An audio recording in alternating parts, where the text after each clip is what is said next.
Hello, everybody. Today is day one of our painting marathon.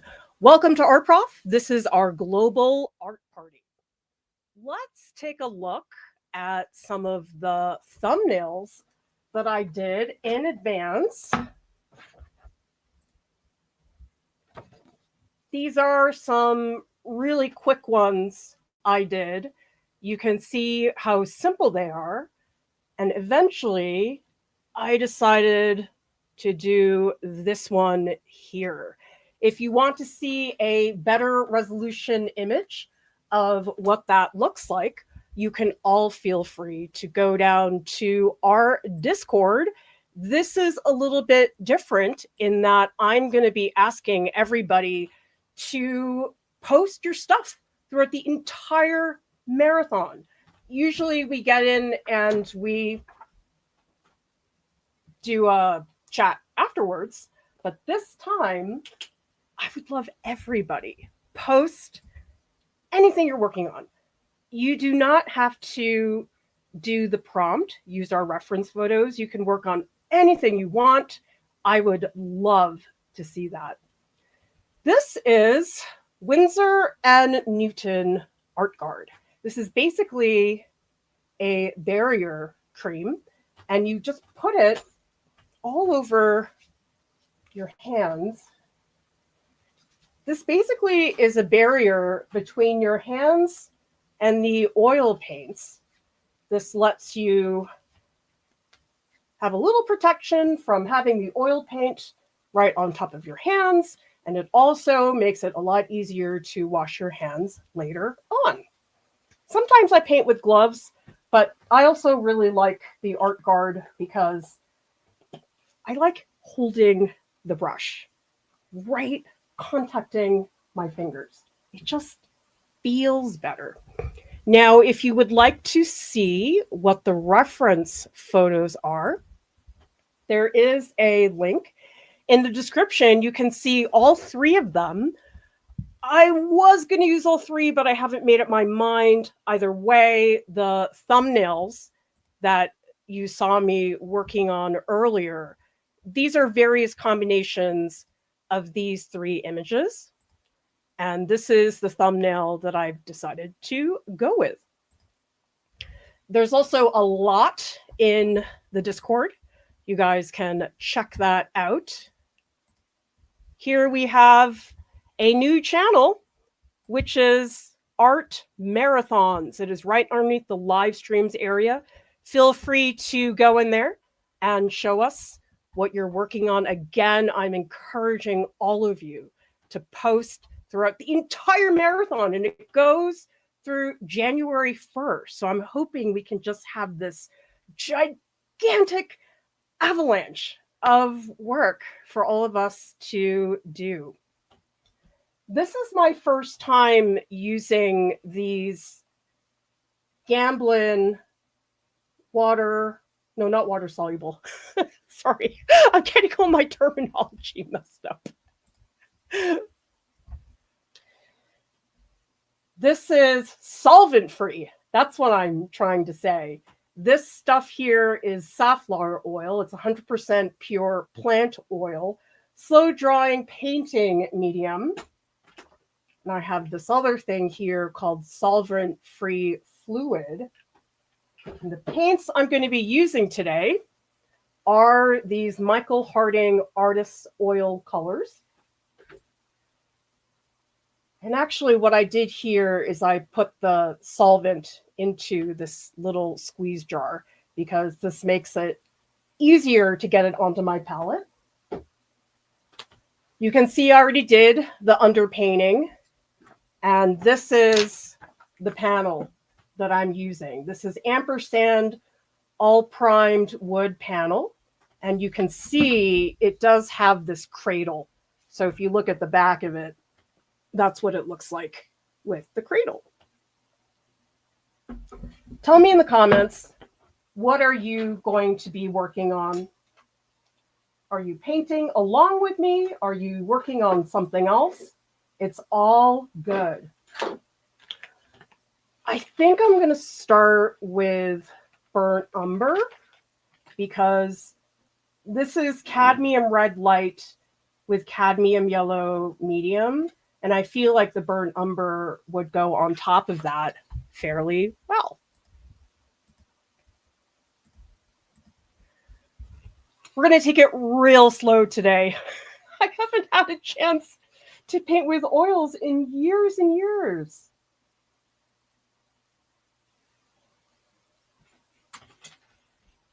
And I confess, I'm a little bit nervous because in art school, I was super determined that my main thing was oil painting.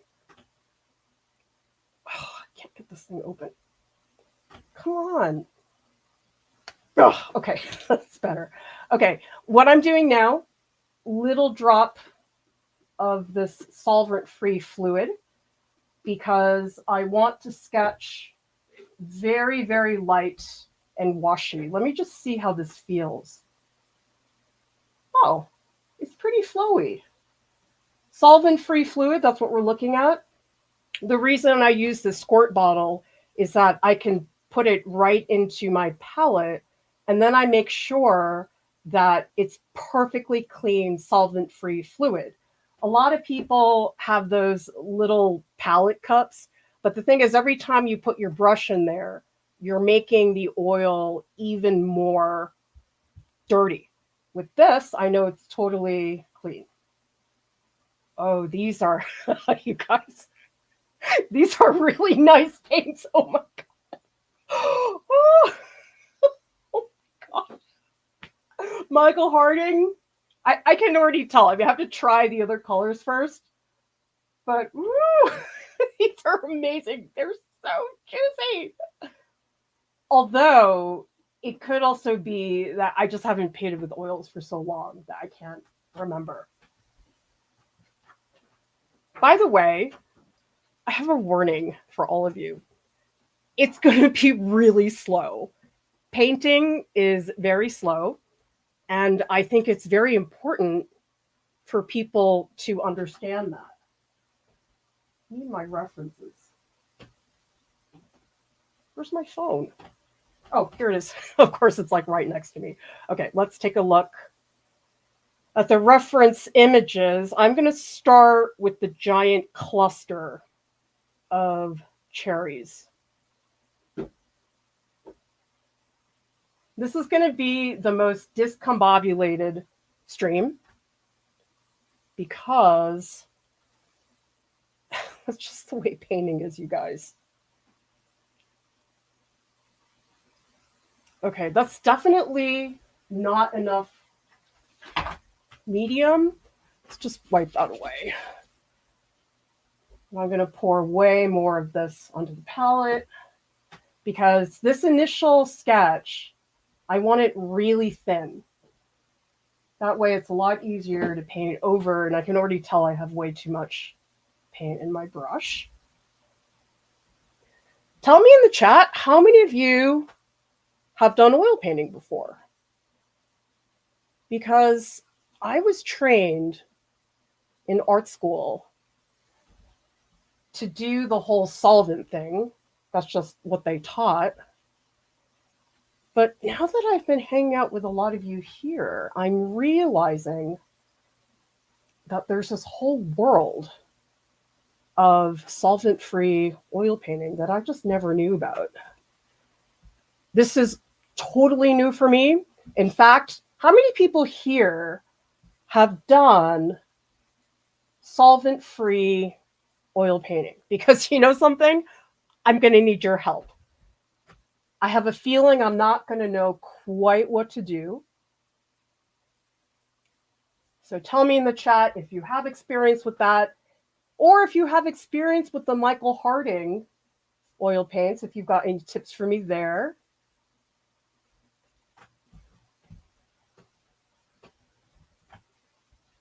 The placement of what I'm doing right now is not very good, but I just want to put something on the canvas, and then I'll go back in and I'll fix everything.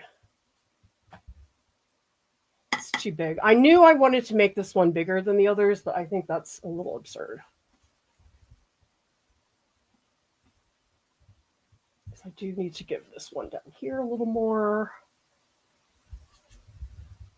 I'm just going to sketch out this initial beginning, and then I'll take a look at the chat. But I would love for all of you to tell me in here. And by the way, if you don't paint with oils, what kind of paint do you paint with?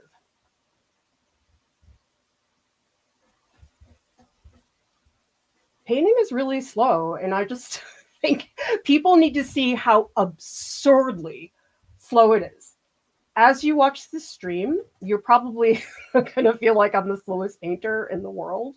But I just think people need to see that. People need to see that painting is not something you just whisk together quickly. It is something that really takes time.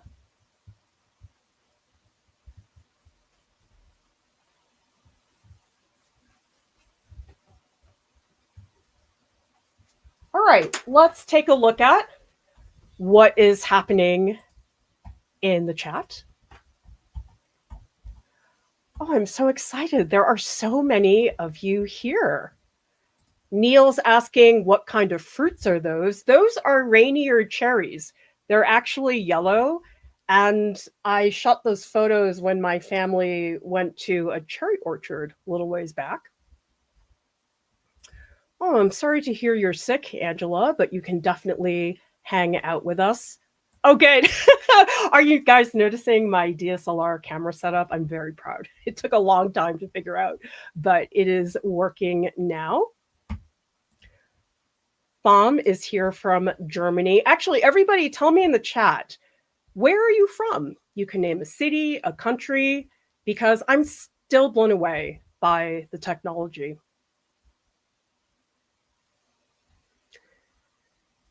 We also have, wow, so many situations. Shorty has a cat sleeping on their leg. And a reminder, everybody, go into the Discord because, wow, we already see some pretty cool things happening here in the chat. I believe this one is Renee. If you post stuff in here, guess what? We're going to share it during the painting marathon. This is Sarah. It's the Art Marathons channel. That's where you would like to hang out.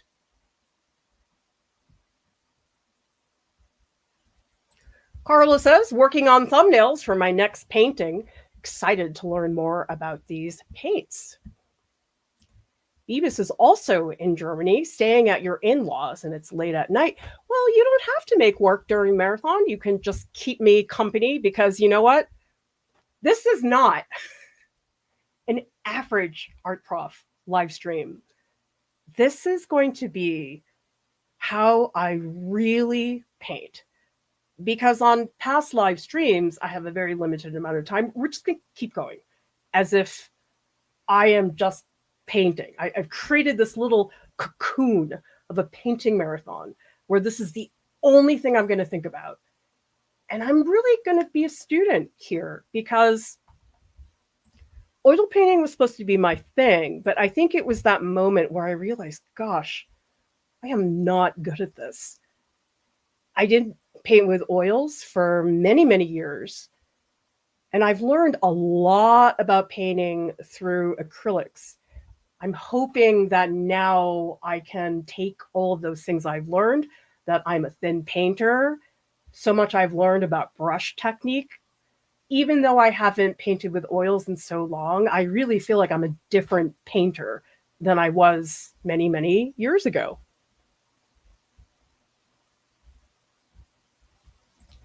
La Lupin says, love oil painting, also solvent free. Javan is doing something digitally. Sketchpause is getting back into it.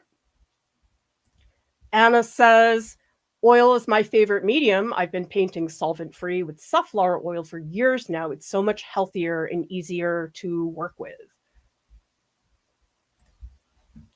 And actually, it would be helpful, everybody, if you can type question like Board did, that way I can make sure that I'm answering any technical things people want to know about. How long do you think you'll be? We'll see how long I last, but I'm going to really take my time because typically on a live stream, I have certain things I just want to get to. But you know something? I've been thinking about this for a while. And I've been looking at a couple of painters, one of them being Lauren Welch, and also my colleague, Kathy Speranza. I've been looking at her gorgeous still lives of apples, and I'll get those into the Discord at some point for everybody to see.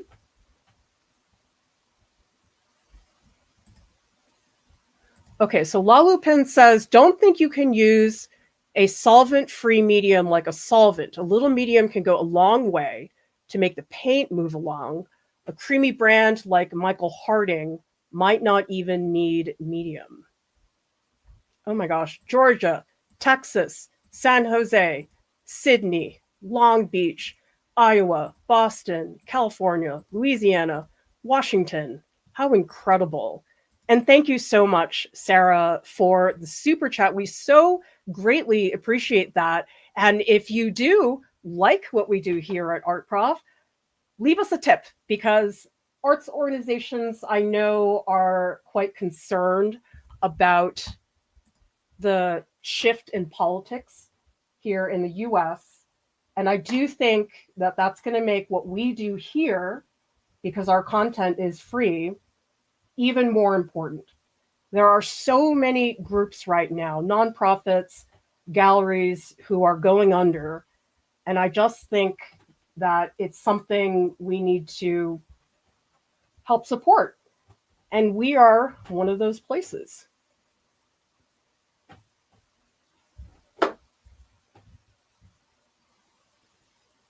So I'll tell you, there's not going to be fireworks at this stream. It's probably going to be a really boring stream to watch, but that's just what it is.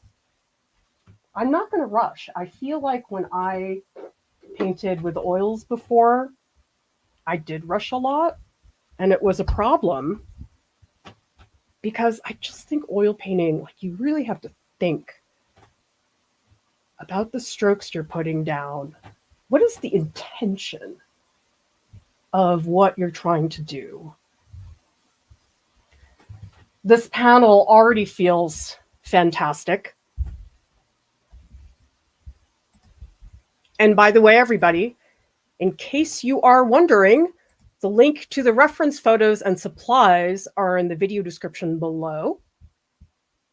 And post what you make in the Discord anytime during the live stream. Let's clean this up.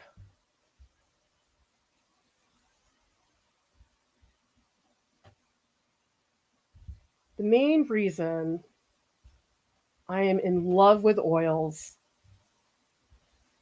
is that it just feels so good. Oh, I mean, acrylic has worked for me in a bunch of circumstances. I think oftentimes people don't have the time. I mean, especially if you're working on a deadline. Where's my brush? What the heck? Can't find anything. Is that it? What the heck? It was just in my hand. What? Okay, whatever. Let's just go to a different brush. That's the other thing about oils. It's so much housekeeping. Getting all your supplies, getting set up. I mean, it's no wonder I haven't done oils in a really long time.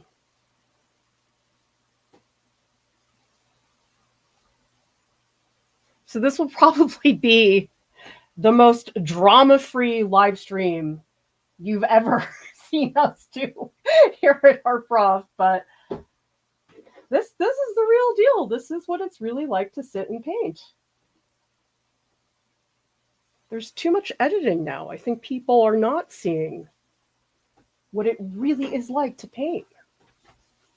Tell me in the comments, when you watch painting tutorials, do you feel like they are sped up or edited a lot? Or how often do you see people really painting in real time? I mean, of course, there are a lot of people right now doing live streams, but I've never done a live stream this intense, at least what I'm planning to do.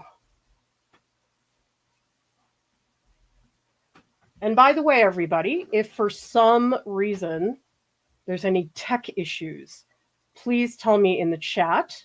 Hopefully everything is working fine.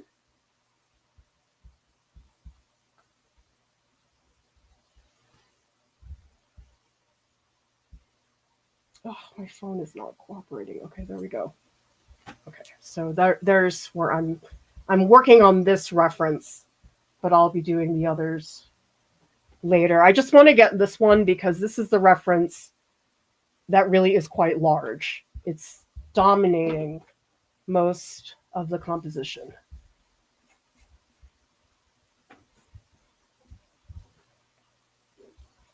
I will come back and take a look at comments. Get those comments in right now. And I'll take a look at them when I take a break.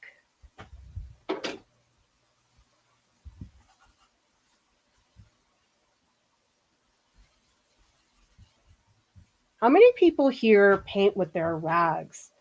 Technically, rags are here in order to wash our brushes, things like that, but I love painting with my rag. I'm already seeing that I am putting too much on here, which is why I'm going in, I'm just trying to make this a little bit thinner. Actually, I'm going to adjust the camera a little bit. I think it's a little bit too bright. Hopefully that lets you all see the color a little bit better. And again, let me know. And I love how all of you are supporting each other in the chat. I mean, I'm using all of you for motivation. Like, otherwise, I don't know that I would do this. It's hard to make time to paint, and I haven't done it in a really long time. Tell me in the chat. Do you find it hard to find places, chunks of time to paint? Sometimes I feel like, oh, I don't deserve it. I should be doing something else that's more important for the business.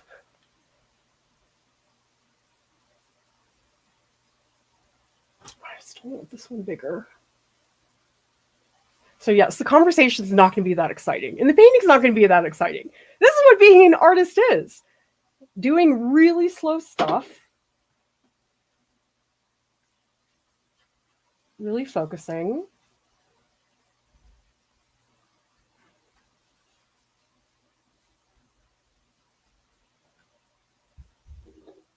Okay, let's move on to the second reference. These I'm going to really change up a lot because I wanted them, I guess, dangling a little bit.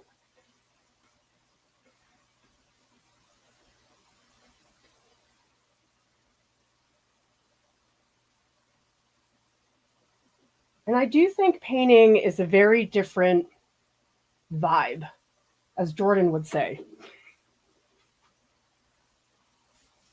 When I'm drawing, I feel like I'm a lot more alert. When I'm painting, I feel a lot more mellow. I don't feel like I have to pay attention as much. Tell me in the chat, when you paint, what is your mindset? Are you sort of chilling out and getting into the zone? Or do you feel that you have to really pay attention? Because everybody has a very different workflow. For me, when I draw very, very fast. But painting, nope. Painting is really slow for me. Tell me in the chat. Hopefully everybody can see what I'm doing closely. I was hoping that I was going to get that webcam in time. Whoever gave it to me, thank you so much for getting that off my wish list. But I know with Christmas it's difficult to get everything done. But I was hoping to have another webcam to focus on my palette so all of you can see that. But maybe next time. This one I'm going to paint smaller.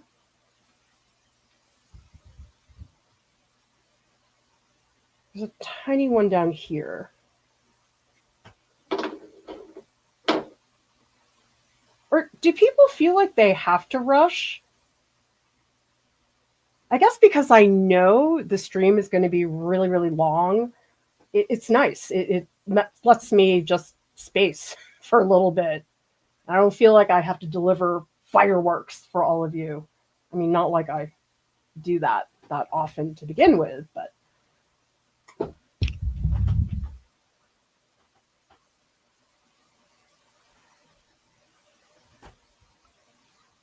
there is this gigantic leaf. I want to emphasize that more. At first, I wasn't going to put it in because in the reference, it's not that exciting, but I was thinking it'd be a really nice, just big shape that's overlapping in front of the cherries to make them pop.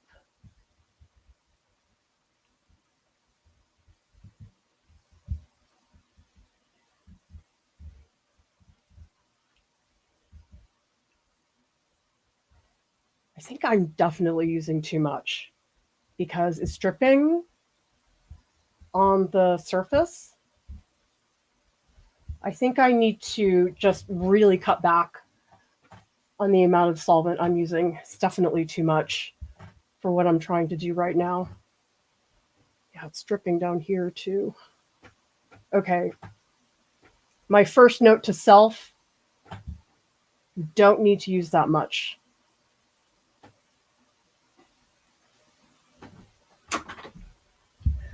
Let's take a break. Take a look at what people are saying in the chat. And a reminder, hang out in the Discord, because this is where all of you can share the stuff that you're going to work on during the marathon. So here we have some marker sketches. These are from Lisa. We also have Nez working on some watercolors. And Coffee has started from a marker sketch all the way into this painting. Post your stuff so I can share it, everybody. Uma, wow, I love this container as a canvas. And we also have Anna, who is working on a marker drawing. And by the way, if you're not in the Discord, you should be. It's where all the cool kids hang out. Samaj is asking, is this piece in oil or acrylic? This is using Michael Harding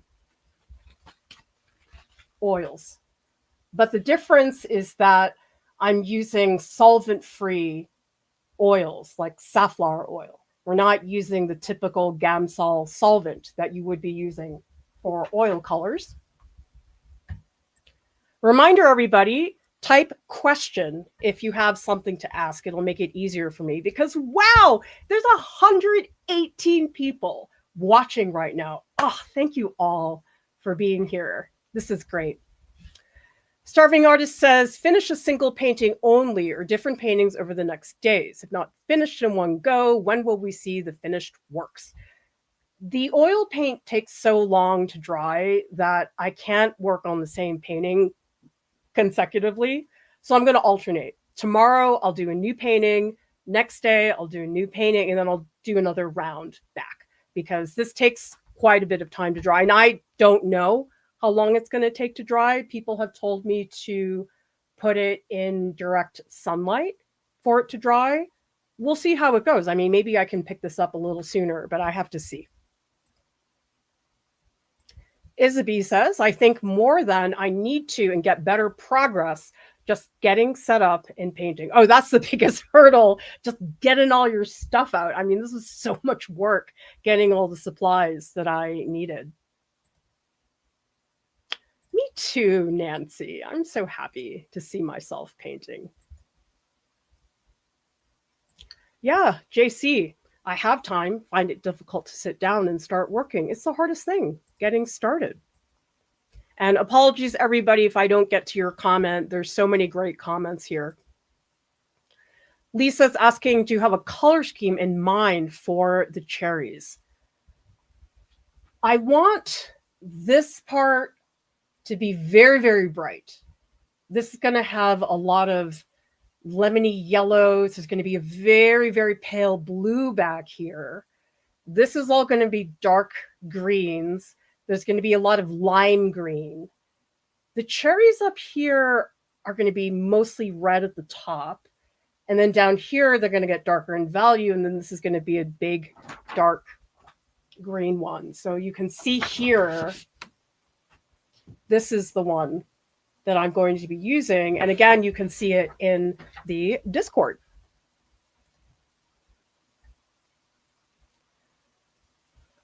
So Starving Artist is asking, why an orange base for a warm red base subject, not a complementary greenish or bluish one? The reasoning I did it was there's actually more green in the image. I know we're focusing on the cherries, but all the areas around the cherries, well, maybe not. Maybe there are more cherries. Anyway, I wanted to do that because I feel like the part that's going to be harder for me to do is the greens, because the cherries they're massive. They're the main approach. And I feel like if I started with this red underpainting, it would let me pay more attention to the greens. Great questions. W315 says, I guess there are two reasons one might rush: to feel like you're being confident and decisive because you only have a little time. Neil says, does the solvent-free fluid have any smell? Let's see. This is it. And by the way, everybody, the link to all the items I'm using today is in the video description below. Oh, it's got barely any smell. I mean, there's a little bit, but I'm like trying to breathe it in. I mean, if I hold it here, I don't really smell it. Let's try the safflower oil.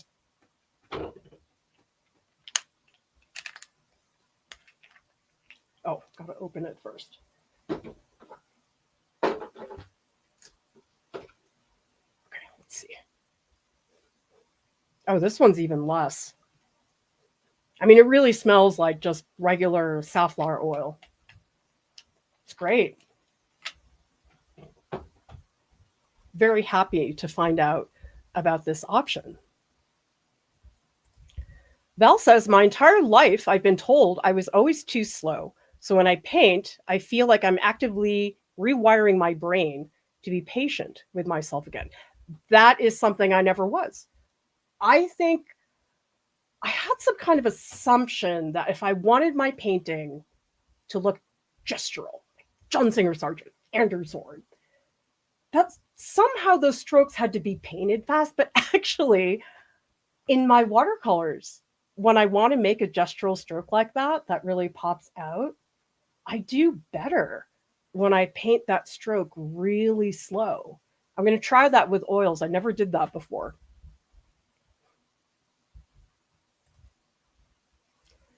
Ashwini says, I paint fast and am at times anxious. Very focused is strange because it also is calming. I think there's something about the brush that does that. Everybody, get more into the chat. I love the discussions that all of you are doing.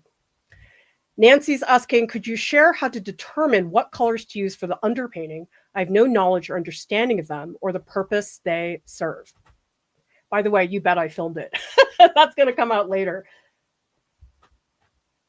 You can do that standard, okay, earth tone, burnt sienna has been for me the default color for underpaintings, especially for flesh tone. But since I've talked to Lauren, I've decided that I do want to try more dramatic colors to compensate against my lack of intuition in terms of color. I love monochromatic things. I love value. I am not good at color. And in retrospect, doing those burnt sienna underpaintings for so long wasn't a great idea. One way to do it is complementary colors. So like I said, there's a lot of green in here. And so that's why I'm doing the red. But you don't have to do complementary colors. I mean, if you want to just do something that's like very soft, sometimes the value thing where you want like a mid-tone, perhaps you want it to lean a little bit more cool or warm. That's another way to think about it. But there's no correct way to do an underpainting. And certainly it does not have to be complex. I mean, when I did those burnt sienna underpaintings, that was it. I just went, oh, burnt sienna, boom, that's it. And you can do that. So don't feel like an underpainting has to be something you've thought through a lot. It doesn't have to be.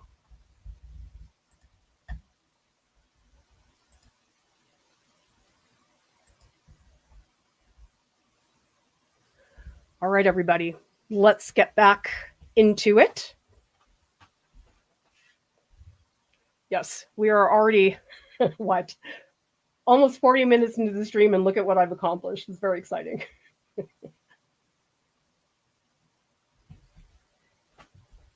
And by the way, everybody, I think you probably know this is an experiment. This art marathon. And if it turns out that a lot of you really enjoy this, tell me in the comments, because it is something we could do again. But I wanted to see how it went first before I made any promises.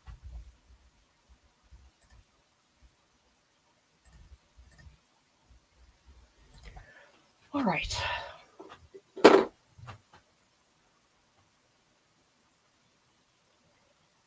Let's get the leaves in.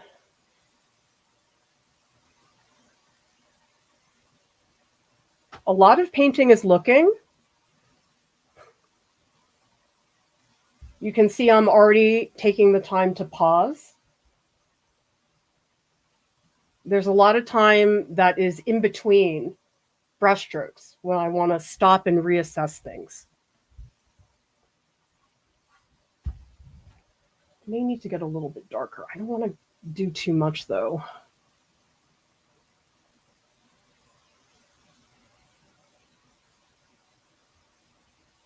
There's a lot of this. It's just me looking. That's a huge part of painting. Just looking. People think it's all about what your brush is doing. I mean, sure, your brush is exciting, but your eye is also really important. This is the little branch. I think I want to make it a little bit longer though. It's not really dramatic enough.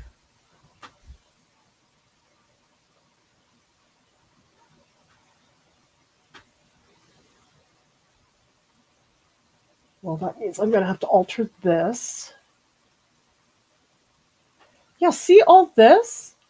It's totally dripping. I'm trying to figure out what is the best proportion of the paint to the medium, because now I think I'm using too much medium. Let's just get more pigment in there, because I don't like the dripping. The dripping is annoying.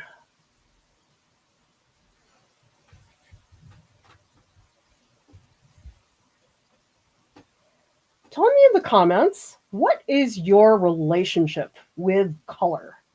Are you friends? Are you frenemies? Have you gone on a few dates and it didn't work out so well? I just think color is a very complicated thing for a lot of artists. Tell me in the comments, who here saw the video Lauren did recently about warms and cools? Because yes, we had an argument, of course, me and Lauren. I mean, what did we ever agree on? About what's a warm blue and what's a cool blue. And so I, on a live stream, said, oh, ultramarine, that's a cool blue. And everybody was like, no, it's a warm, it's a cool blue. No, it's a warm, see, I don't know the colors. Ultramarine, everybody else said was a warm blue. But I was like, oh, I thought it was cool. So tell me in the chat, ultramarine blue, do you see it as a warm blue or as a cool blue? Because there was a great conversation people were having on the post. And I just think it's so great that we're having all these conversations about color, because everybody looks at color so differently.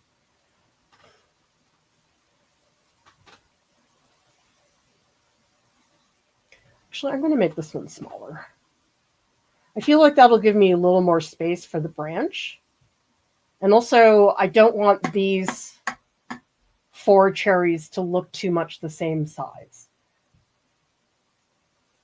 Okay, that's better, because that does give me more space to make the branch a little bit more substantial. Yeah, that definitely was a spot that I thought was lacking. Ah, better.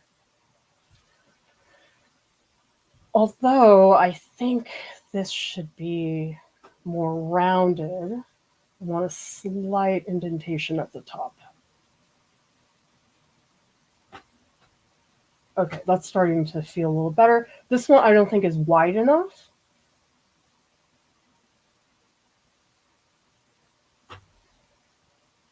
I don't think I'm quite ready to do these tweaks, but whether it's a wide circle or a tall one, I do think matters. This one I'm going to make a little bit taller, and then this one sort of in the distance. I was going to add one here, and now I think I shouldn't. This one should be wider. Okay, I'm going to make it a little more like a diamond towards the bottom. These little nuances really matter, everybody. It's a small thing, but I do think it makes a difference. And this one at the bottom is going to be a little more pointy at the top. It's too big, though.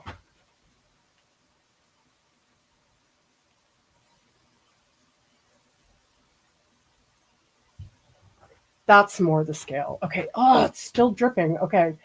I think I need to start really using a lot more paint to get this in. Oh, wait, but before I do that, I really should get some of the leaves in the background, because I'm not 100% sure where those are going to go.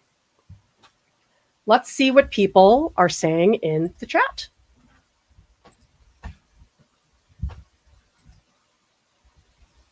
Good point from Andrew. Depends on the context of your perspective. Cool and warm are completely subjective, and the terms aren't usually useful.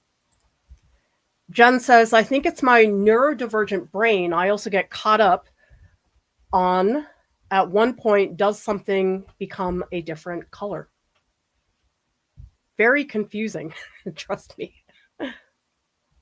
Mark says, once went to my library, pulled out the 3 best books on color from watercolor artists and oil painters. Watercolors all say warm, oils all say color.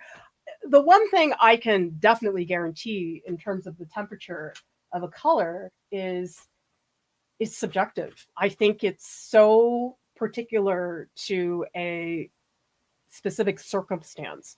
There's no inherent sweeping generalization we can make about temperature in color. Sketchpause thinks it's definitely a cool blue, ultramarine. I mean, there is a reason for ultramarine violet, which looks very similar to ultramarine, Ultramarine violet is not warm. Oh, I've never used ultramarine violet.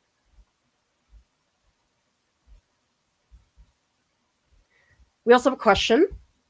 Starving artist is always taught do large block in shapes first, then work on down to details, but that's not what you do. How do you prioritize your particular process? I will get to those big chunks of color. It's just I can't really, for me, start with those big chunks of color if I don't feel really solid about the shapes.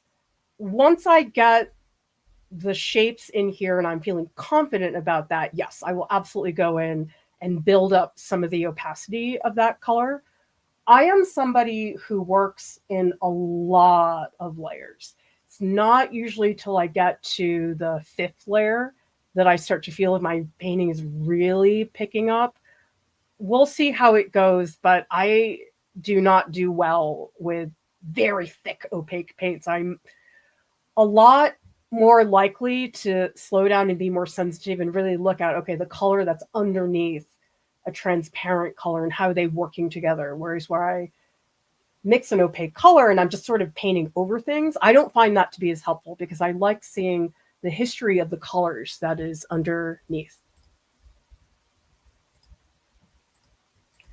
Neil says, will you do a monochromatic underpainting or will you jump straight to the color after the line sketch? Yes. Once this gets solid, I am definitely going to get into the color. Val says, do you think it should be a priority to get light fast paints if an amateur artist is training their painting skills? I don't think so. The only time that I really care about things being archival is if I know the work is, say, going into a gallery exhibition or it's something I want to sell. Other than that, I don't think it matters that much. Actually, tell me in the chat, what's your take on archival materials?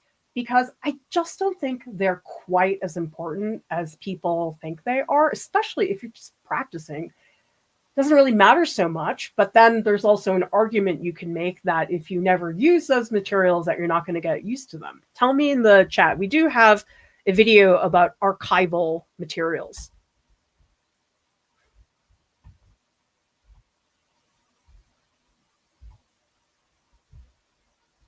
All right, let's get back into this.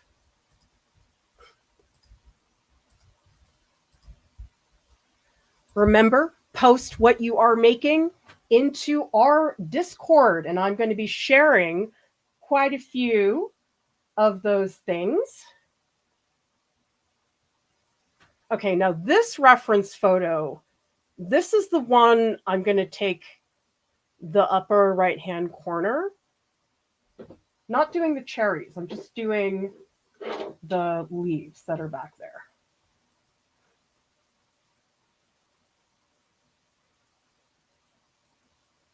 I like how bendy these are. They're very lyrical looking.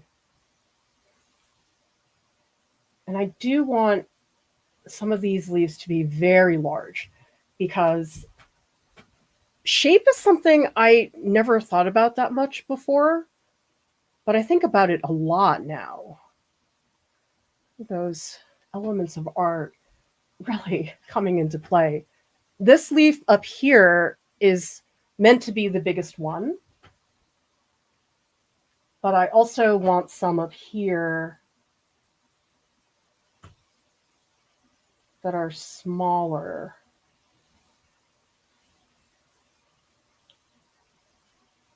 Yeah, this is better. I think before I was putting in too much. Now it seems to have calmed down.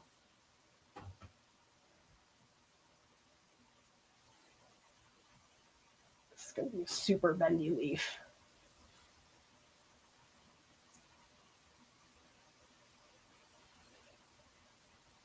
Let's let that go off the page because I don't want to have a tangent on the edge.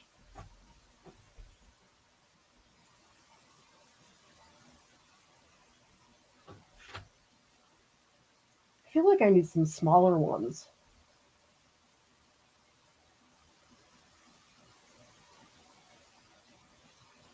Maybe maybe I'll do this little one that's facing front. Oh no, I don't like that shape. Oh wow, so I had barely any solvent up there and it wiped off pretty fast. Okay, so there's a very little one and it's facing this way. I'm looking at the direction of the leaves.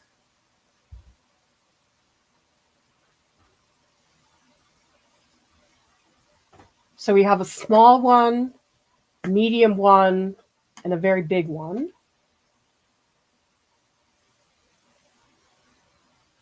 I think I need to get back to this. I'm not totally sure where the edge of this cherry is.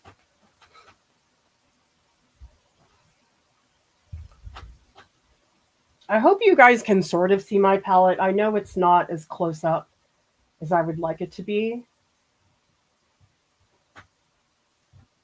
All right, here's some overlap. You have this leaf going behind this one.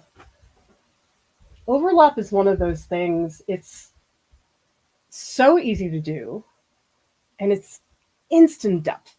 Anytime you're painting something, if you can put something behind it or in front of it, that is an extremely effective way to make that work.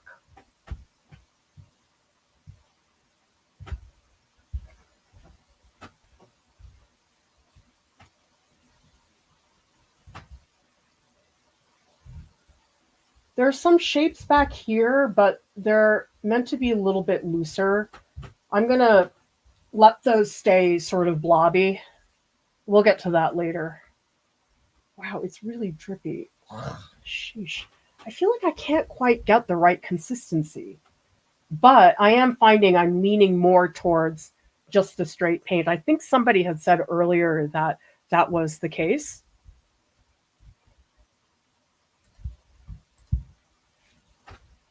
Okay, we're going back to the big cherries.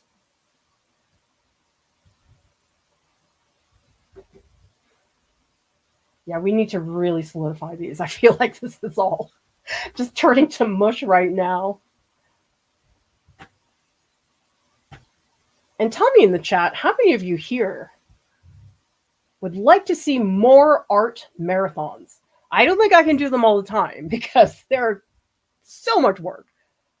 But if you all like it, doing these intensive paint-alongs, we can do any type of marathon. Gouache marathon, portrait marathon, animal marathon. That would all be super fun. I want to make sure the tip of this leaf really comes in front of this one, because I do want to show the back side of that.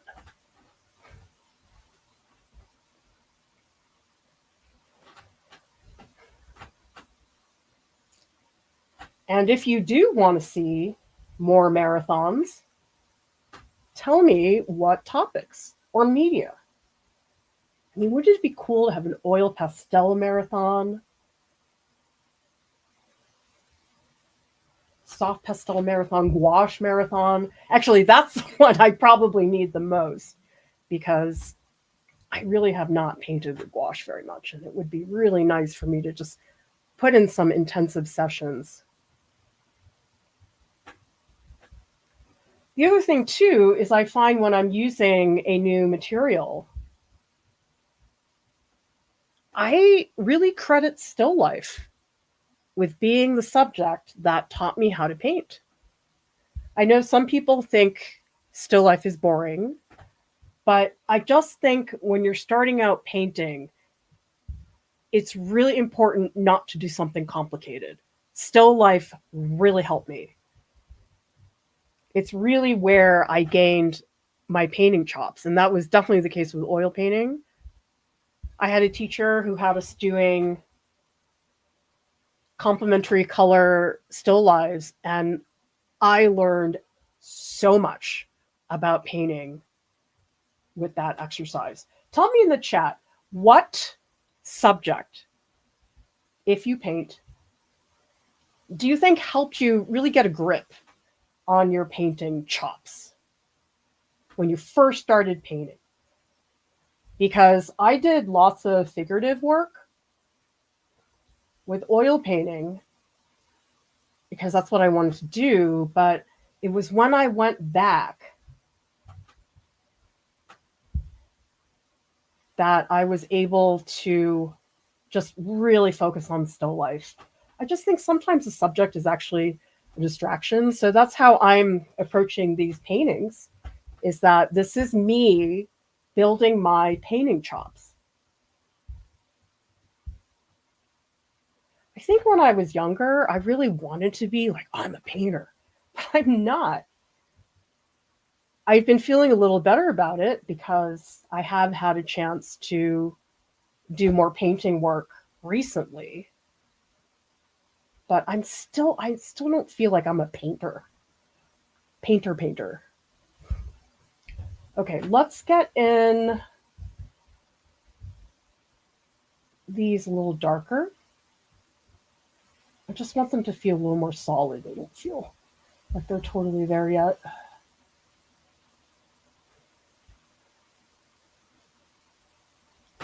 And at the bottom, oh, I really should look at this branch. The branch is where it's at. Okay, because there are these little green stems. And I want this to come behind this one. So we're going to get a really big leaf back here. Behind. Okay, so that's then one leaf. And I'm going to put in just a couple strokes so I can see where that is.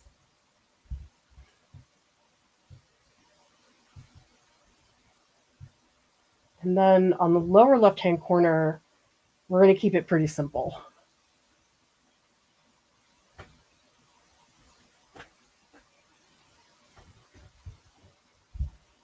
All right, time to step back and look at how things are going. I do this a lot where I just get back.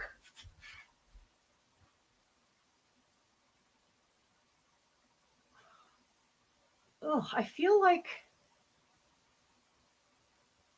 the cherries are all the same size. What the heck? I tried really hard for that to not be the case. Oh, I need to make some of them smaller. How did they all end up the same size? That was not the plan. The plan was to, oh man, what did I do? All right, let's just take a few and make them smaller. That was something I didn't see until I really stepped back. And that's one of the reasons why you don't want to just stay here the whole time, because you'll miss things like that.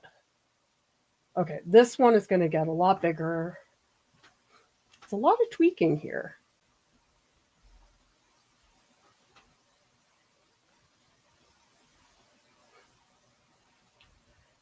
I do know there are 134 of you right now. That's great. I'm so glad you're all joining. Sometimes I think, gosh, who wants to watch this? It's going to be so slow. But I think it's just being together. I know some people told me that they didn't have a lot going on and that this was a good event for them to participate in. So I'm really glad we can do that for you guys.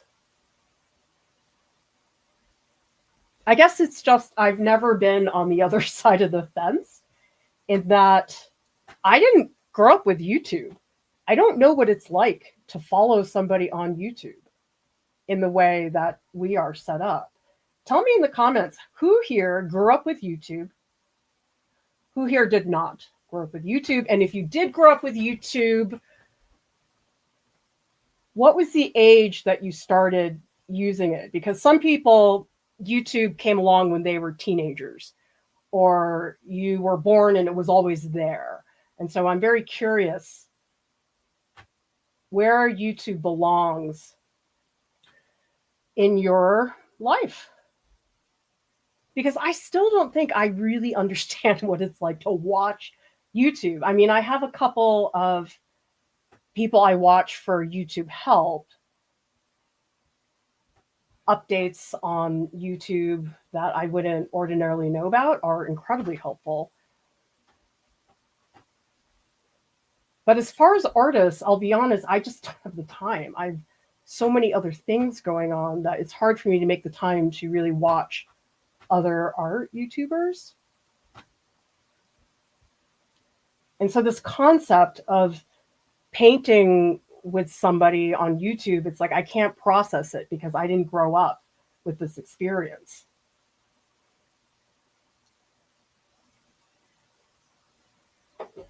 And I know people are getting really worried that TikTok is going to go away. I mean, the deadline's like January 19th. That's pretty soon. It doesn't seem super likely that they're going to get something together. I mean, who knows?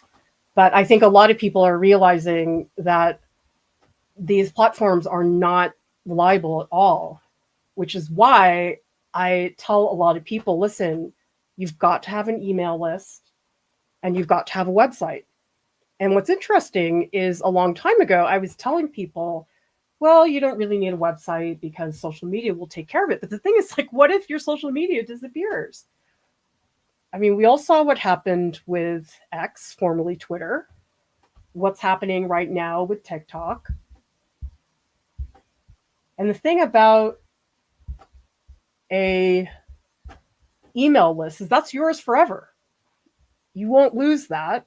You can export the information, the mailing list, onto a whatever file, I can't remember. Okay, let's see if that's better.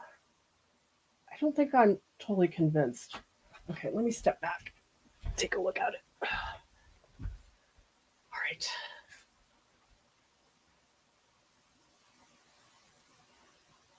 It's still feel like everything's the same size.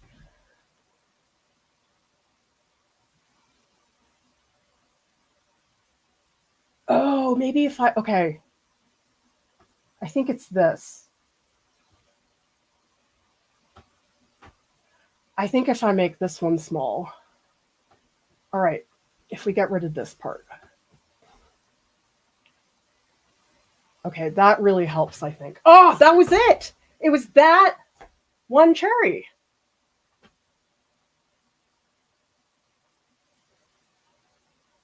But I feel like this is kind of a mess now. I feel like I have to redo that. Oh, let's move this over. I don't think I like where that is. Let's make a nice big one that really cuts across.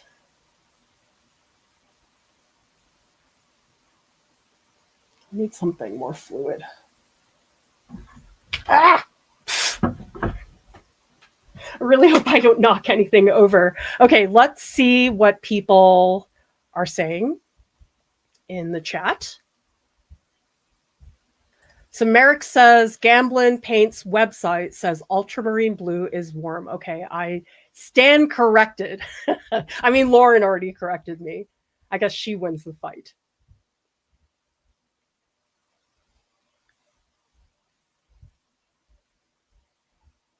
Let's see what else is happening. Kimberly says, light fast materials mean nothing to me when I'm just playing around and experimenting or making something I have no intention on trying to sell. Exactly. So much of the time, I'm not making work to sell. A lot of the times I'm doing things to get better. I just want to improve my acrylic painting skills. In fact, I'm trying to remember, when's the last time I did an artwork where I said it's got to be archival? I mean, I guess in printmaking, I pretty much always do, because if you try to print on crappy paper, you'll get terrible results. Okay, in printmaking, I will say I do use archival stuff because the non-archival stuff is just totally crappy. You don't want to be using that at all.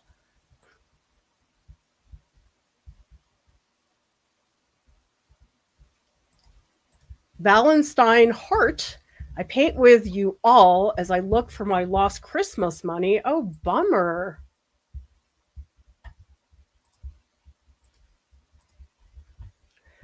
By the way, everybody, let's see what is happening in the Discord. We have some progress here from Uma. Look at this beautiful range of colors. I love how luminous that is, Uma. This is from Javan, and I believe this is digital. Such beautiful, rich purples, Javan. We have an update from Coffee. And remember, everybody, you don't have to be doing what I'm doing to share in the Discord. You can be working on something totally different, and that's totally fine. I love seeing just the range that everybody's doing. Okay, this is Feng, and we have some really great shapes going on in here. Oh, I love seeing those strokes. Isn't that just so much fun? Butter is working on soft pastel. Beautiful, subtle shifts. Great muted colors, Butter. We also have La Lupin is working on this very dynamic, complex composition. Wow, that must have been a lot of taping. La Lupin. We have DB, who is getting started in gouache. And we also have Marie, who is also working on the cherries, building up. This is so fun, you guys. I love seeing how we're all across the world and we're seeing all of our work together. This is for Lisa. Lisa has been doing a bunch of thumbnails. I believe you said that your husband likes number 12, which I believe is this one here. Yeah, good job. Lisa, I like your husband. He gives good art feedback. Fantastic.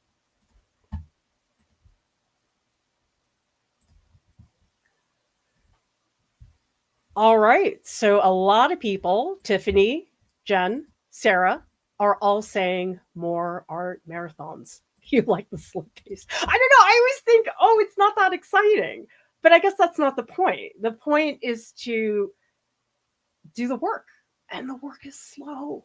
The work is tedious. I mean, I guess this is why everybody edits their painting videos, is because they worry about it. But for me, it's just about showing people what it actually is.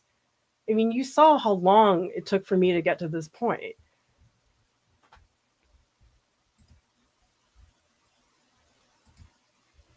Ooh, watercolor marathon. Absolutely. I've got those Daniel Smith watercolors, which I have not spent a lot of time with. Oh, and I also have these granulating watercolors that I got at Pigment Tokyo in Japan. And I've never used granulating watercolors before. Tell me in the chat, how many people have done watercolor? Do you have a particular watercolor brand that you really like? Or have you never used watercolor? Or maybe you don't like watercolor, which is totally fine. Tracy says, any and all media marathons. Yeah, if people have suggestions for stuff you'd like to see us make, leave us a comment on any video. You can leave us a comment in the Discord, because you know something, I used to think, okay, I'm going to program all these things. But honestly, it's so much better and easier when all of you tell me what you want, what's going to help you. Because so often what is going to help you is not what I think of. I have no idea. So that's why I just tell all of you to tell me. Sonnet says, still lives and drawing from life definitely taught me. All I know is my favorite so far. All right, Casey, doing master copies. That's a great way to learn the technique.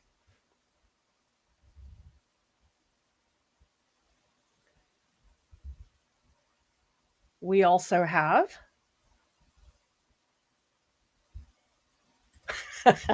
DJ says, you're not feeling like a painter seems wild from my perspective. Okay, but you know something, everybody? Okay, we got to pull up Kathy Speranza because I am really looking at Kathy's work as inspiration for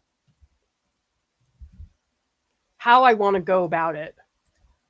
Kathy posted these two apple paintings. Oh my God. This painting is so just extraordinary. Does everybody see the subtlety of the brushwork and this beautiful crisp edge and then the light soft shadow? Oh my God. This just blows me away. And this is one of those paintings. I've been thinking about this painting for a while. Like ever since she posted it, I've been thinking about it. Now she did post another one later. This is a similar image. And it's like you can feel the air that's underneath these leaves. And this just, oh, luscious red lime green. Oh my God. Like, oh, it's so beautiful. I want so much to be able to paint like that. I just don't feel like I ever will. Does anybody have that where you think, okay, I'm going to do this thing, I'm going to practice it, but you see somebody else and you go, I'm never going to do that. Now, that doesn't mean I'm going to stop painting. Certainly, I will keep doing it, but I look at Kathy's stuff and I'm like, I'm never going to be able to paint like that. But I don't use it as something that makes me feel bad about myself. It's more just being in awe of somebody else's work. Now, the other painting that I've been looking at a lot is a painting by Lauren. It's this painting here. Well, actually, there's two of them. Let me take it back. The first one is this. Oh my God. This painting, again, another painting. The second I saw it, I can't stop thinking about it. It's in my head. Does anybody else have that? Where you see something and it just has such a profound impact on you as an artist that you just can't get the painting out of your head. I'm looking at these and just the glow, like that's the glow I want. I want that glow in my cherries. And I also want the green glow that she gets with phthalo colors. There's this one, which is a bathroom she did. And it's all phthalos. I guess it's further down. But I want to find that just lime green. I guess it's sort of like this one. Yeah. Does everybody see? I want that. That's what I'm looking for.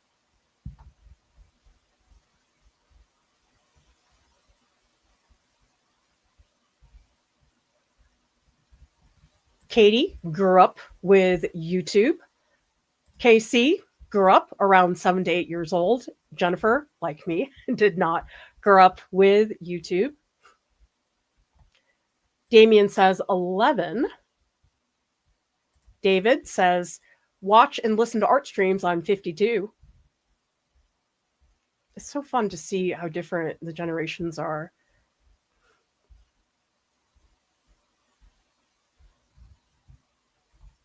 Yeah, website and MailChimp.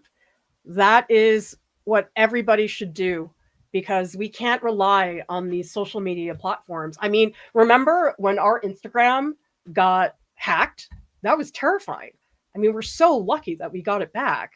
But I found after that experience, I was like, whoa, I can't just put all my eggs in one basket. Shorty's asking, how long are these painting sessions? We're just going to see. I'm just going to paint as if I'm just painting and I'm not going to think about time because I've told myself this is all I'm going to do all day. I'm not going to do anything else. I know there's other things I should be doing, but this marathon, it really is a marathon. Like my whole existence for the next week is this marathon. Before, I spent all day, I was gathering supplies, I was giving my brushes haircuts, I was doing thumbnails.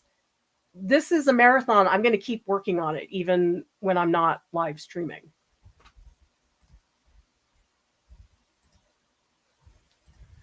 Another butt's asking, what do you think of AI doing art and claiming it as art? My really true, honest opinion is I am not a fan.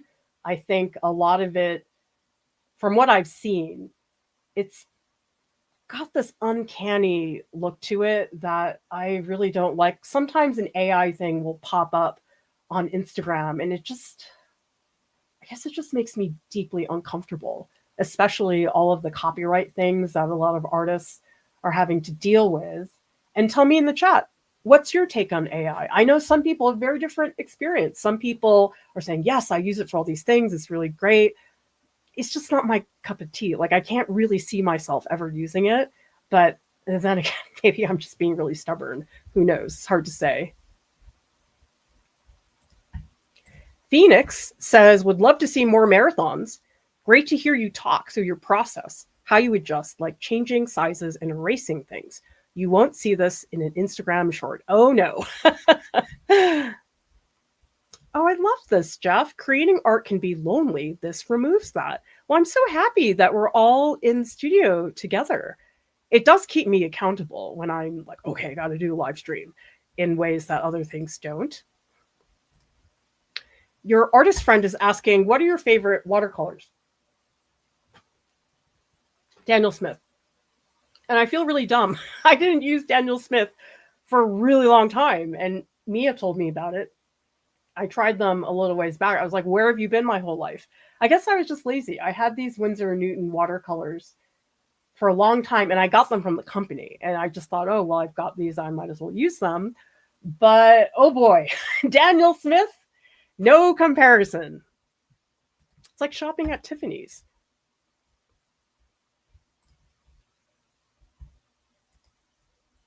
JC says, I've noticed that when I watch sped up videos, I tend to start feeling like I need to rush my brushstrokes. Mirroring actions is a real thing.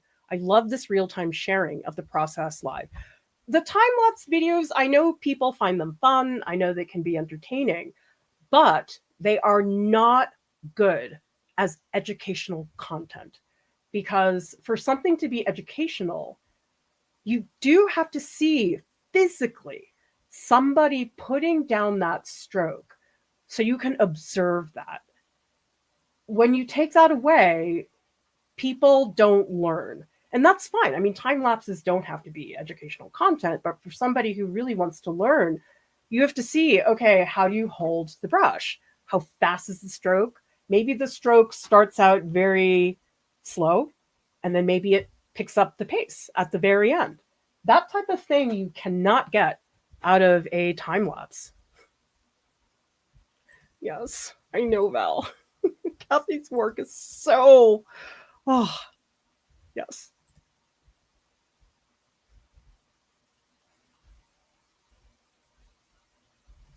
Well, Lisa, I always say the reason I became friends with Kathy is because then I wouldn't have to be horribly jealous.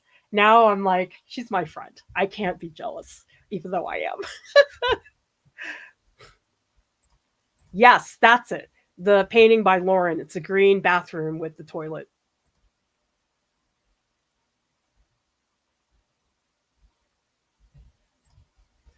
Keep those comments coming, everybody. Let's get back to the painting.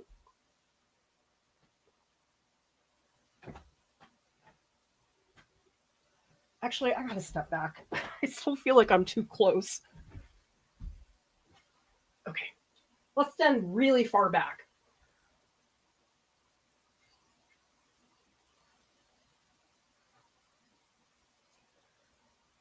It's better. I still feel like I need some smaller shapes.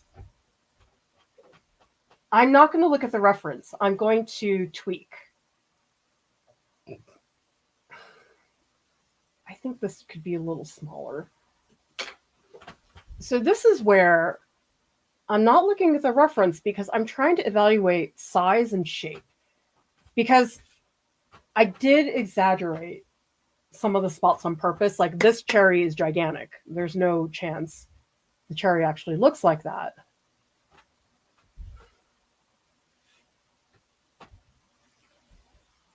Maybe I should put this one up a little higher.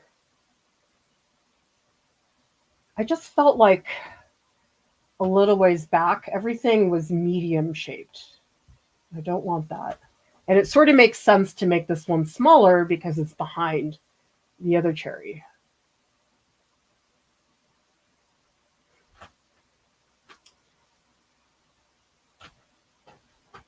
But maybe I don't want that because I don't like this tangent that's starting to happen. Okay, maybe this one I will let go off the page. Well, maybe I'll make it higher. Okay, it's not going to be that thin, but if I make it so it's higher up.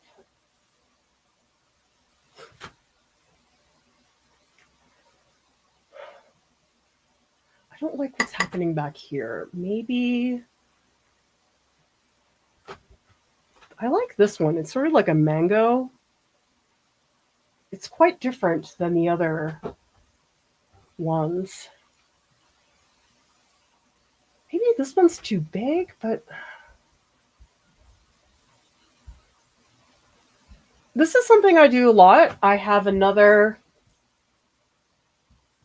we have a tutorial that's on water mixable oils, and there are a bunch of grapes in there, and I made the grapes all different sizes. Okay, let's make the mango one a little bit smaller because then maybe we should get this one to bulge out a little more.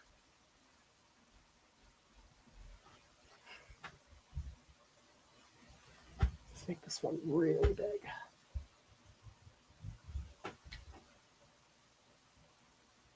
Well, I did remove some back here.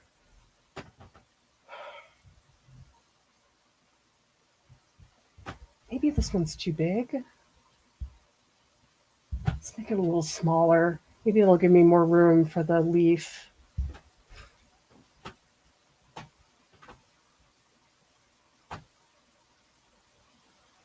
It's weird. You think about cherries as being round, but these all have these individual dents, which I think are quite different.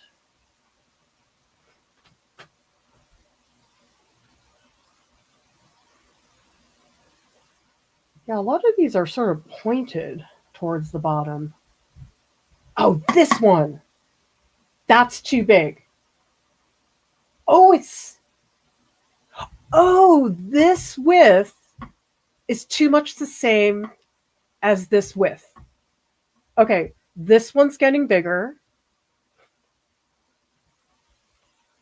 so that this one can get smaller.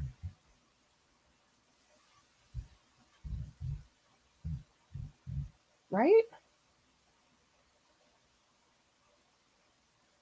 I don't think that's quite big enough.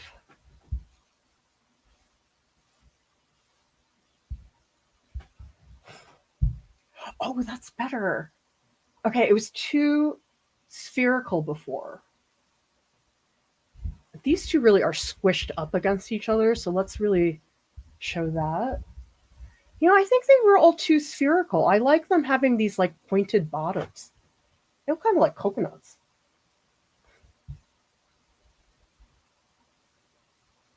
Oh, maybe if this one's wider, because I want to push that one back.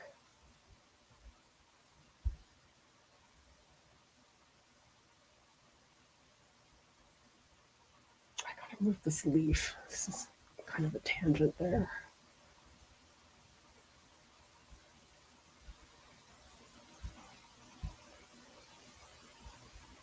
Let's move this one over here. So that's a leaf.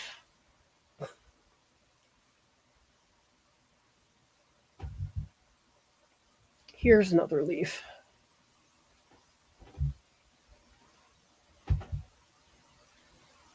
Let's check it again.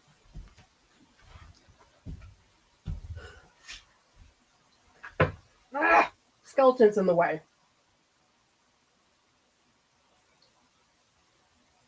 Squinting.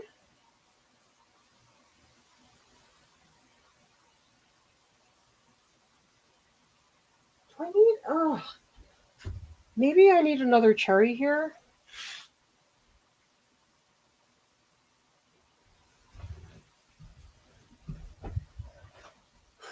I think I better work on the leaves. I think I'm getting a little too hung up on the cherries right now. We have to get these really solid.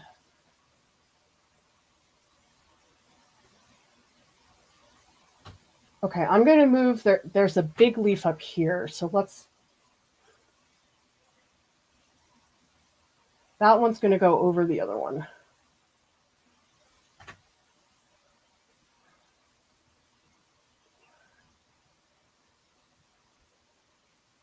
There's a really big one here. Make it a little longer.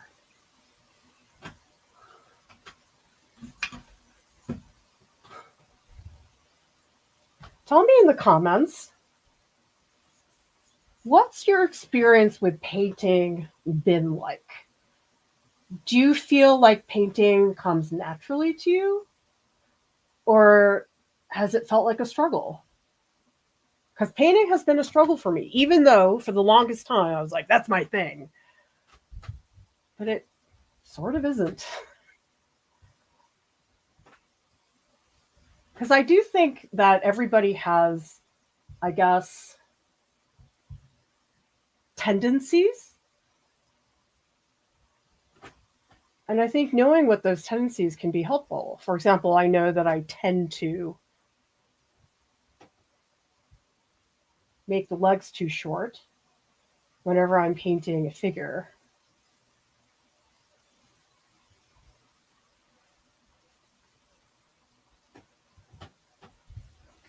Okay, it might be time for me to take a step back from this. Actually, I gotta check it again. Let's just really make sure the shapes are good.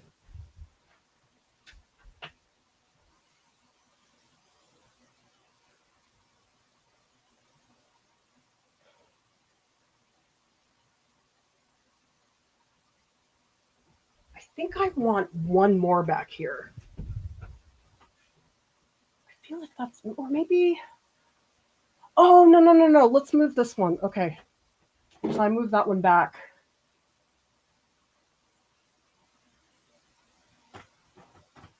Oh, that's better. Okay, I like that.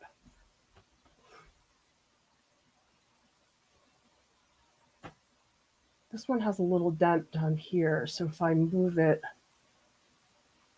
Oh, better. Better? Yes, I think. Let's see.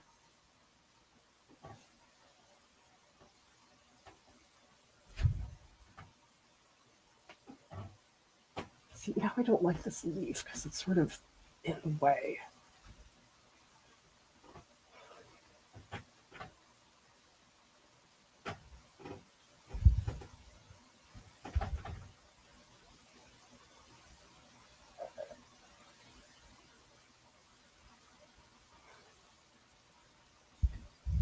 Is that better?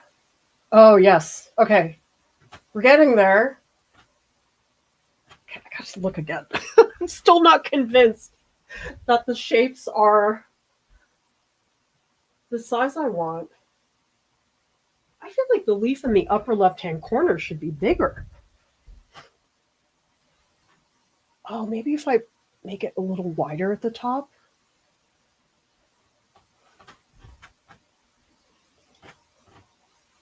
Actually, I don't like that little tangent up there. Maybe I'll just...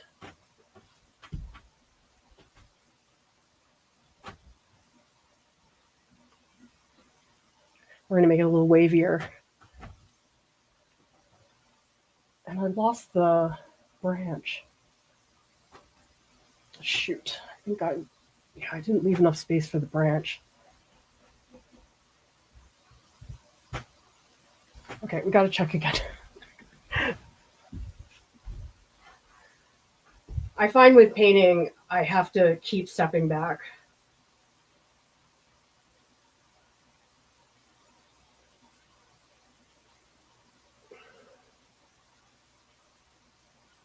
This part takes a while.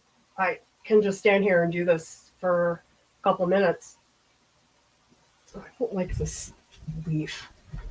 I feel like these two leaves are too similar. I'm going to make this one smaller.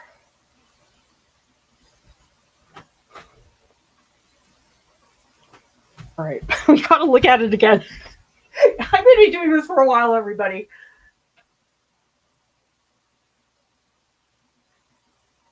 I don't like this tangent here. That's bad. Let's make it one that's a little wider. More like this. Yeah, that's better. I didn't like the way it was going off the page.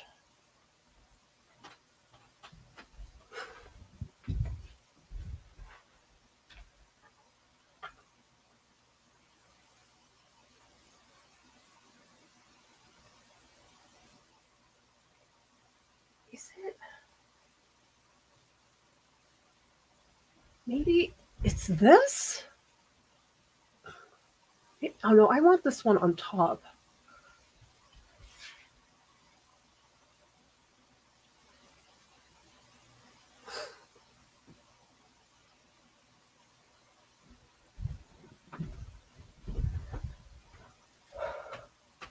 I'm going to start because I think I'm picking way too much.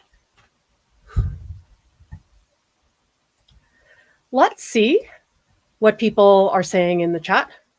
Yes, there is a reference image. There are 3 though, and I did do some thumbnails in advance. So the image that you are seeing in the painting right now is a combination of 3 different images.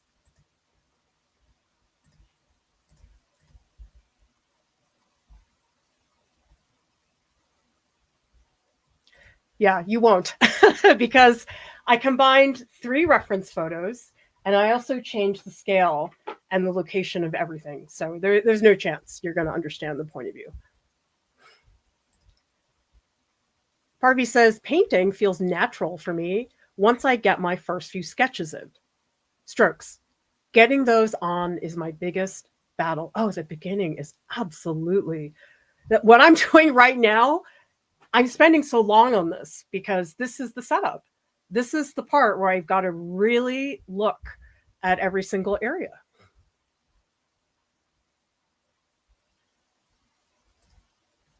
JC says, for the longest time, I felt like I couldn't see. I had to practice a lot to connect with shape and size instead of object. I was lucky, on the other hand, that values and color came easy. Yes, I think shape and size, they're simple concepts, but I think a lot of us, including myself, don't spend enough time on it. Rhett says painted starting in high school.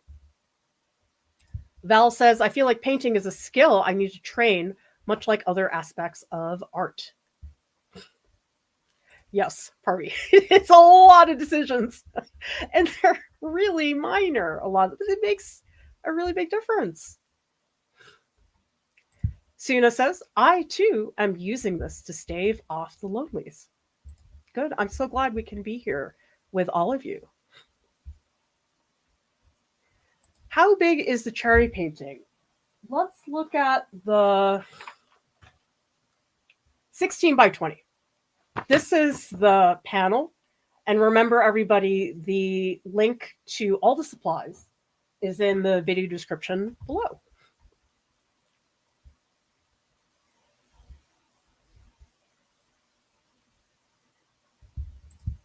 Valenstein Hart says, it breaks my heart how swift and absorbed media has taken to AI after years of artistic experience from artists to the world. Oh, I cannot believe the pace that they're pumping this stuff out.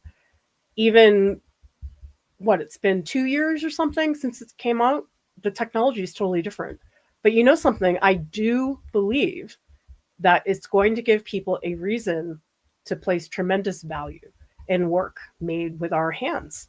I think that's never going to go away. I mean, museums are here to protect a lot of that work.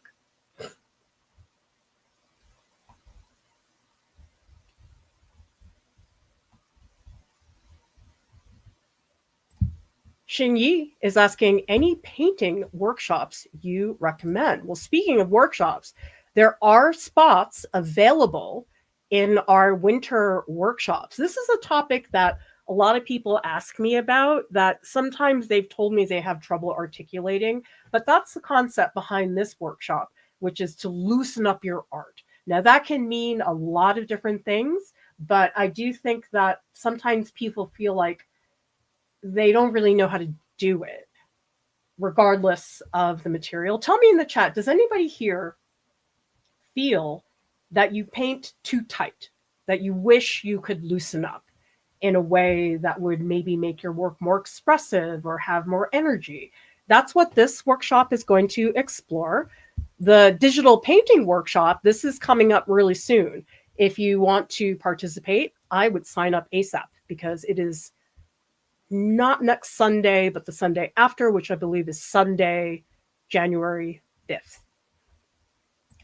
This is another great opportunity, which is the Cloud Landscapes workshop. This is a great area to play around with all of your different marks.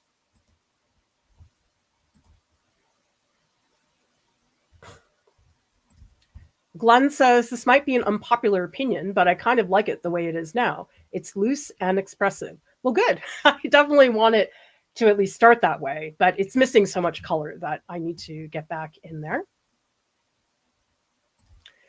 Jen is asking, I wish I could stylize and get away from the references more. Would this workshop help me with that? Yeah, I think loosening up, you can define that in a number of different ways. I do think one way of loosening up when you're talking about stylizing things is to really push the exaggeration, because oftentimes I've seen people, they don't want to paint a realistic looking portrait. They want to have some kind of distortion or whatever.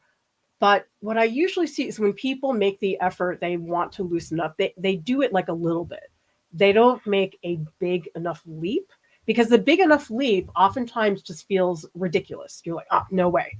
But that's what you have to do. If you really want to loosen up, you can take baby steps, and that's fine, but it takes a long time. So I don't really recommend that. Potato Kitty says, I find that I often rush the sketching phase. I get it. A lot of people are very eager to get to the fun part. This is not really the fun part for a lot of people, but I find if I do a really good job at this stage, I don't have to worry about certain things later. For example, I don't want to be questioning later on the size of that leaf. That's a huge pain to do later on, but it's something, if I just really get it right now, don't have to worry about it ever again. Louise has a question. Good. I'm so glad to hear from the lurkers. Oh, by the way, lurkers, I do want to hear from you. All you have to type right now is just hi. That's it. I love seeing all the different names, and I totally understand not everybody wants to participate in the chat, but I do love hearing from you lurkers every now and then.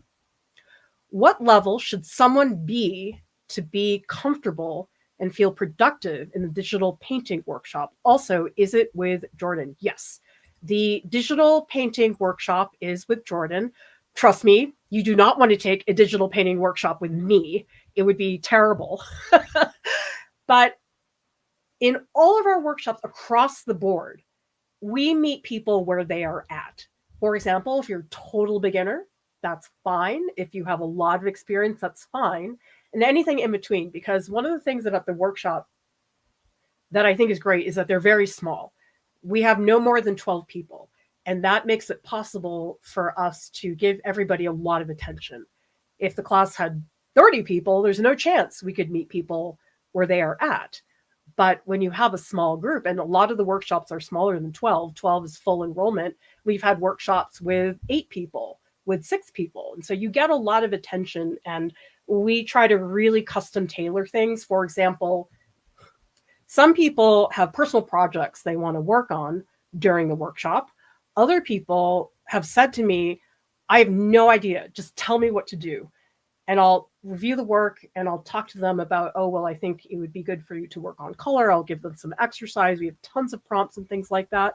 So that's been very important to me in the workshops, is that people don't feel that they have to attain a certain level of progress in order to be eligible for the workshop, because people here have all different skills. And honestly, I think it's great to be in a class with people who are all different levels, because one of the great things about the workshops is that you do see such a range. And so if you come into a workshop and everybody's the same, it's not that interesting. But hearing that range, and even people who are advanced, we can always use the basics. I know my elements of art, but I am happy to think about them again. And so even people who have tons of experience, reviewing those basics is never a bad thing. But to me, the workshops are about being in a group, listening and chatting with each other. Speaking of the group, let's take a look at what's going on in the Discord. This is from Nani, who's been painting for 2 days and is wanting to finish today. Beautiful work here with, oh, look at those beautiful textures, everybody. Nice. Keep posting the stuff in the Discord, everybody, so I can share. This is from Suna. Rag came out the gate running when I decided the right cat needed a new face. Let's check it out. Oh, I love your mixtures of purples, especially here. It gets a little bit orange. And what a great example that it's okay to paint over something. Sometimes that's what you need. A lot of times we don't want to do it because we feel like it's too much work, but it's so worth it. All right, even more progress from Coffee. This is my favorite thing when I get to see pieces progress incrementally. It's also a very excellent way to really see the different stages. You don't oftentimes get to see that. Okay, so Jack Sardi, how do I reply to a particular person, please? So if you guys want to reply, you just go on this arrow and you do reply. And then when you type something down here, that person will get a ping. But this is one big flow of stuff. So I don't think it's as critical to reply. It is in some of the other areas which are more topic driven, but today we're just showing everything. Yeah, great conversations in here. I will be back here at a certain point, but how fun that we've already seen so much progress from people in such a short period of time. Okay, I gotta figure out what's happening. Oh, okay. I think I should mix some colors. Yeah. Tell me in the comments, who here mixes on the go and who here likes to pre-mix? Who here does both? I am a pre-mixer. I don't do very well when I mix on the go. I feel like it's too many things for me to think about. And by the way, everybody, this is a razor scraper, and I use this to clean my gloss palette. It's fantastic. Okay. I'm going to mix up some green because the cherries are already red. Oh, I need to take a photo of this. I keep forgetting I need to document this so I can show everybody later. But hopefully this is good. Okay. We need to mix up a bunch of greens. I think I'm going to go for, does everybody see these like lime green patches of light? I really love that color. But then maybe I should start with the muted colors first. I know, but I really want to paint that lime green. Tell me in the chat, dark green first or bright lime green? I feel like most of the time I start light, but maybe I'll lose the lime green. I'm going to mix both, but tell me in the chat which one you think would be better, the dark green or the bright lime green. Okay, let's mix the lime green first. Okay, so looks like we have these options. This is Yellow Lake. And we also have ultramarine blue, yellow ochre. This one's called Scarlet Lake. And then titanium white and burnt umber. Okay. I am going to start with a base of white.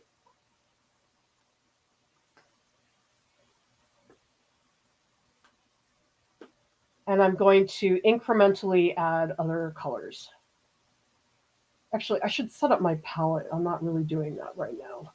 Okay, here's how I set up my palette.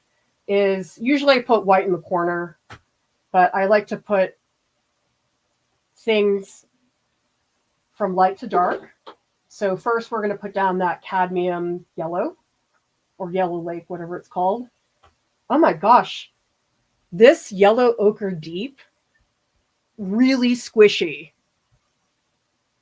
I felt like the Yellow Lake was thicker, but this is like almost runny. Yes, this is Scarlet Lake. Yeah, see, this one's not as juicy.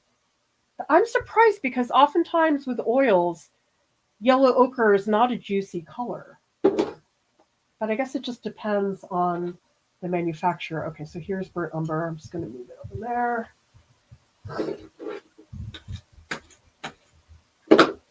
And then I guess I only have one blue. Should I cheat? Somebody got me cerulean blue. I think I'm going to cheat. Give me a second, everybody. We're going to cheat here. And I need a blue that is lighter in value and is also a little bit more yellow. Let's cheat. So I'm going to use this Gamblin cerulean blue hue. Oh my gosh, why is that so hard? What the heck? What the heck?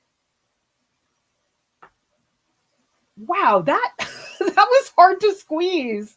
I wonder it's because the opening of the tube is so small.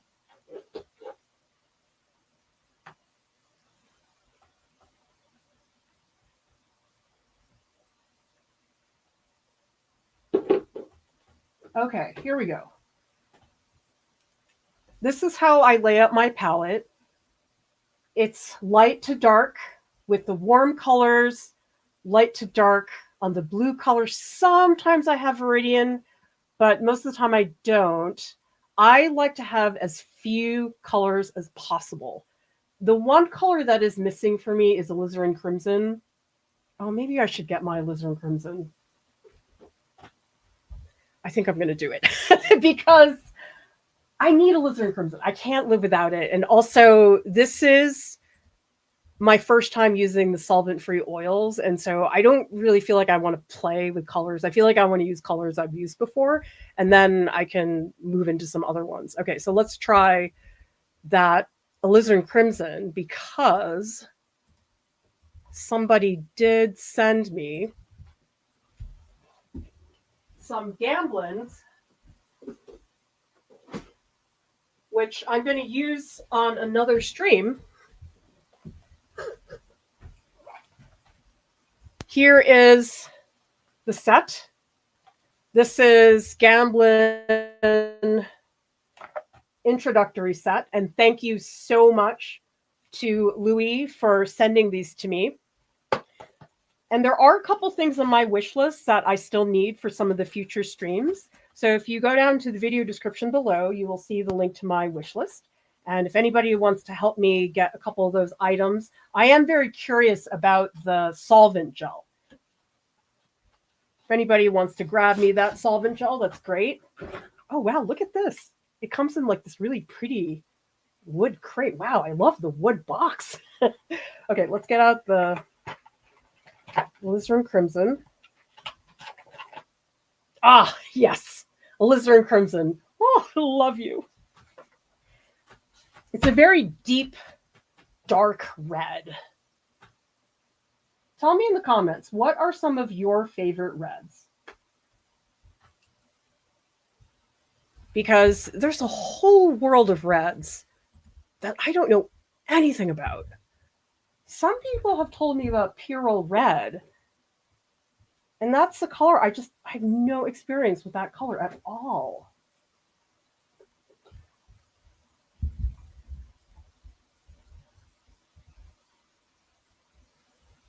So Jazz is asking about Scarlet Lake.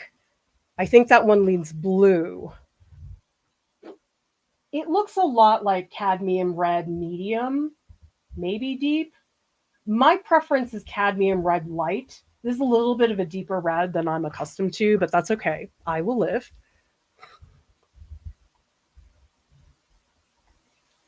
Okay, so some people want lime. Okay. We have some dark green here. Yes, Alex. Alexander. My former professor, Tony Gianola at RISD, one of the things he said was, if you can cheat, cheat. I'm like, I don't think that's good advice in general. Okay, so it seems like a lot of people want lime. Yes, Neil, you are missing out. I love cerulean and alizarin. The thing is, there are lots of colors I want to try. It's just anytime I'm trying a brand new material, I don't like to mess with things too much. Otherwise, I end up being overwhelmed. It's like there's too many factors. So Potato Kitty says, what is a solvent in oil painting? So for example, Gamblin makes a material, a solvent called Gamsol, and it's a very good solvent. It's low odor compared to something like turpentine, which is what they used to use a million years ago, but a lot of people have switched to Gamsol. But the thing is, it does have fumes, and so if you have Gamsol, you can't paint with it in a closed room. You need to have ventilation or all the windows open. I am using these solvent-free fluids and mediums from Gamsol. So this is safflower oil-based medium, and this one is safflower oil, 100% pure plant oil. And these are substitutes for that. So I'm not using something that has all kinds of solvent in it, which makes it very stinky.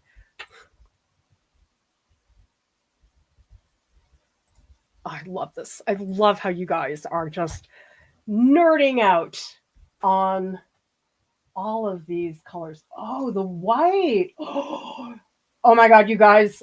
Oh, that's so creamy. Oh my God. It's like Michelin restaurant butter. Wow. Okay, I like that way better than other titanium. Oh my God. That is okay. Goodbye, Winsor Newton titanium white. I think you're done.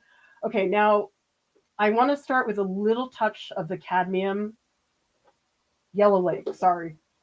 Yellow Lake. Gosh, that's a strong color. Wow.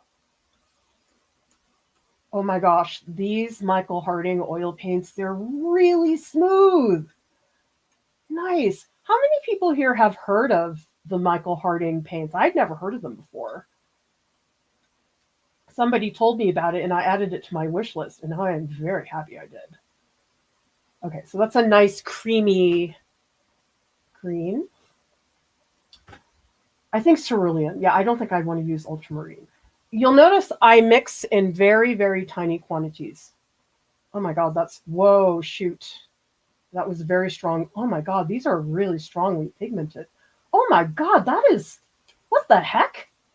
That's surreal. Look at that. It's so freaking dark. Oh my God. That's not going to work. Shoot.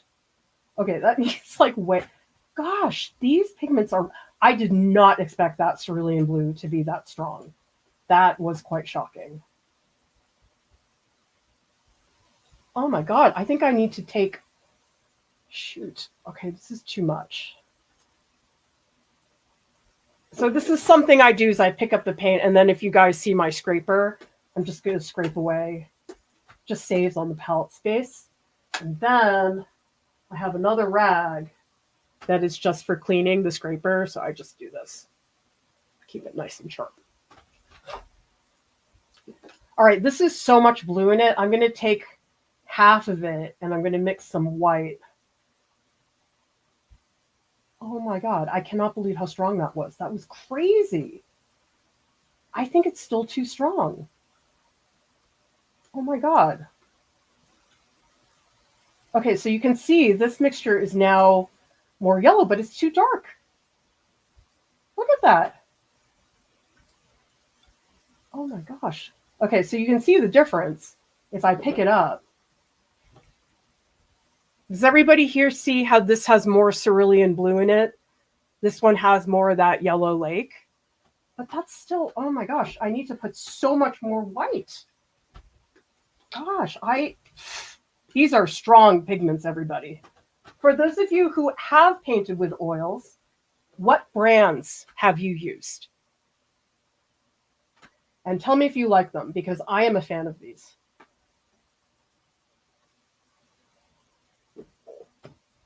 Okay, this time we're going to take a little touch of this.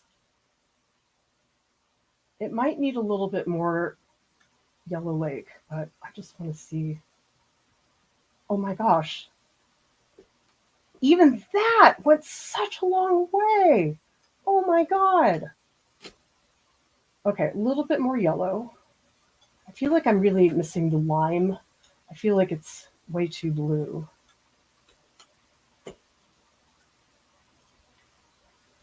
Now see, it looks this way on the palette, but that doesn't mean it's going to work on the actual canvas or panel.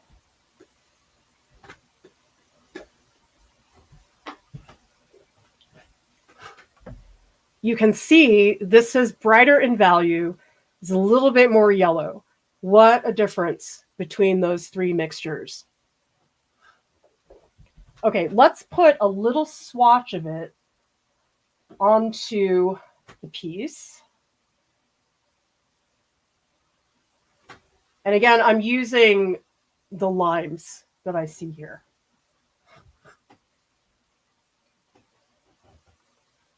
Actually, I think I should wipe this down. Although it might be difficult. I'm just going to try to minimize some of the lines.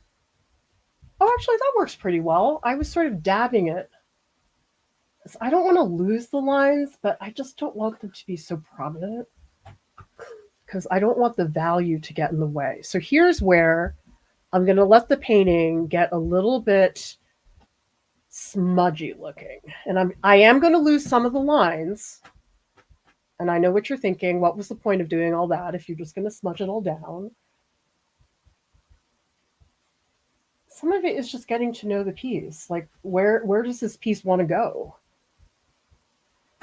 And so now I have more a suggestion.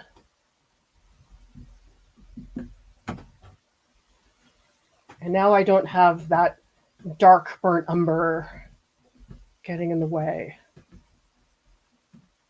All right, that's still pretty good. I can still see it. And let me get a photo. You can all see this.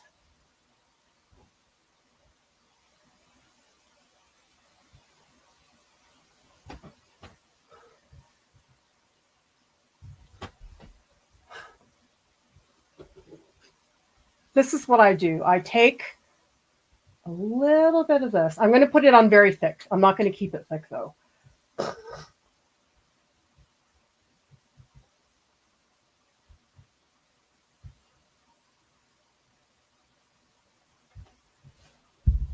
Still looks too blue.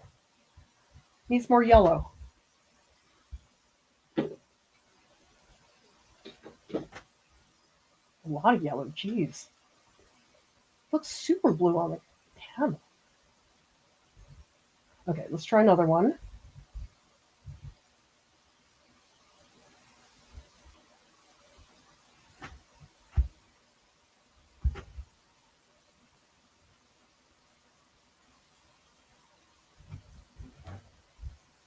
feel like that's too dark.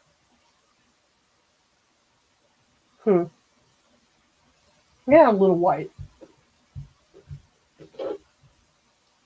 By the way, who here likes mixing colors? I love this. I could just skip the painting part and just mix colors. Because I do think everybody has a different way of mixing. I tend to mix in very small quantities.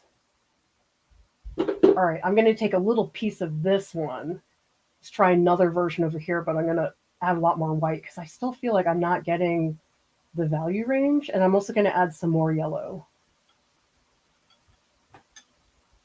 It tricks you because on the palette it looks like one thing, and then you add it and it looks very different on the panel.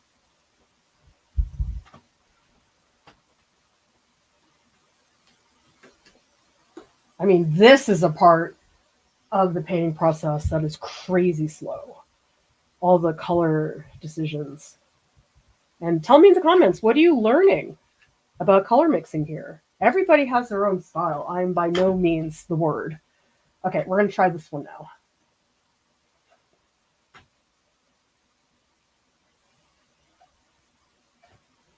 That's it. That's the color. Oh my gosh, I got it. That's it. I'll take a photo and I'll post it in the Discord so you guys can see the colors a little bit better. Yeah, in fact, I'll keep posting things in the Discord so people can see, because the color is not super accurate on the stream. But at the very least, this will give you guys some ideas. And actually, I'll also post that. So another reason why you'd want to go into the Discord. I also have some studio snacks. Fig bars. Is that it? Yep, okay, that's it. All right, this I'm going to scrape off.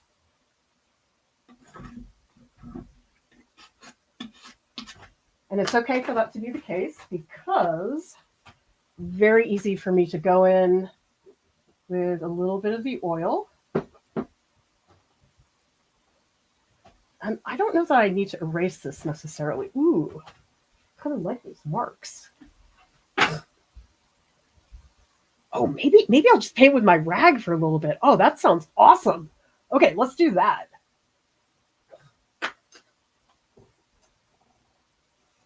Gotta get organized though.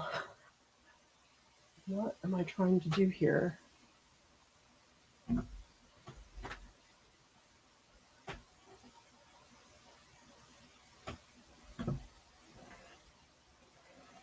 Here I'm going to really think about edges.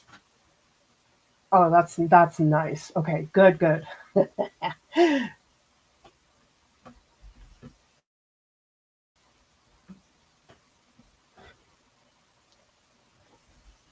Here's the slow part.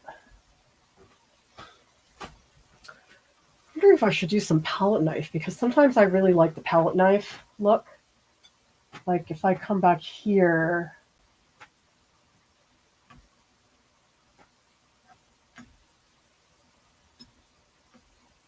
the nice thing about oils is it's not going to dry. So I can do some palette knife work like this. I'm going to pick a couple spots where I can really build it up.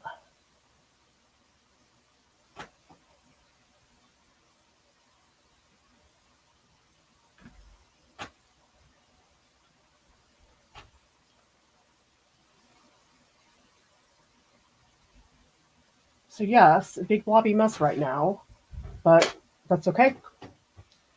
That's how it has to be for a little bit.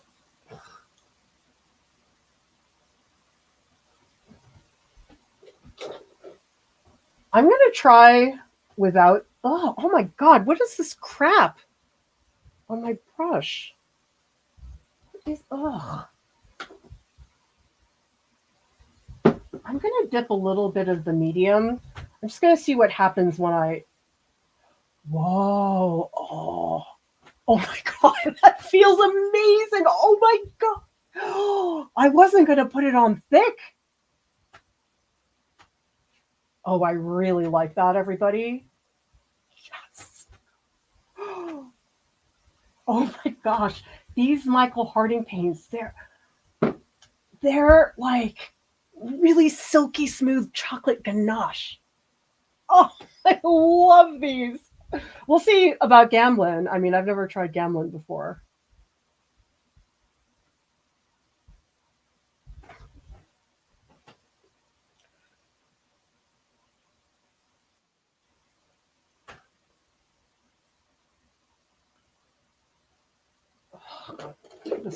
Ah!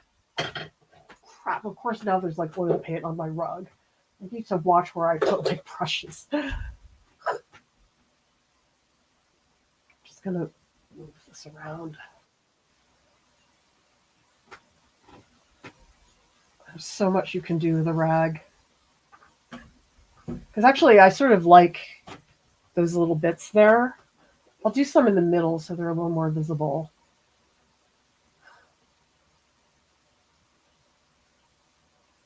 Okay, here there's a nice big patch.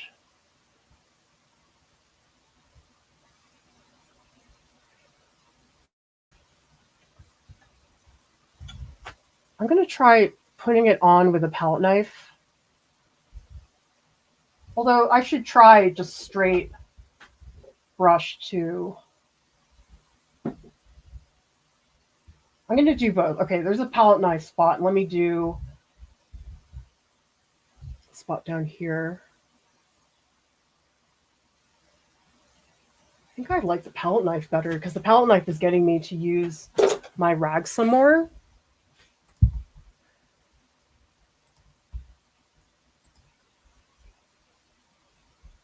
Yes, never used Gamblin before. I was always a Winsor Newton girl. I used a little bit of Grumbacher, but you know something, in retrospect, as an art school student, I was not experimental with brands the way I am now. And honestly, the reason I am now is because of all of you, because all of you have mentioned, I tried this brand and this Monyo oil pastel set is really great. And so I feel like in my position, I've been very lucky to be surrounded by people who are making those suggestions. I mean, another big thing too, though, is when I was in art school, I did not have the money to do all those different brands. And the only reason I can do it here is because all of you sent me stuff on my wish list. If people had not sent me the items on my wish list, I wouldn't have done the marathon. There's no chance I ever would have been able to afford all of these supplies. Yeah, Merrick, I noticed that. Just squirting out the Gamblin, it felt way stiffer. The Michael Hardings are a lot juicier, although I am going to be trying the Geneva oil paints, and those are actually formulated so that the medium is already mixed into them. So they're supposed to be a lot thinner. It's probably dog fur. You're right. So Loon just saying, what do people think of pre-mixing tubed colors like using pastels? I have strong feelings to shorten the mixing time so I can preserve the energy to the brushstrokes. Oh, Kathy Speranza does that. Yeah, she tubes tons of colors. I don't feel like I paint enough to warrant spending all the time doing that, but if it saves you time, go ahead.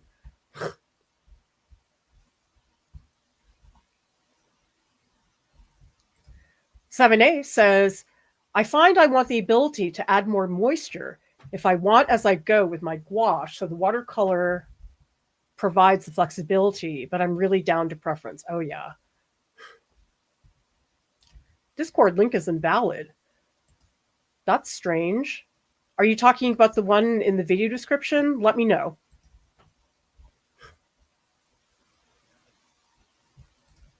Anna says mixing colors is fantastic, but you have to mix a lot so you have enough for a whole painting session. It's really annoying to have to stop painting to remix colors. I know, but that's why, Anna, if you're a thin painter, you don't have to do it so much. And I know you're not a thin painter.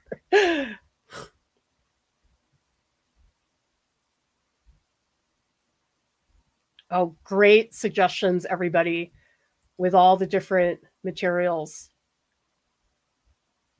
Yeah, get help from each other, everybody. Like Jen here is asking for people who work with gouache. So if there's anything you want to ask anybody about here, I mean, we have an incredible community. of people from all over the world who have tried so many things. So if anybody here wants to know about brushes or oil pastels or whatever, ask. This is, in my opinion, the world's greatest art research team.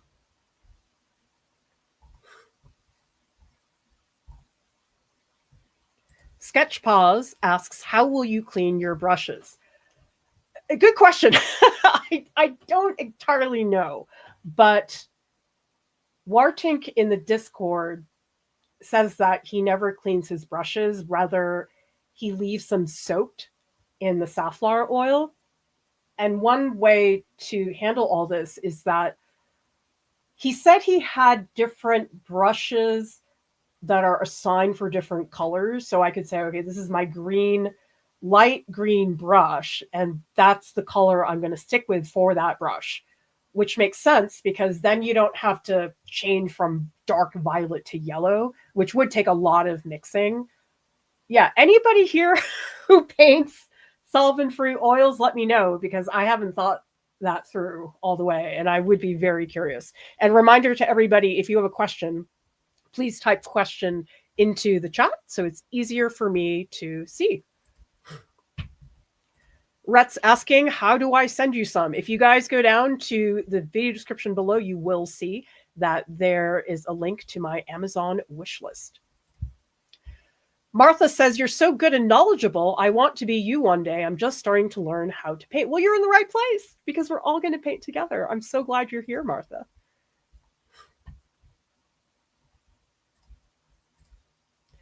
And a reminder, everybody, if you feel like it, send me a tip. You can do that with Venmo and PayPal in our links below, or you can also send us a super chat or a super sticker because we need all the help we can get here at Art Prof. I'm very happy that we've been able to sustain ourselves, but it's never easy. And all things you guys contribute make this community possible, because I came into this with the intention that our content would be free.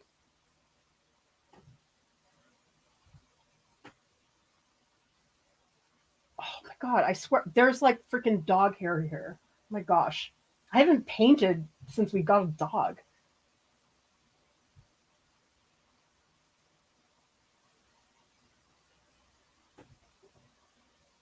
Oh boy, this is slow. You guys want to see slow? This is slow.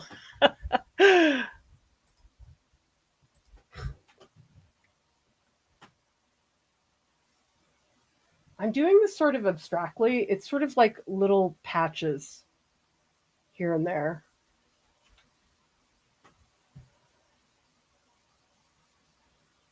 And I want to distribute the green so it's all over.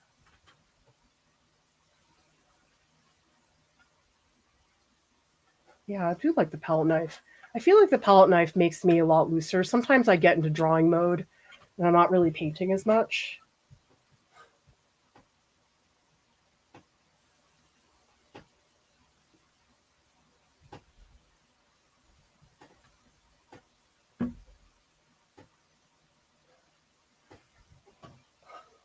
Most of the lime is concentrated in this area.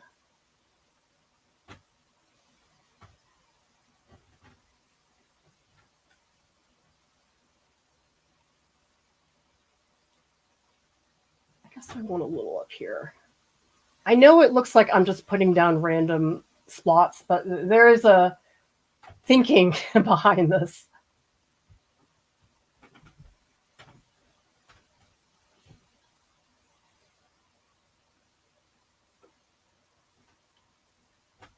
Let's get something pretty substantial up here at the top.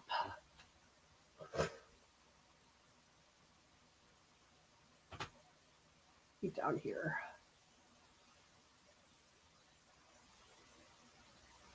So tell me in the comments, how many of you here use a palette knife?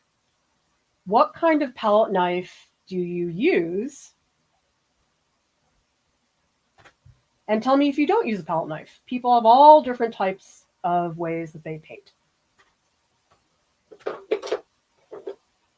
Okay, we're going to get back in here with a brush.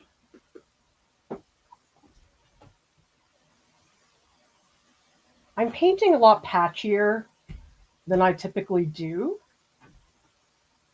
but I think that's okay because I don't feel like I really have a technique yet because it's such a different material.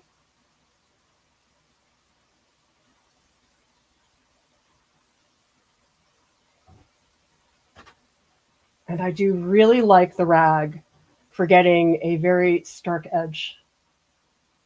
Oh, that's nice. I'm not really painting leaves right now. I'm more painting around the leaves.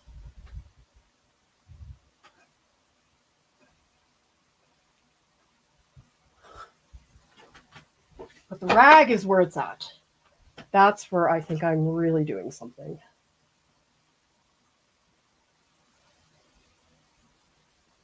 Oh, I really like using it that way. Isn't that a beautiful glaze?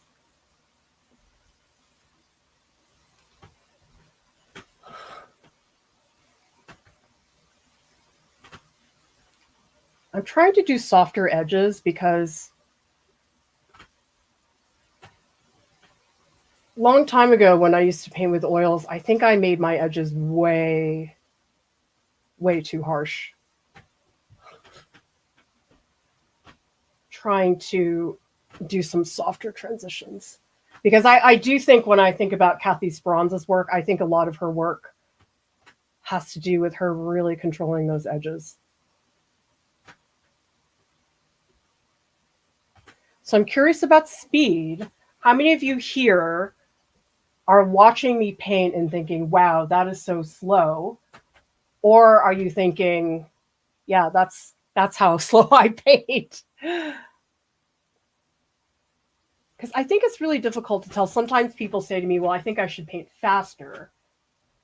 And my question is always like, well, why? Why do you feel the need to paint faster?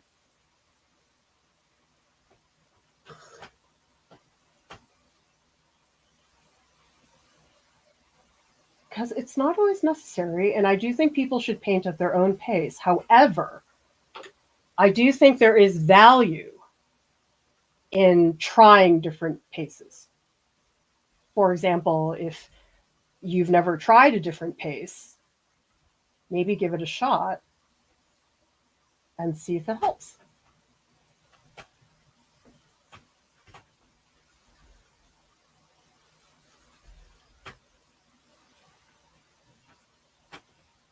Still very patchy. This one I think got too big. Sorry, I know my little face is covering that. So actually, let me move to here. I'll move the banner so you can all see this a little bit better.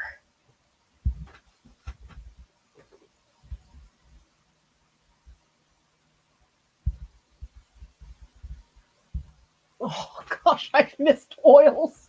Oh my gosh, this is so amazing.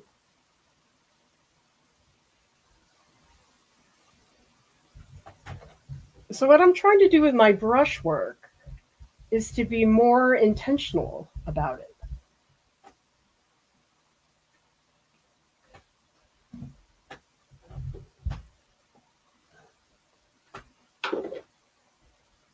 And for me, intentional means slow.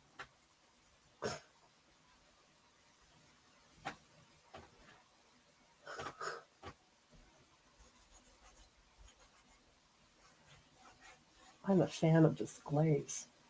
That is nice. So I'd say right now, you can see I'm trying to define these crisper edges.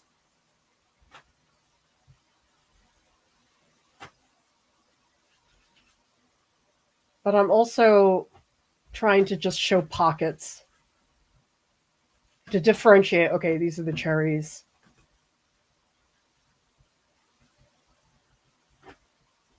I mean, this is so early. I'm sure the stuff I'm doing right now is not going to show up later.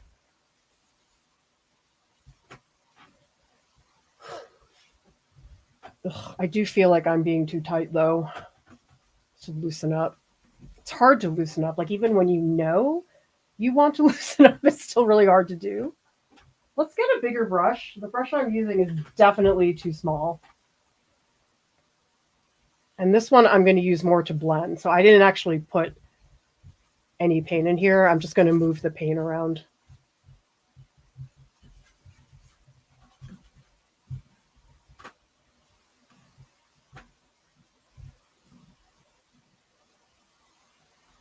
So here you can see the contour of that leaf is now in there, although I did too much here. So let's cut that back a little bit more. I'm so glad you guys all showed up. There's 141 people watching right now. That's amazing. I mean, as much as technology has its problems, I just am blown away that something like this is possible. Never thought this was something I'd ever be doing. I mean, this didn't exist. I always thought for the longest time, okay, college professor, that's my thing. But apparently not.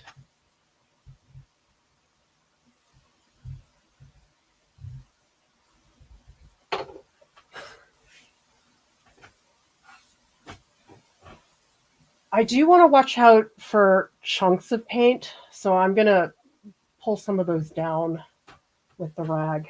Okay, let's get a progress shot, and then I will take a look at the contents.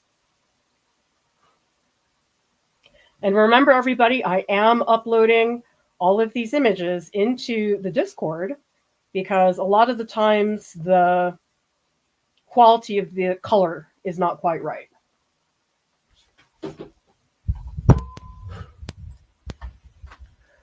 See what people are saying in the comments. Personal painting concert. I really like that, Lunja.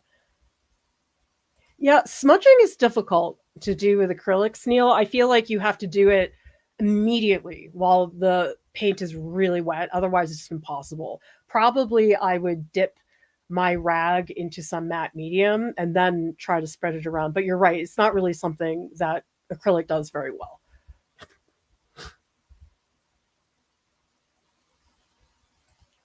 So Mark says, in terms of speed, it depends. 3 seasons are plein air. I do paint fast. Oh, yes. Plein air is not a time that I paint slow. I usually don't last longer than about 3 hours, and that's long.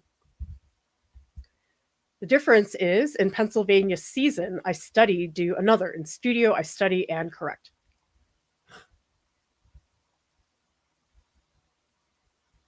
Awesome. Casey, also team slow. Yeah, Nina, I really, really like still life. And I know so many people feel that it's inherently boring and they say, well, I don't want to do it. It's boring. And I'm like, but have you painted a gorgeous highlight falling down the side of a peach? And have you painted the... Ah! Sorry, that's my mic. I mean, still life is not my main thing, but I appreciate those moments. Sorry, I knew this was going to happen. Hang on, my webcam moved. Okay, that's better. Sorry, everybody. You should see this. The setup I have is absurd. I can't move too much to the left or the right. Gene Smith says, I've been doing oil painting since 94. I have cerebral palsy. I'm in a day program called Image, that KC. Oh, that's fantastic. I'm so glad you've been able to do some oil painting. Okay, so Mark is recommending Murphy's oil soap. I'll give it a shot. I actually do have a giant tub of that. We use it a lot for casting. Me too, Parvi. I don't like the palette knives that are just flat. The offset ones that we're talking about. So this is an offset palette knife. It's this part. If you have a palette knife that's just straight, I find those a lot tougher to use. Okay, so La Lupin says a more thorough clean in walnut oil. Every few days, a deep clean with brush soap and running water. Fantastic. See, I knew you guys were going to tell me what I needed.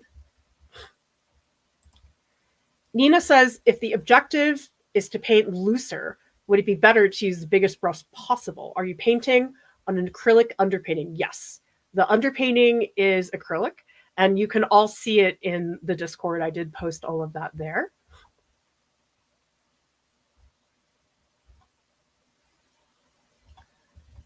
Thank you so much, Neil, for the super chat. We so much appreciate your support, and we're so grateful that we have an audience that helps us so much, because I'm not kidding, I can't do this without your support. So it means so much to us when you can support us in that way.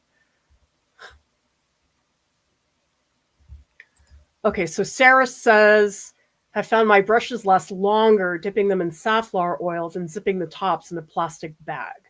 Okay, so Anna says, if you put your brushes in a vat of vegetable oil, you don't have to clean them and they stay fresh forever. I also assign different brushes to different colors so they don't require cleaning. Excellent. I'm so glad that all of you are helping me here. Caleb says, I use a cheaper palette knife I got from Michael's. It's long and kind of bendy. Yes. Well, people have very different shapes of palette knives. For example, this one I have here, you can see it's very tall. Some people like ones that are shorter, some that are wider. It really depends on your mixing style. That's a particular one that I happen to like.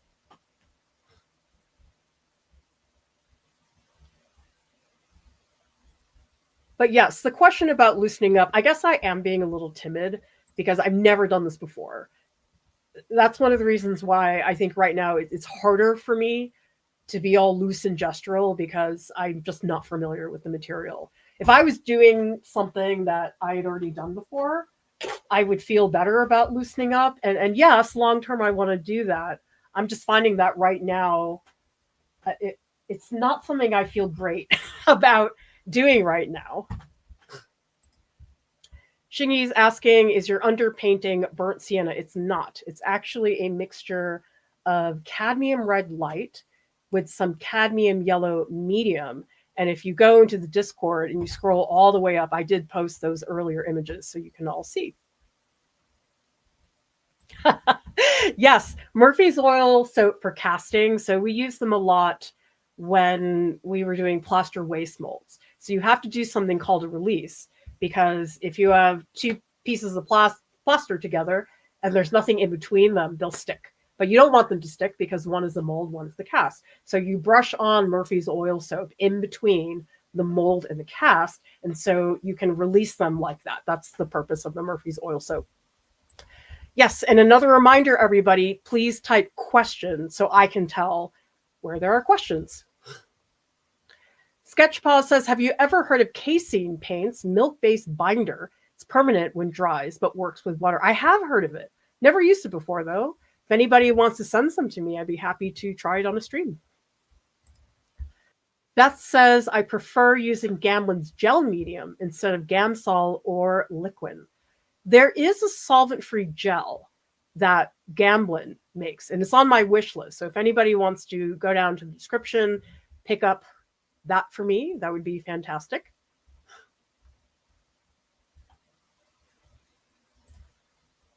Beth says, I've been an acrylic artist for 4 years, started an oil class in September. More comfortable with acrylics, but being able to make things pop out and look 3D is amazing. I know. Who here knows the joy of still life? Where you're just like, oh, that beautiful red of that apple. It is possible to be excited about apples and bosses.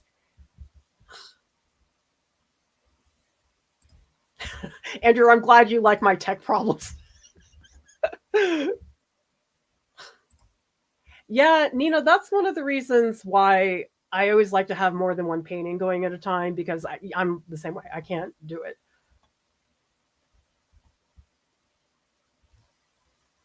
Oh, Ilsa says, I think the cerulean hue, which is Gamblin, might be phthalo-based, hence the tinting strength. Oh, I've never found a cerulean blue that was this intense.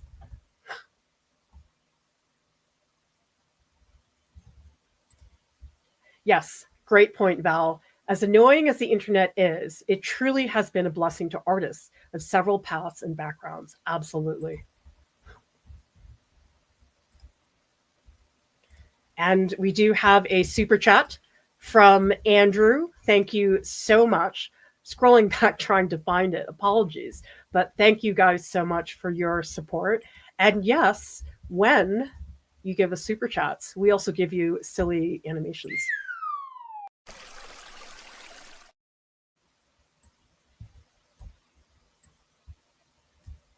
Oh, here it is.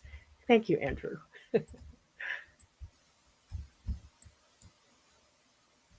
Okay, Lupin says if oil paint dries in your brush, soaking it in Murphy's oil soap for 24 hours will loosen it up.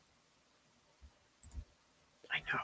I mean, this is one of the reasons I don't do a lot of oil painting, because I'm so busy with so many things. I mean, I can't afford to work on a painting that takes 80 hours. I just would never get anything done. And the setup, it's a lot. I mean, I spent days trying to figure this out. Okay, let's get into some of the darker greens. Let's approximate.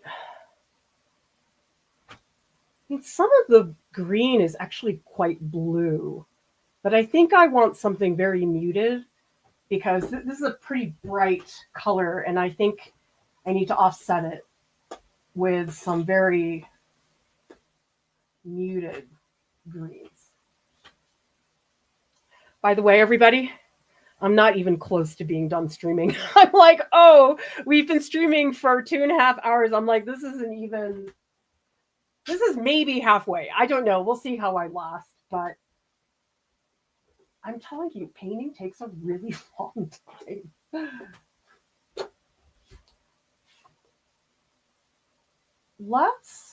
I'm going to go with the cerulean blue again. Let's try yellow ochre, because yellow ochre is a lot more dull. Oh my God, that blue is nuts. I need jeez. Okay, this is crazy intense. Okay, let's just take a sliver of it, and we'll put some white and maybe a little bit of, well, maybe more yellow ochre if the blue is so incredibly strong. I'm just going to flip my palette so everybody can see this maybe a little bit better. And I am shooting photos of my palette and putting them into the Discord, everybody. Gosh, that yellow ochre is not strong. Let me try a ton of the yellow. Yellow Lake is the color here from Michael Harding. Ah, better. Still think I need more, though.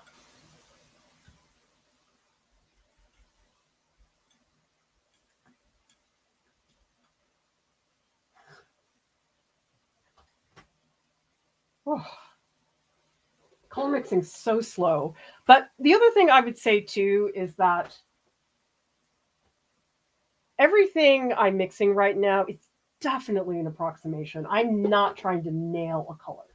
And I know some people feel the pressure that, okay, whatever color it is I'm mixing right now, that's the color. But I just don't think that's ever the case. I think it does help when you feel like what you're painting is an approximation. For example, how many people here feel like you have trouble mixing a color, the paint matching? For example, Mark Carter, who made the Geneva paints that I'm going to be trying tomorrow, I know his painting approach, from what I've seen at least, or what people have told me, is very much about color matching. I'm more somebody who puts a color down, but then I layer a lot of glazes on top, and that slowly gets me to the color. So I'm not somebody who really color matches in the same way. Okay, this is too saturated. Although, let me put a little bit of it down, because I think that would help. Ooh, gosh, that is so much freaking blue. What? Yes, and there's oil paint on my phone. Actually, let me put it up here. Maybe this is a better spot. Oh, that's way too saturated. It's still not quite green enough. I still feel like it's very blue.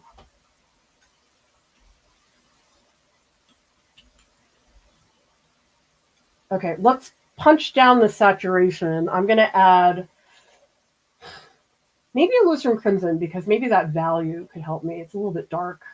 Let's see how strong this alizarin crimson is. It's from Gamblin. Oh yeah, that's pretty good. I like that. It's definitely adding the value. I might want to add, let's just add a little touch of the Scarlet Lake because I think that might help more with the mutedness. And by the way, everybody, keep posting in that Discord. Isn't it fun to see what everybody's working on? It's just the coolest thing. Okay, let's try this. Okay, that's nice and muted. Still too saturated, though. Let me add a little bit more of the Scarlet Lake. Because this leaf I want to be very big, but very muted.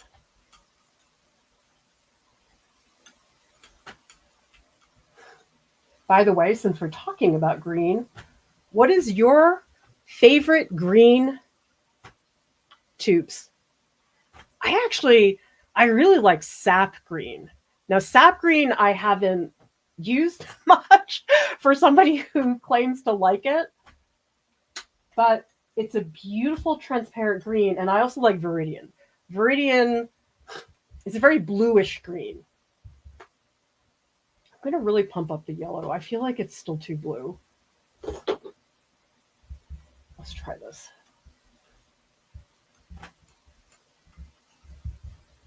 Still need some red, though, I think. Let's try it again.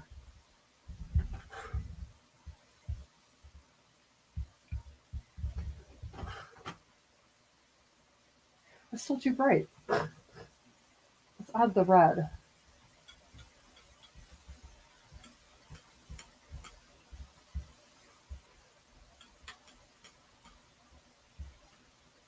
It's very helpful to do this on the canvas. Okay, let's try. I think this one might be better.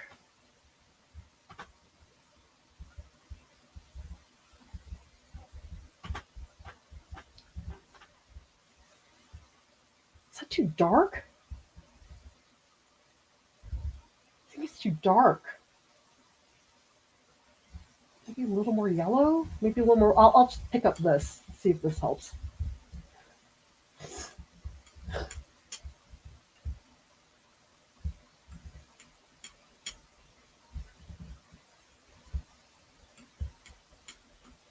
Okay, let's try this again.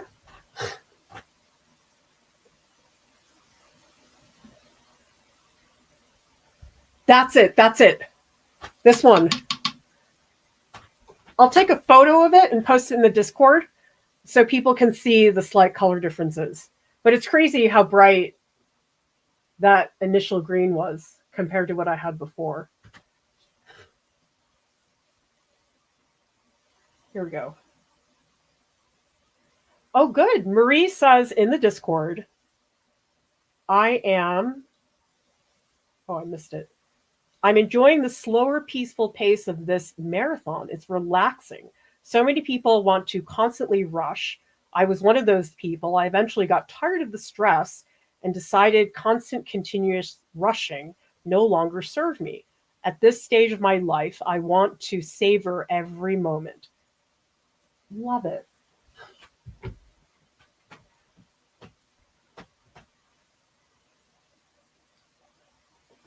Okay, let's scrape away those other greens. Actually, I'll take a picture of my palette as well, and I'll show you guys. Okay, does everybody see this palette? These are the highlights. Look at that blue. That blue is out of control. It's so strong. Wow. I never thought about cerulean blue as an intense color. I always thought about it as a mild blue. This is like cerulean blue on steroids. Never seen a cerulean blue like this.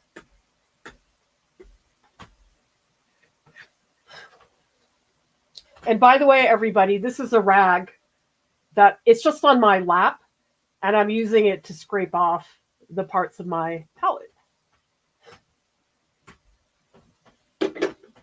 Okay. Always make sure that you are cleaning your palette knife because a lot of gook gets on there. Okay, we're going to scrape this away. Sorry, I know that sound is not great. Okay, big brush.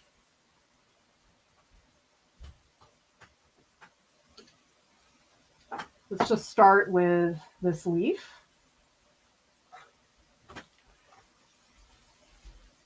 It's just going to be a nice flat shape. Oh, I loved, look, see this, everybody? You can see the red underneath. Okay, I got to take a photo of that so everybody can see it. You may not be able to see it here in the stream so well, but I'll take a nice zoomed in photo so everybody can really see. Oh, that's nice.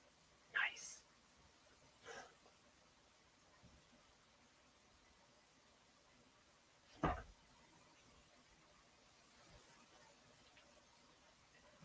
All right. This is why I love this underpainting. I just posted a picture in the Discord, and if you zoom in on it, you can see some of that red, which is underneath.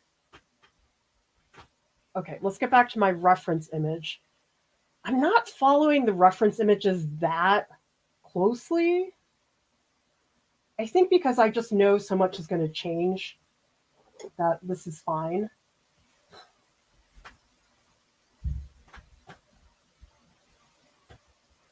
What's really important here is this tip. So you notice I'm not putting on the green super opaque. Oh my God. This is why I love oil paint. Oh my God. This has been so long. Oh my gosh. This is like coming back to some incredible romance I had with oil. I mean, nothing beats it. Those of you who are oil painters, you know how it's so vague to say, well, I just like how it feels. But that's really what it's like. This is, oh, I just love how it feels. Like, oh my God, wow.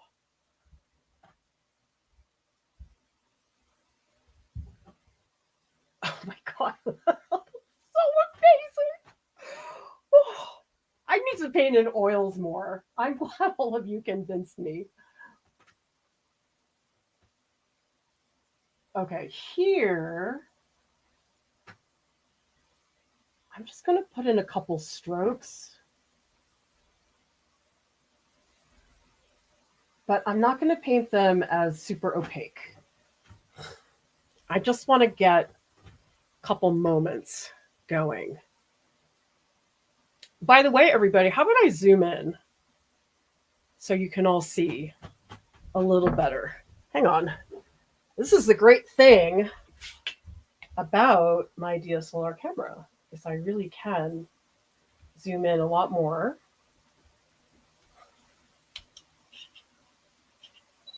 There we go. Although maybe I should pivot to this side. That would be better. I'm going to push it up a little more. I hope you guys are liking the DSLR camera. I think the color is crisper. Because I was using a webcam before and it was not good.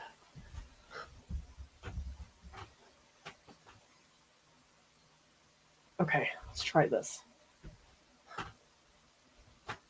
More solvent. I shouldn't call it solvent. I should call it oil. And I need to scrape away this blue. Is that my lens? I think my lens needs to be cleaned. Give me a sec. Let me just see how this looks.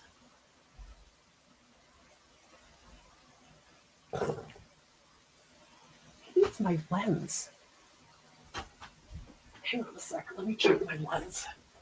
Because it looks all poofy. Let's see if that's better. Maybe I just have to zoom out. Maybe it doesn't like that.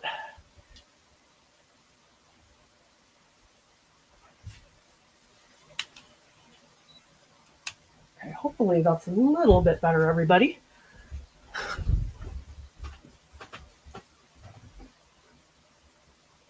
Also, these are super creamy. These Michael Harding paints. Yes.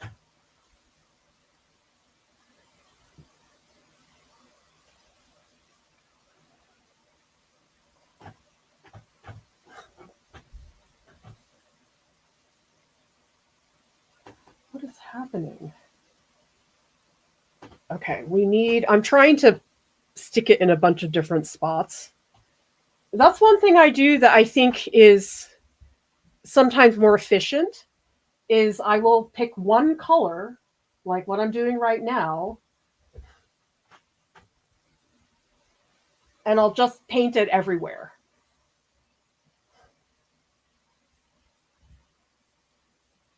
I'm getting lost in the references now. It's confusing.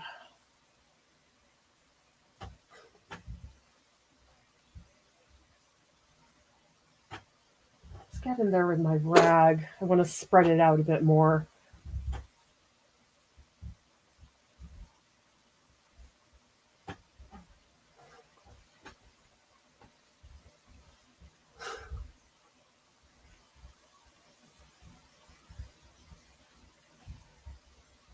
I guess this is, yeah, that's a leaf.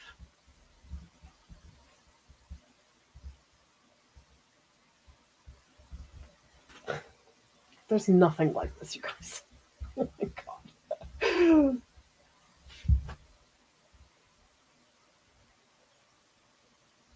Looking for more patches.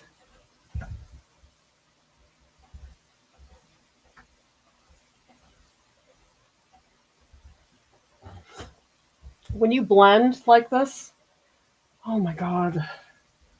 And on the panel, oh, by the way, who here likes canvas?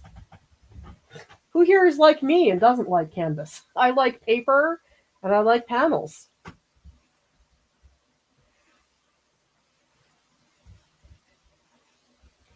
Because I discovered that I really do not like canvas. And I think that really contributed to me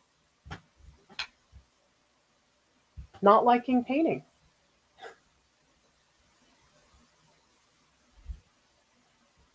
Okay, let me zoom out because I think you guys will see better. I keep jumping around too much. Let's try that again.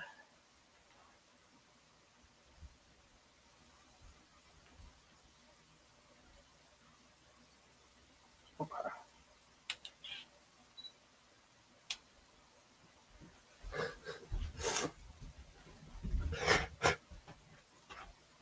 And if you don't like canvas, what do you like?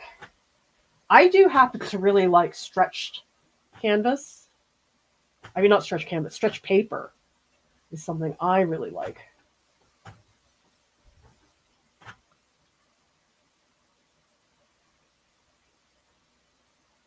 Because this panel is so smooth. I am a smooth painter. I really don't like the coarseness of texture of the canvas.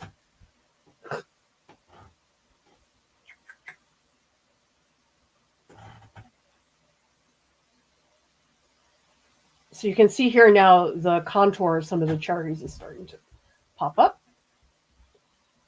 I guess I like the idea of painting around the cherries because my first impulse is, oh, paint the cherries. But this is actually getting me to do more of the background. So I guess somebody asked me earlier, why not do a green underpainting? But I think it's because I do better when I paint around the subjects first.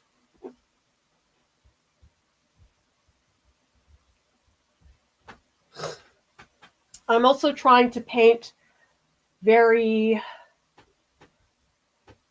light, not putting a huge amount of pressure. But these are amazing for blending. Oh my God. It's going to feel incredible later on.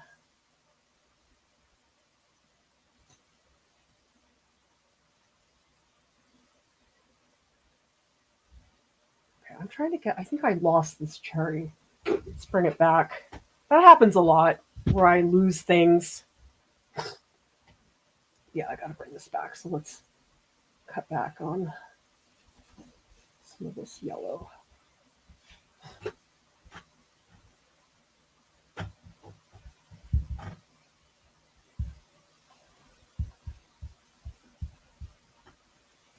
Oh my God. The panel's amazing. Who here has worked on a panel before? Because honestly, I never really thought about it until Kathy Speranza told me that that's what she paints with. And I was like, okay, if I want to try to be like Kathy Speranza, maybe I should try it too. And I'm so much happier with this. Oh my gosh. I feel like I'm starting to understand why the panels are important for her painting technique. Okay, there's another green here. It's a little bit lighter, so I'm going to take this green I already had. I'm going to mix it with this green, so we get a green that's a slightly different value. Okay,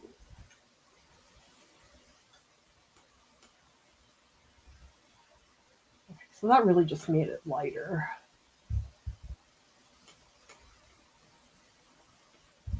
Okay, let's see where I can apply some of this.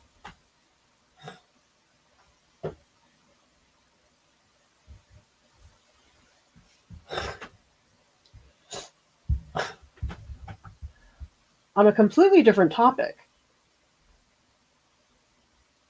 Who here is a John Baptiste fan?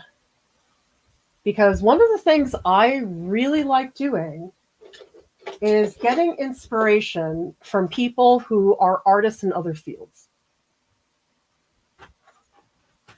And I watched that Netflix documentary on John Baptiste 2 days ago. And I loved it. I mean, I just discovered his music. I mean, I knew about him because he has been on The Late Show with Stephen Colbert for years and years. But hearing him talk about the various genres in music, apparently some people were very angry when he got a Grammy nomination for the classical music category. I guess the classical music people were all up in arms that he was nominated in the classical music category. And I was just like, are you serious? Like, I played in orchestras for a long time. I think a lot of you guys know that about me. I played the oboe. And the classical music community, I don't know about professionally really what they're like, but it sounded like a lot of the stuff that artists do with gatekeeping that I've seen in different places. And it just sounded so familiar the way that he described it. I mean, I think his work is amazing because he has that classical training.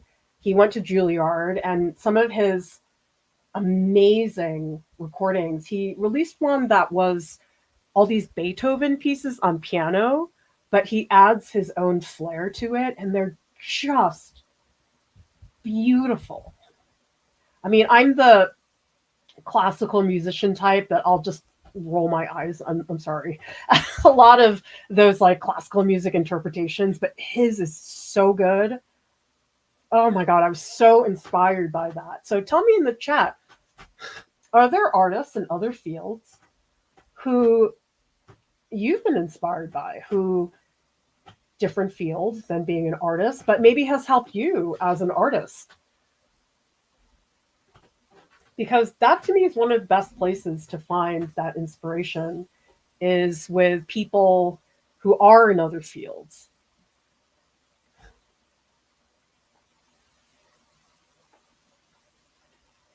Okay, I'm starting to think I need to add a very dark green in here somewhere. Hmm.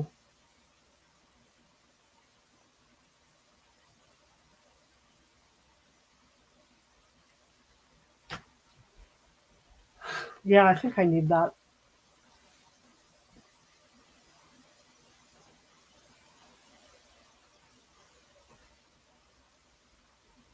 Okay, let's see what's happening in the chat.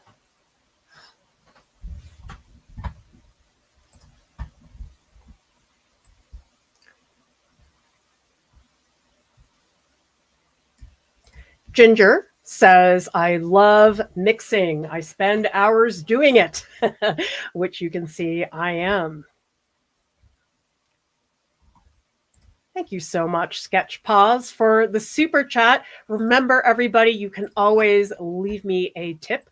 We have Venmo and PayPal, or you can send us a super sticker or a super chat. We need all the help we can get to stay up and running. Because, boy, it's a lot to cover all of our expenses. We have a lot of them, and I know a lot of them don't even seem that visible, but we have to pay staff, we have to pay for hosting the website, we pay for the Flickr page, which is the free reference photo collection. So anything people can provide as a donation is incredibly important to us.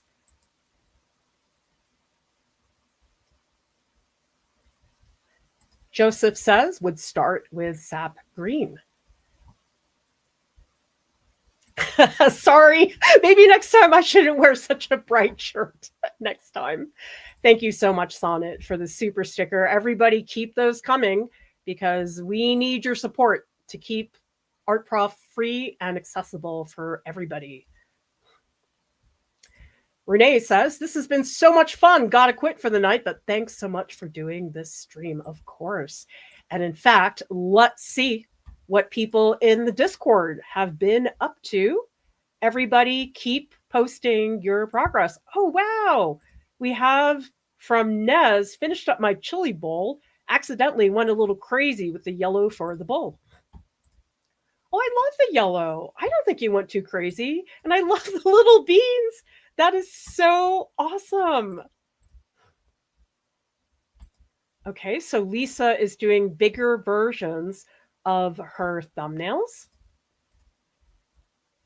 And we also have Hepelesan, who is doing, wow, look at these brush strokes.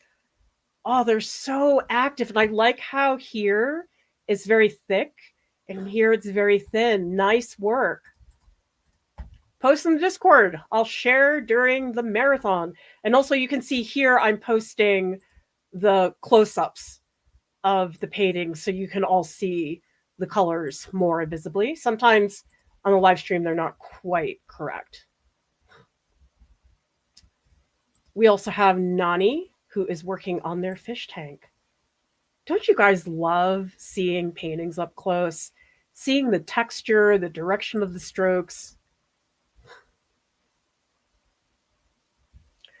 So Rhett is saying, ordered a tube. They sent me a whole box. How do I send you some? Send me an email and I'll get in touch with you, because the preference is for people to use the wish list. But if you want, you can send it to me in other ways. So just send me an email. It's on the contact page on artprof.org. Jack Sardi says, I know there are some oil painters who start with the midtones and the darks and leave the lights, highlights with thicker paint as they last. What are your thoughts on this?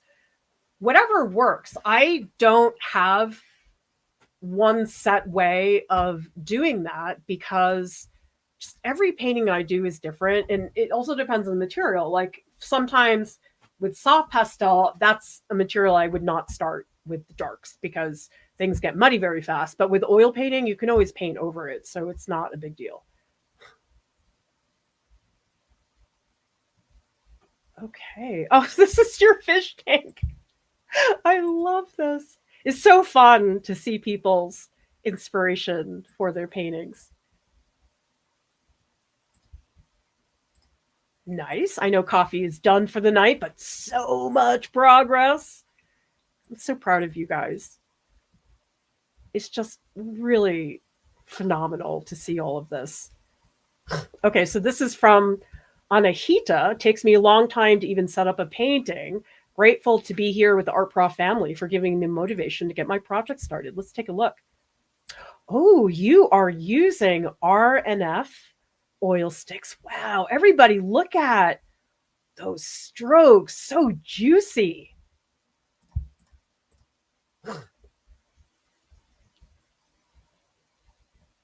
Oh, wow. There's a huge party happening in here.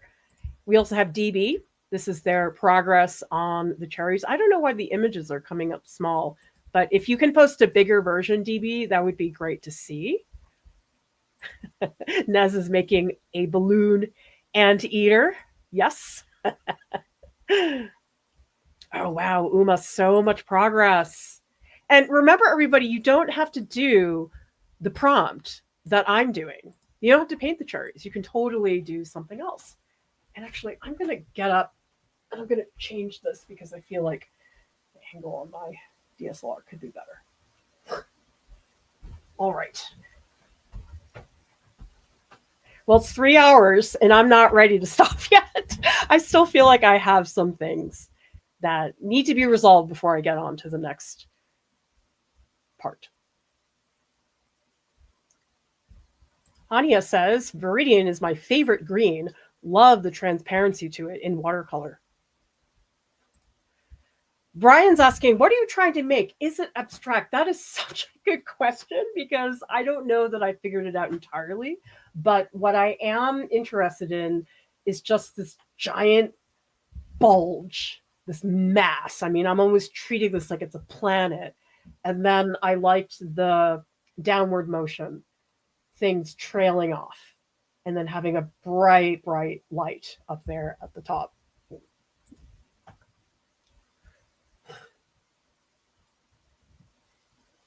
Okay, so the messages I was reading, those are in the Discord. So if you're not in the Discord, there is a link to join in the video description below.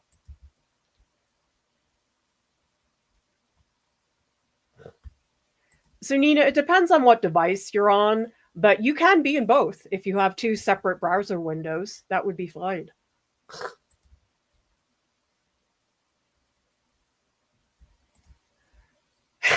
Neil says, how will you clean off the oil paint on your phone? With a rag, like everything else.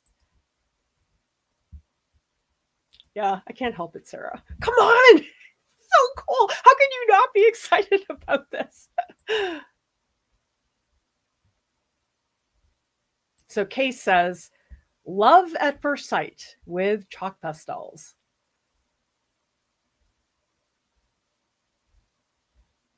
Okay, so Jennifer also does not like canvas. Same thing with KC. Jody says panels for sure, dislike canvas.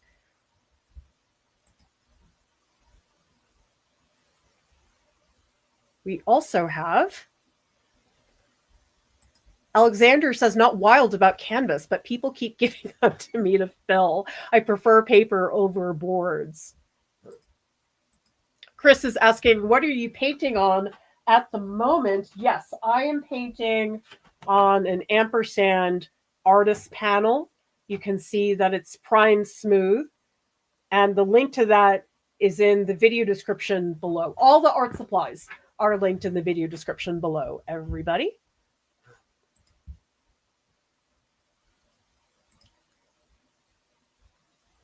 We also have, yeah, not John the Baptist, John Baptiste. Here, I'll put his name. You guys can look him up. I've been so obsessed with his music. What? Wait, that was wrong. I spelled it wrong. John Baptiste. There, that's the correct spelling. Sorry.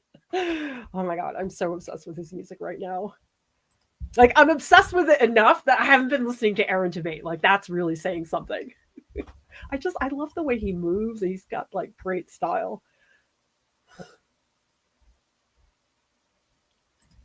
Sonnet says, do you ever listen to music while you paint? Oh, yeah. I cannot paint in silence.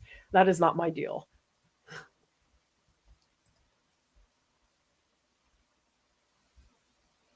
Great discussion happening here in the chat.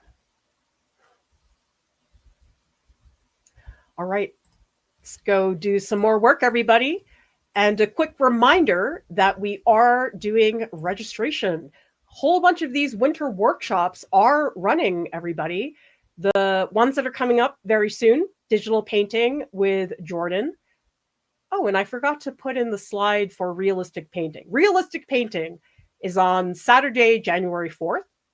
We also have some other ones like experimental printmaking, creature design with Jordan, flowers and plants in watercolor. The link to join, register for a workshop is in the video description below.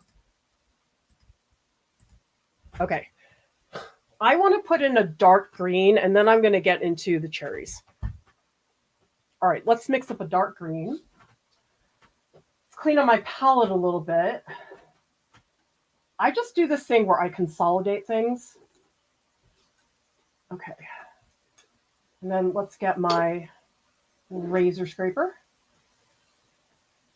This is a window scraper. You can get it at any hardware store. I really like these for cleaning glass palettes. Extremely handy. And in case you missed it, I just have this rag, and it's just in my lap.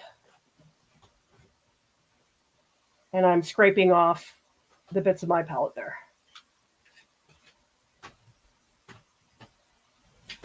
Oh, and actually, I should take a picture of my palette so everybody can see what those colors are like.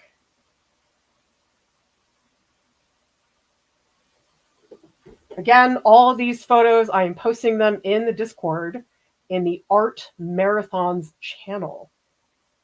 I will continue posting in here any updates because I'll be doing more underpaintings and things like that. So that is the place to be if you would like to get all the deets on the marathon. Okay, for the dark values, I think I'm going to do mostly alizarin crimson. Yeah, let's do it. Oh my gosh, I love alizarin crimson. Okay.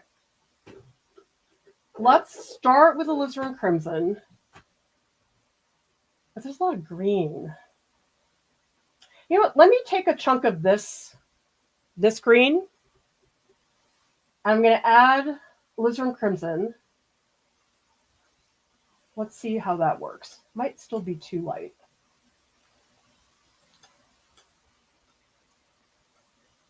It's still too light. Okay, you know what? I'm going to use some ultramarine because ultramarine has a lot of value. Ultramarine is a really great color when you're just trying to make something darker. That and alizarin crimson I find are really excellent. Ugh, that's too gray. Ugh, that looks terrible. Oh my God. Yeah, that's really bad. Okay, well, let's abandon that. I wanted something like really dark. So actually, let me put that aside. And let's do alizarin with ultramarine. Because I don't need a lot of this color. But you know something? I want more alizarin crimson than ultramarine. Where is it? How come it's always the one color that you need that I can't find? Where is it? It's got to be here somewhere. Hang on a second, everybody. Oh my God, I'm going to cry if I can't find my alizarin crimson. What the heck?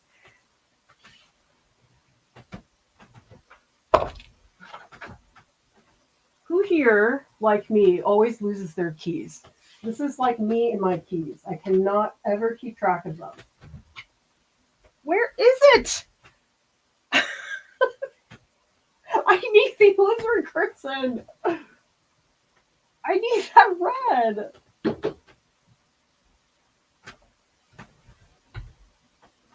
Oh my God, I think I'm actually going to give up. I can't find it.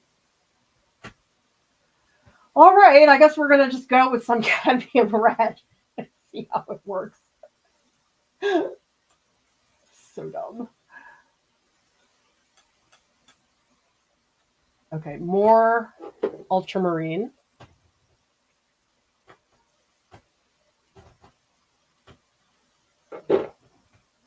Still too red.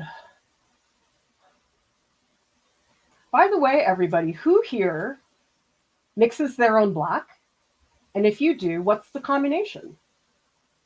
Because I love mixing black. I think my favorite black combination is probably alizarin crimson with viridian. But for something more cool, I do like burnt umber with ultramarine blue. Okay, let's get in some dark areas. Hopefully this is dark enough. Actually, I should try it before I add a lot of it.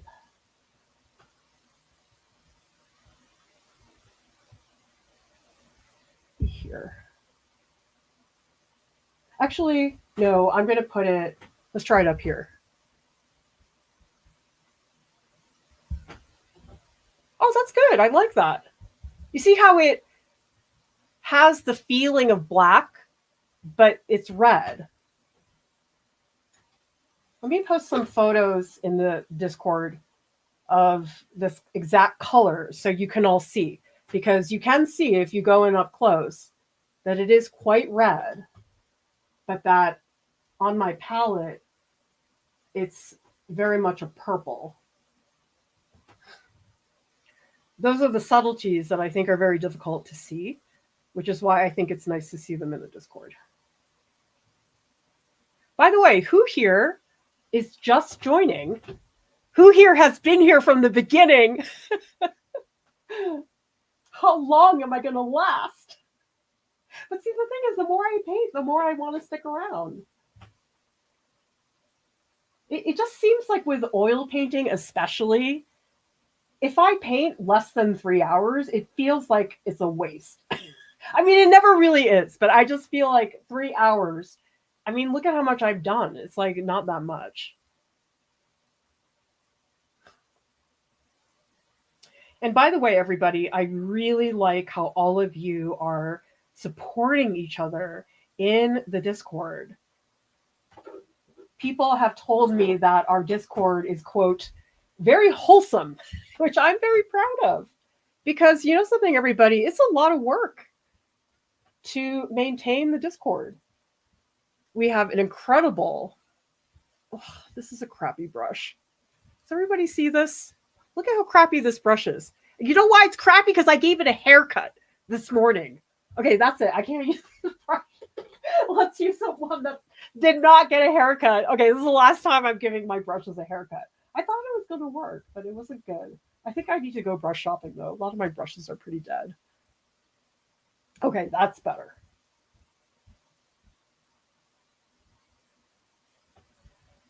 I'm just trying to block in these spots that are in between the cherries. And I don't want too much of this, but I need this here for the value. And you can see how that starts to really pop a lot more.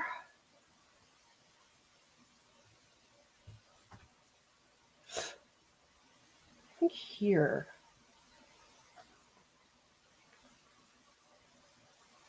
It's hard to say. I still feel like this is just a bunch of abstract whatever at this stage.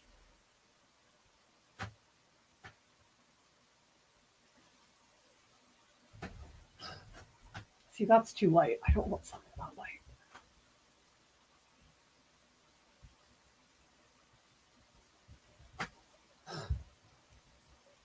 But I know I definitely want some here. So not a lot. I don't think this is a color that needs to be here in a large quantity, but it is necessary in terms of getting those like deep, deep back pockets.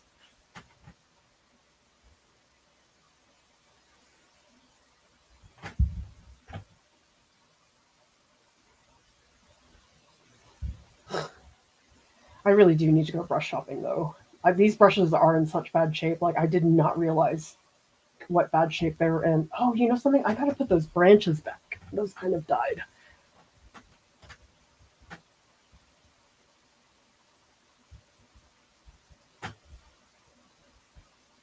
Well, I hope this shows all of you how totally reasonable it is for your paintings to take a really long time.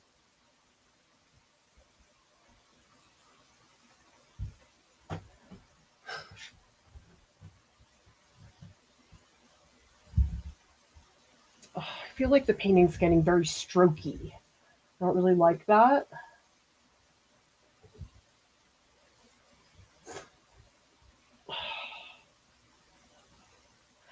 Was that... Is that cherry supposed to be there? Wait, what? I think I lost the leaf. What the heck? Is there... Oh, there's a leaf. Okay, I gotta get rid of all this. I lost my leaf. All right, let's bring some of that brown back. I mean, the light green. Or the dark green?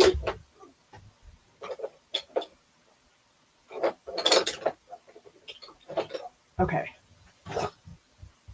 Yeah, I gotta bring some of this back. Lost some of it. God, there's crap. Freaking buddy stuff. Oh, never had this problem before. Who has a cat or a dog or whatever that gets into your stuff? Although Lauren once had her cat puke on her supplies. I was like, oh man, that stinks. That's pretty bad.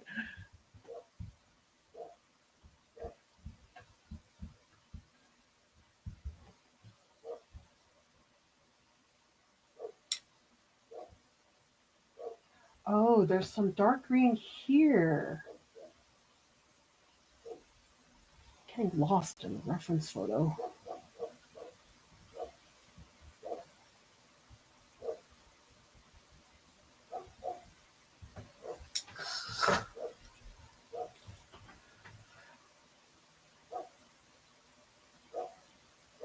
Oh, I'm so confused right now. Jeez. I don't like how strokey it is. I did not want strokey today. Let's try this though. I'm going to do a really big patch of dark down here. Because this whole area at the bottom, I do want to be very dark in value.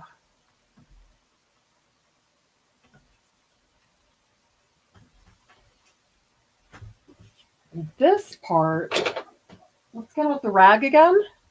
Like, I don't like how you can see all those strokes. And so if instead I smear it around with my rag, that could be the way to do it.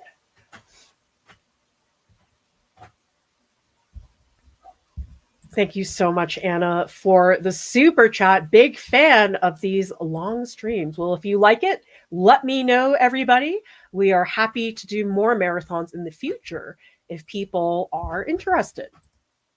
By the way, everybody, these are the 3 reference photos that I have been using. You can see it's a combination of all 3 of them. And if you want to see the photos, they are in the link in the description below. The reference photos and the stream links are also in the pinned messages in the Discord as well.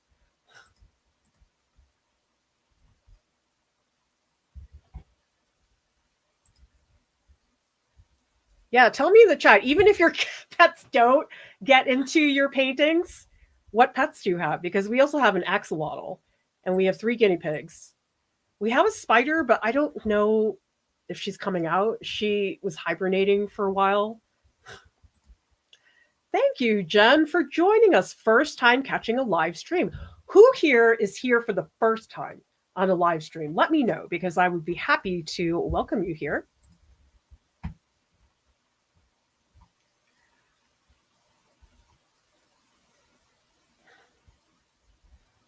we also have Jade is asking, how long have you been going? I will attempt to paint along next time.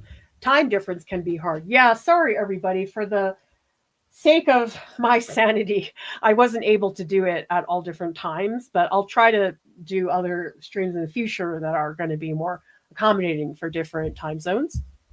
But I've been going for about, 3 hours and 20 minutes.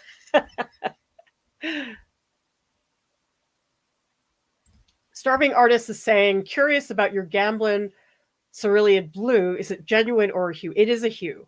The genuine is real cobalt, but the hue is a white phthalo blue mix. Makes a difference to the intensity of the blue. Oh, that's it. It's got phthalo in it. Okay. Oh, Misu says, not surprised it's gone missing. Alizarin crimson is one of those rogue colors.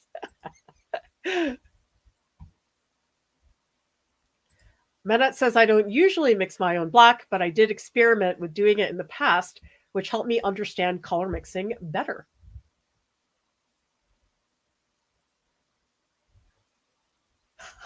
Val, I lose things all the time, so I feel seen right now. You should ask my family. My family gets so, I'm like, where are my earbuds? Where's my phone? Where am I? Like, I can never find. And they actually said to me, they're like, okay, here's what you're going to do. You are going to, you're always going to put the remote control on the coffee table. Oh, shoot. Did I mess up my camera? Hang on one sec. How about you guys take a look at this graphic for our art club? While I figure this out, I think I bumped my camera and now it's very unhappy with me. Let's try that. Oh, yep, I did bump my camera. I knew that was going to happen. Inevitably, there's always some tech thing. Took me so long to figure out how to do this. Okay, here we go. Let's reset now.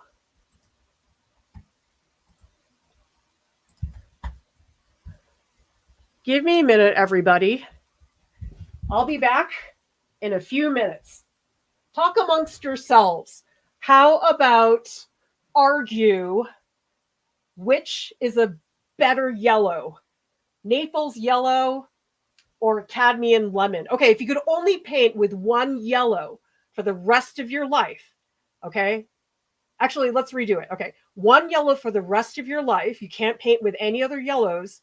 Which yellow would it be? I think mine would be cadmium lemon, but maybe Naples yellow. Okay, discuss.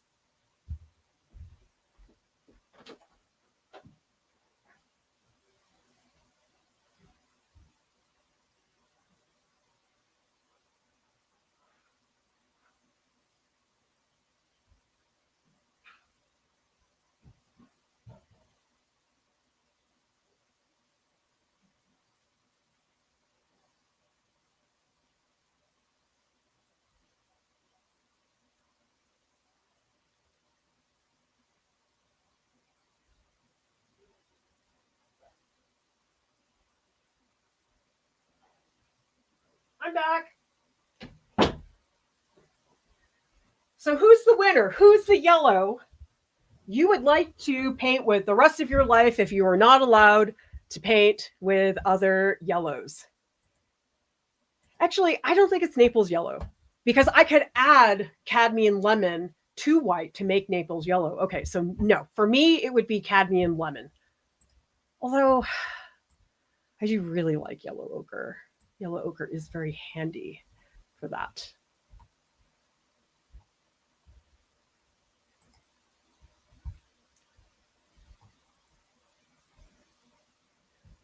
Angela says, American Bulldog, he tries to eat my watercolor napkins, or if I drop a collage peanut brush.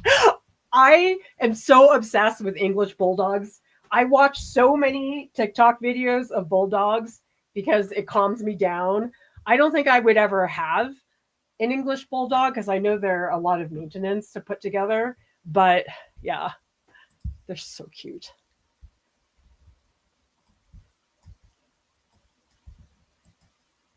Yeah, see, Lunja, you should try cadmium yellow, cadmium lemon. It's better, in my opinion. It's a little cooler. I think that's why I like cadmium lemon. Anyway, no pressure. I'm just saying that's one of my favorites. Okay, let's get back into it. I don't like my strokes right now. So let's clean them up with a rag.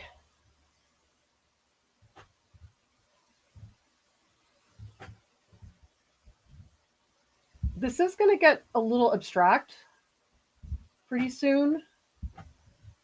I'm kind of okay with that. Actually, let's see what happens if I use a fan brush just to do some blending. Ooh, I kind of like that.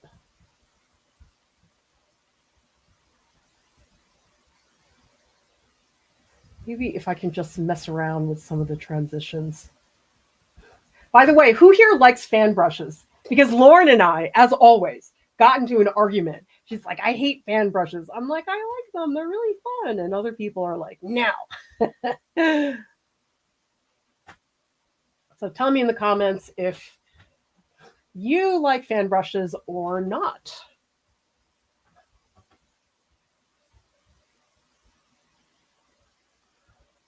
Oh my God, you guys, I'm so lost. I'm trying to figure out what's going on with my reference images, but I really don't know. I'm totally like messing this up as we go along.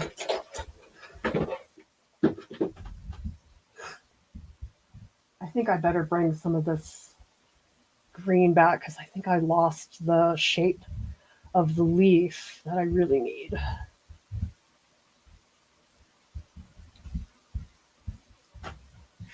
See, I don't like my brushwork. I think that's the problem. I just feel like I'm not very adept with a brush. Tell me in the comments if you were to evaluate your own brush technique. Would you say brush work is one of your strengths or maybe not? And by the way, everybody, these are, I guess I haven't used all of these, but you can see I'm using one brush for purple, one brush for the lime green. That's helped me keep things straight.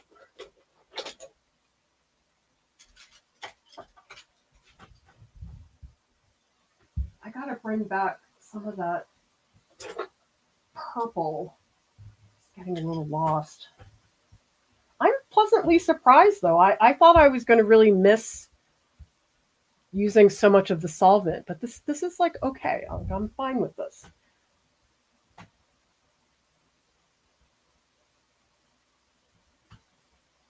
Okay, that's better. Do you see now we have a leaf? I was getting really lost earlier.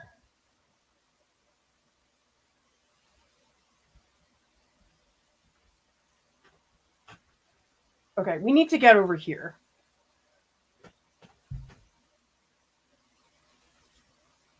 Just some like really muddy green.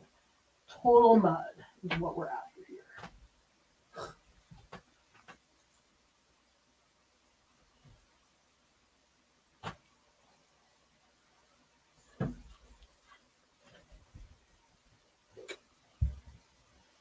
I guess there's a little bit of dark over here. It's not very much.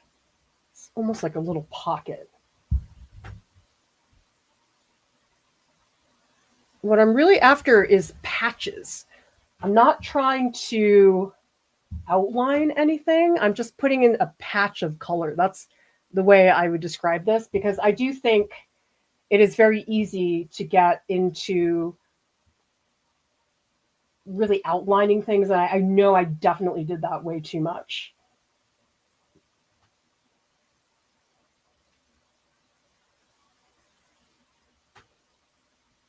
I'm going to darken some of the green up here at the top. But you can see I'm reserving most of the dark stuff to this bottom right-hand corner. And actually, there's too much of this light stuff, so I'm going to put in this like super muddy. color.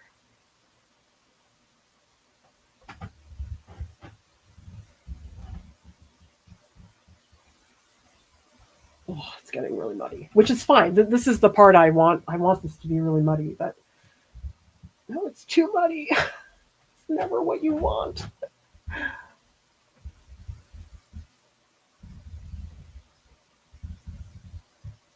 I keep losing my leaves. Let me see if I can bring them back a little bit here.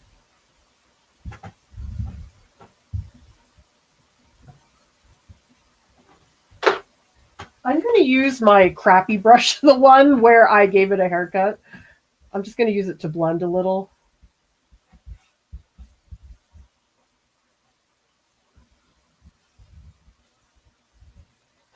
It's getting there. Let me post a picture for the Discord so everybody can take a look.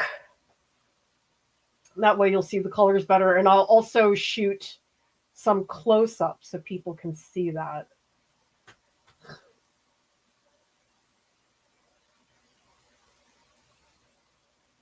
And then I'll also take a photo of my palette for people to see some of those mixtures. And a reminder, this is all going into the Discord in the Art Marathons channel.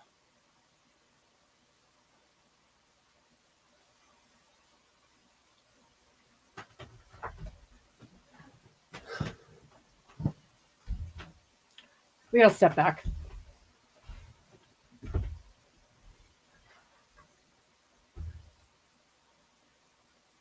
Oh, it's so tight, you guys. Oh my gosh. It's so tight.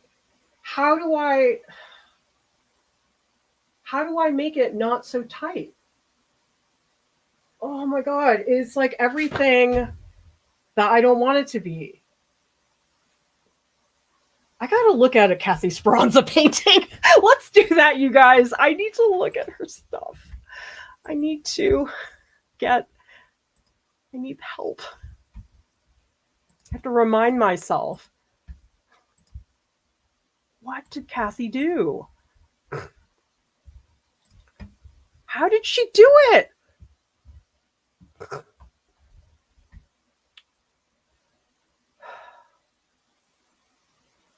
Is it...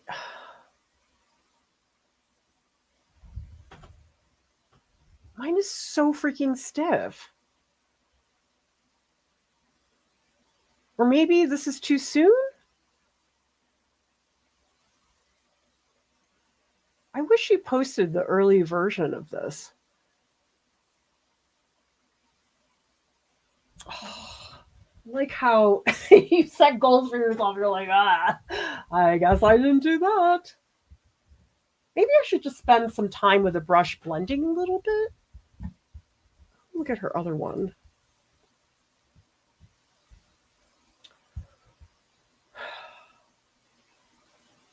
It's like I look at the strokes and it just, like here, it just doesn't look like much, but how come it looks good? Somebody help me.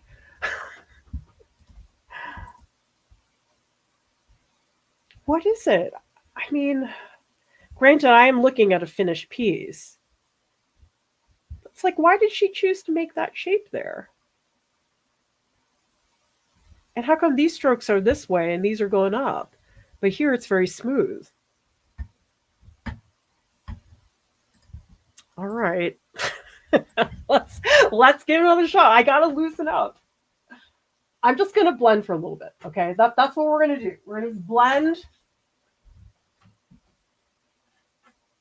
Maybe it's these edges are killing me. Let's go in with a rag. See if that makes things better.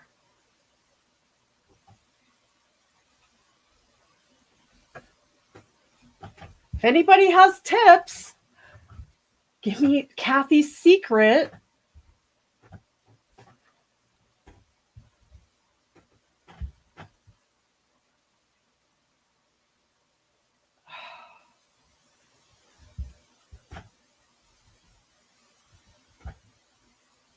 Bigger smearier? Am I not smearing enough? story.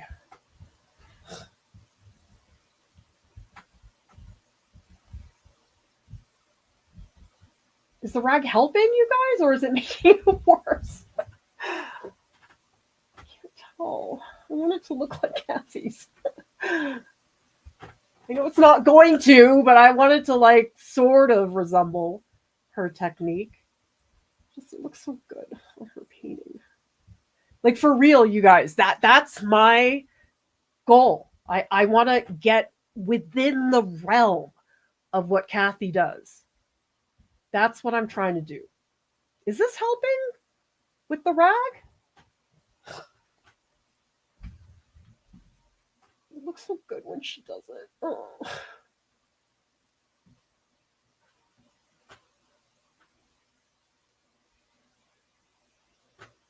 That's why I was thinking, what if I just put the fan brush everywhere? You know, like maybe the fan brush. If I just smooth out some of these spots, will that help?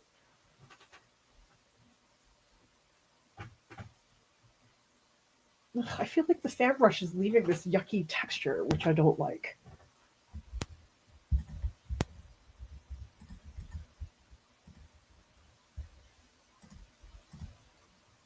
Starving Artist says, too critical, too early. Thank you. You're looking at her finished piece while still at such an early phase. I love it when you guys give me my own advice.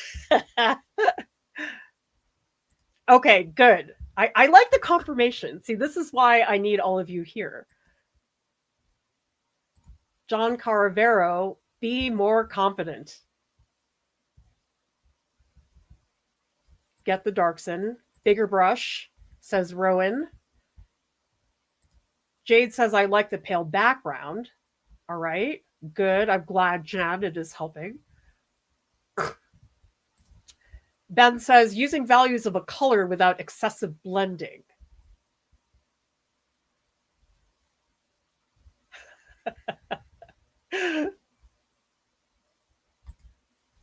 All right. Yes, I am critiquing myself. I know. Lost edges. That's it. Help me decode Kathy's work. Yes, Jade. I know. I think you're carrying too much. Okay. Who here sees themselves in what I'm doing right now? Oh, yes. I know I have to fix this. Sorry. Forgot to change the setting on OBS. Hang on a sec. It's doing that thing again. That should work.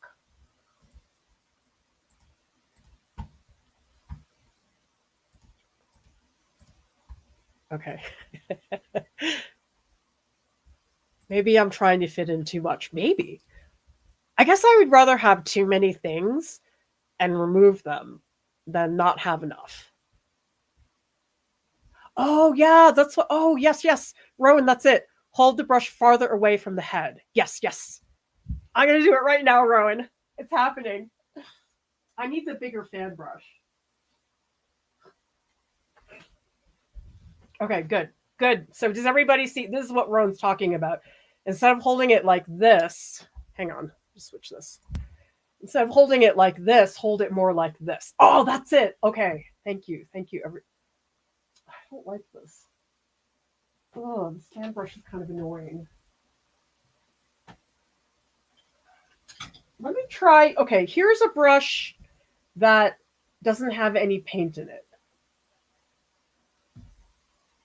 Let's see if I can just move the paint around.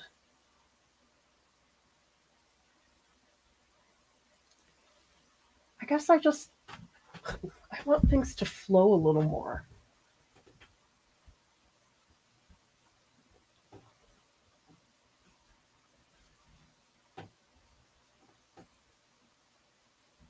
Because the other thing about the rag is it is bringing back some of the red underneath, which I think is a good thing. I love how you guys like totally called me out. Yes, I know. No, can't help it. Is that something you guys would have done? All I can say is it's so much easier to give advice than it is to take it. Taking it is so much harder. to do. Okay, I'm going to fill in some here. I want some really mud.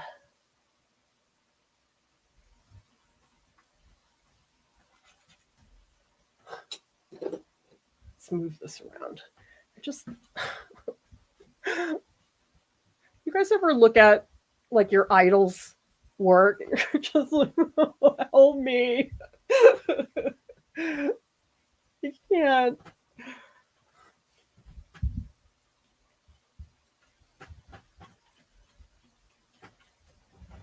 This does feel great to blend. Oh, I love it. Okay, is it better, you guys? I know, I shouldn't ask. I know. Forget it. I'm not asking. I'm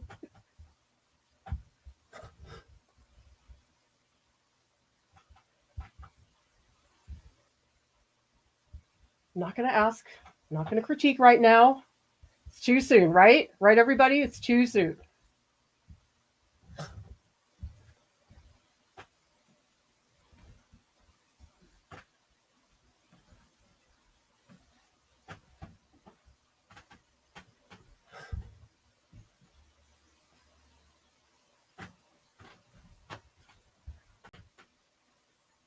Okay.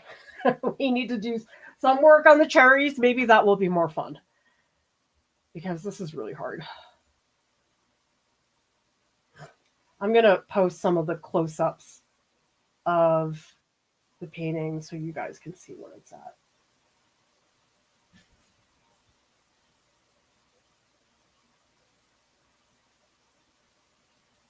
And remember, these are all going into the Discord.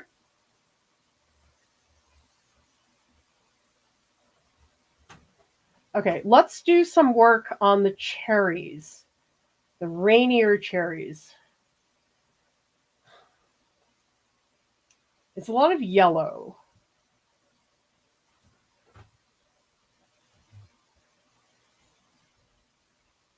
I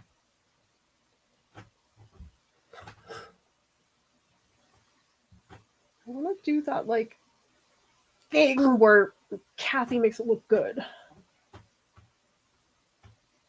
You know?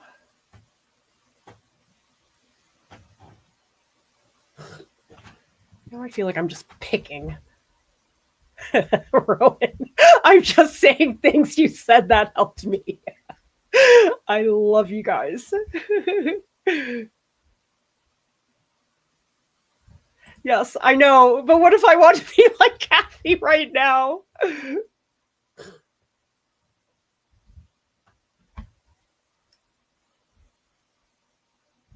JJ says, I'm doing the exact same thing with my art at this very moment. I'm also trying to emulate Kathleen.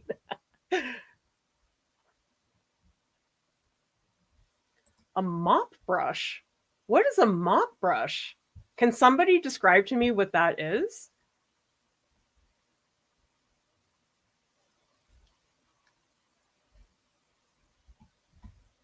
Oh, I need all the help I can get. I don't care where the help is coming from. Somebody wants to give me advice, I will take it.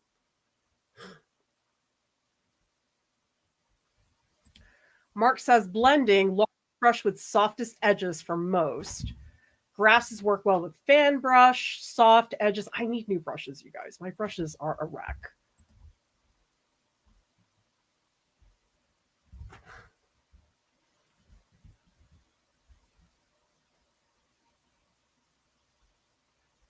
We also have Starving Artist says Kathy also focuses on one object in a volume of space, uses high contrast of subject. Your painting has more objects, limited contrast. Oh yeah, very different. But that doesn't mean I can't still want to be her.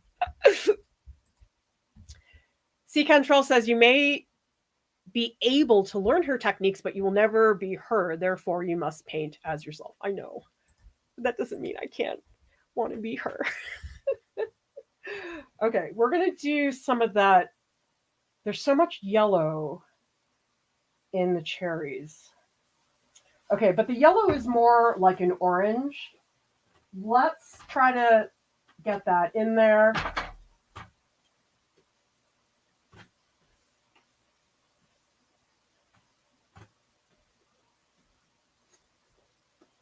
Okay, I'm trying to think through.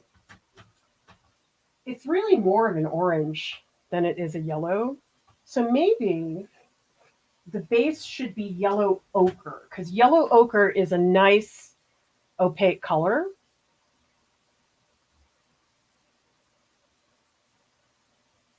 Yeah. Does everybody see that? Very orange. So maybe yellow ochre with some of that yellow lake color, which is much more like just cadmium yellow. All right, let's try. Okay, where is my palette knife? Oh, here it is. Okay, I really should clean it though. Oh, there's so much cleaning in oil painting. So I guess the question is, what degree of mess are you willing to tolerate as an artist? For example, I know that Jordan hates any amount of mess, which is why he's a visual artist. How many people here hate the mess? How many people think the messier the better? Because I think that I like to think I tolerate mess, but it's only to a degree. Okay, so I'm going to start with a base. Well, actually, I should start with the yellow lake first. Let's start with that. And mix in yellow ochre gradually.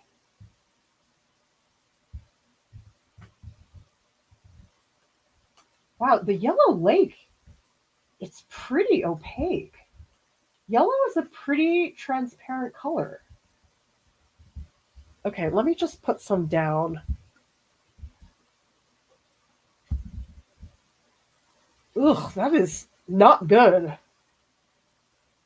Oh my god, maybe it should just be straight yellow lake. This is so dark. Like, that's way darker than I want. I'm just going to try the straight yellow lake because I think it's opaque. I wasn't going to do it because I thought it was going to be like, wow, that, look at how opaque that is. What the heck? I've never seen a yellow that was that bright and that opaque. That's crazy. Let me see. Wow. Oh my gosh, I can't believe this. I'm going to take a photo in the Discord so you guys can see the difference. Amazing.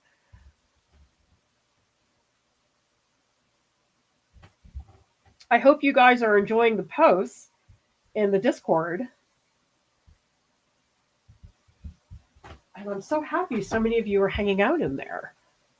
Is that it? Is it straight?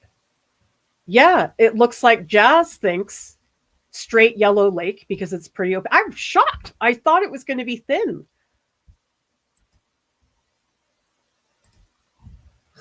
Yeah, let's do it. Straight yellow lake is going to be it.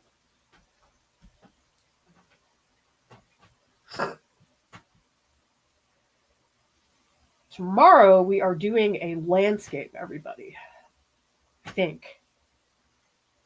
All the details are on the live stream schedule, everybody. I posted all the links to everything. Go check it out. All right, it's Yellow Lake all the way. Let's do it. I'm not going to put it on super opaque. I do want it a little thin just because it's the early stage. But let's see where I can get with this. Okay. Wow, I'm so impressed by how opaque that is. That is nuts. It's going to take time to build up. You can see it's not perfectly opaque, but that's okay. I mean, nothing here is super opaque right now.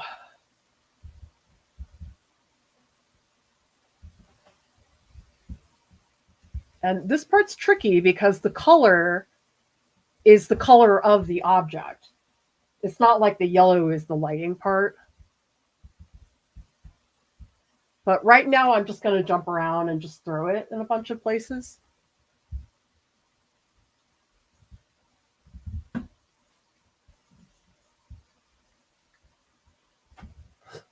Okay, that's super fun, you guys. Yay.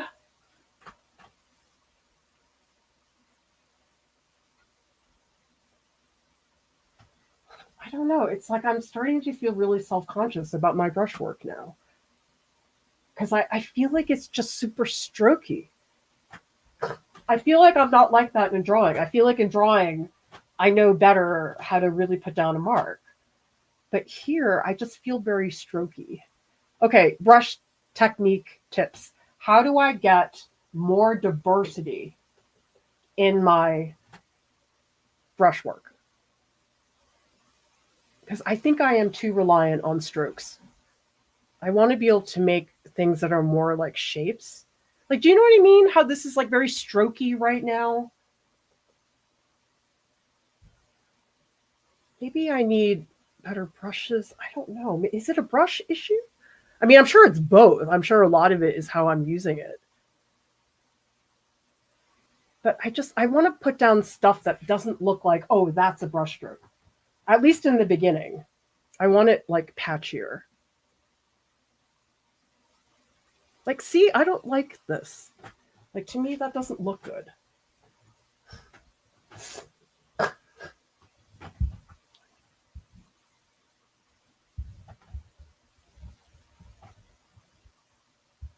Oh, man. Now the shapes are all weird. This one's supposed to be, like, really tall. Losing the shape.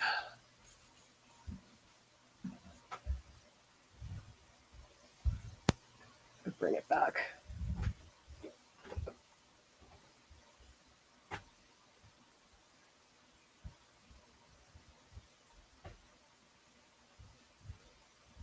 This is where it starts getting serious.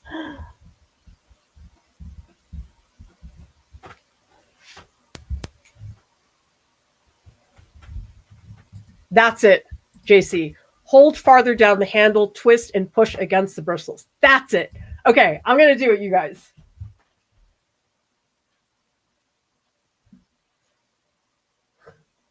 I know I should.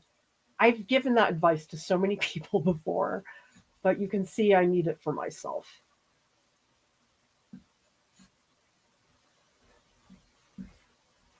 Oh, yeah, that is better. Okay, not so strokey now. But I also think my brushes are too harsh. Maybe I think I just need to go brush shopping because these are not happening. They're old.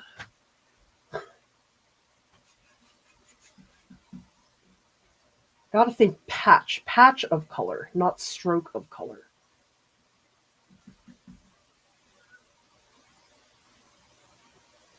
Is that it? Yeah, I think so.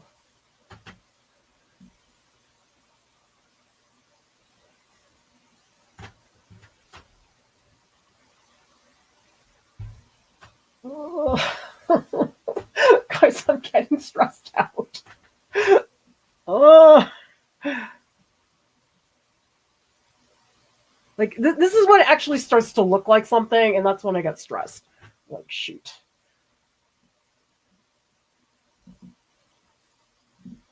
I don't know. It's like you're like, I want it to be perfect. But it never is. Can't be.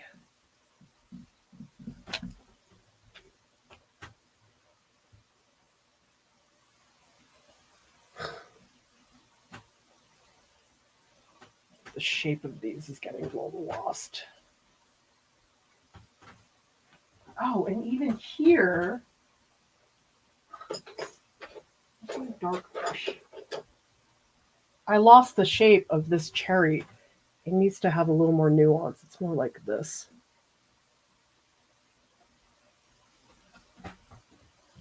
That's better.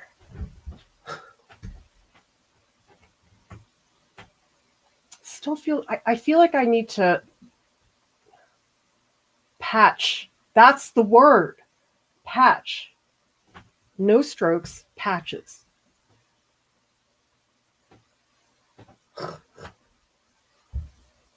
I should also try some strokes that are a little bit less hard.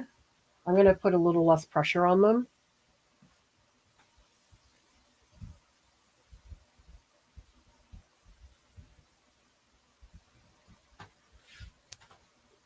And I'm going to post a photo in the Discord so everybody can see the progress.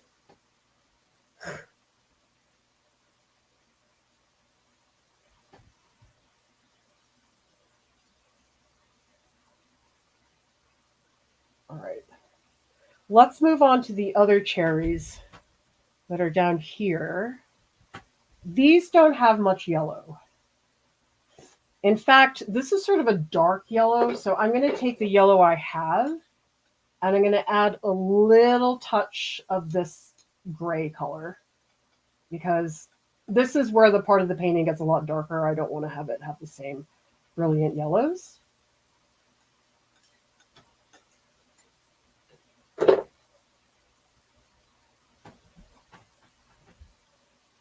All right, let's try this. Ugh. Is that... I'm getting like super confused here. Wait, did I get... Oh my God, I got rid of my cherry over there. Okay, shoot. All right, let's just put this one in.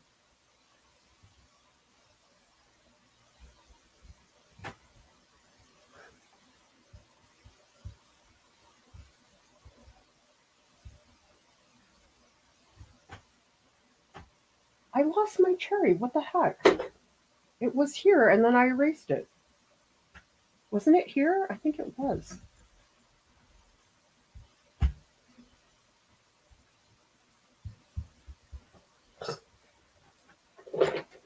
Okay, so now we have...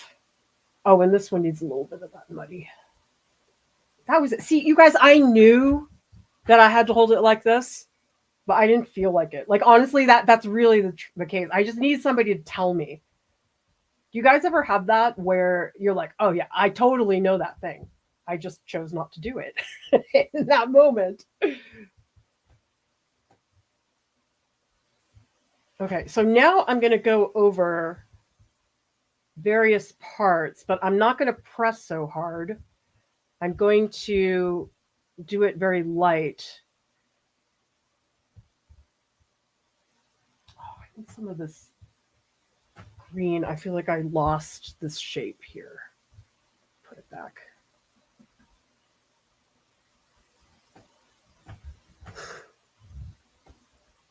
Also, it should be a little bit sharper. Okay, that's a little bit better. It's getting there. I feel better. Now that you guys told me what to do, I feel a lot better.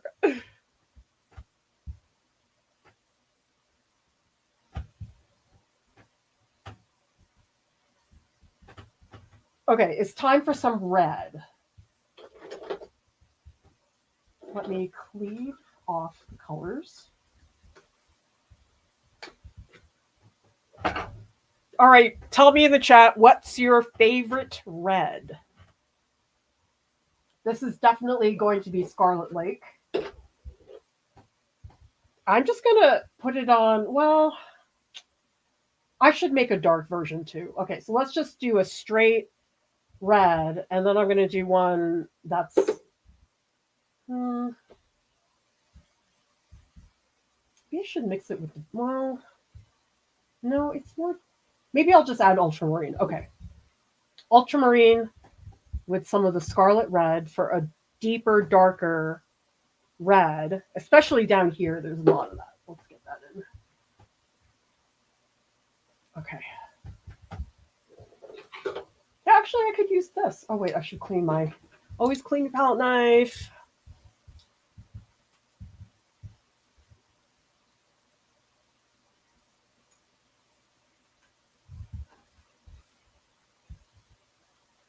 Okay, that is way too much purple. Let me flip this around so you guys can see that color a little bit better. You can see it's still too purple. Let me add quite a bit more red. Still, I need more. I guess that red isn't as potent as I thought it was going to be. I don't know. It'd be very interesting to compare this against gambling. I guess I would have thought I would have liked the thicker paints better, but now I think I like the juicy ones. Okay, let's try this. I need a bigger brush. Of course, all my brushes are yucky. Oh.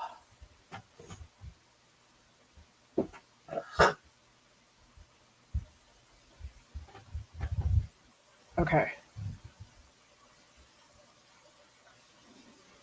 I think I need to lower this cherry. I don't like how it's so high up. I'm going to make it lower than the other one. Okay, now here, okay, so this one goes in front, actually. And again, I'm going to try to think patch of color.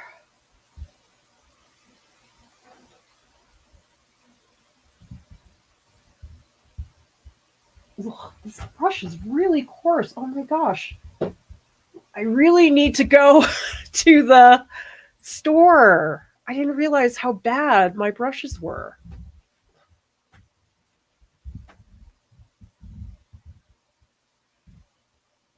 Yikes. This brush is terrible. Oh my God. Look at how terrible it is. Jeez. All right, I am going shopping later this week. I need to get new brushes. These are terrible.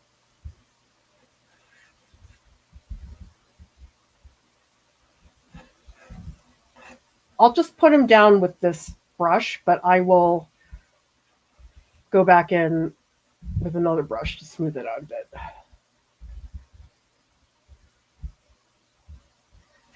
I'm trying to keep the paint pretty thin because I don't want it to take a million years to dry. There's not as much of this dark red at the top. There's a little bit here, but it's mostly that really severe looking red.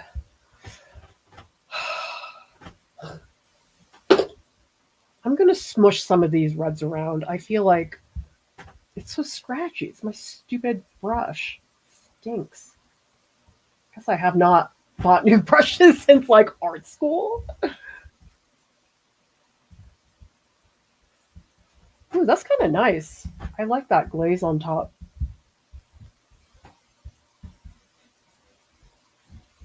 Ooh. Oh, I'm a fan of that.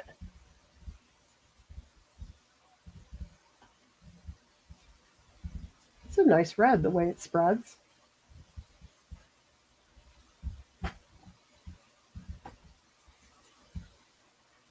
I wasn't expecting it to be that bright, but I think it's because of the orange-ish underpainting that's letting it do that. Also, these are getting kind of spherical.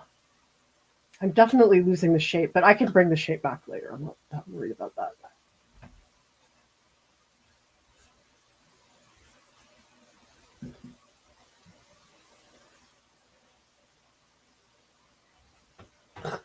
Okay, let's see what people are saying in the comments. Everybody, we have hit 4 hours. I'm not done yet. There's still more things that I need to do. I have to get to a certain point before I take off because I want to give it the dry time.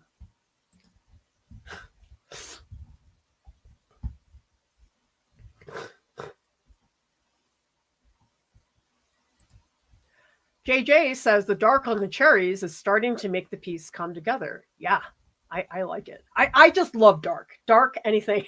I'm like, yes. Jade says, I feel inspired to try oils. Do you have a video on safety? I'm worried about fire, not fumes. I live in Australia, so airy spaces aren't a problem. I have stand oil and wax medium to play with. We do. We have a video that is basic introduction to oil painting. So if you just type Art Prof oil painting, you will find it here on YouTube.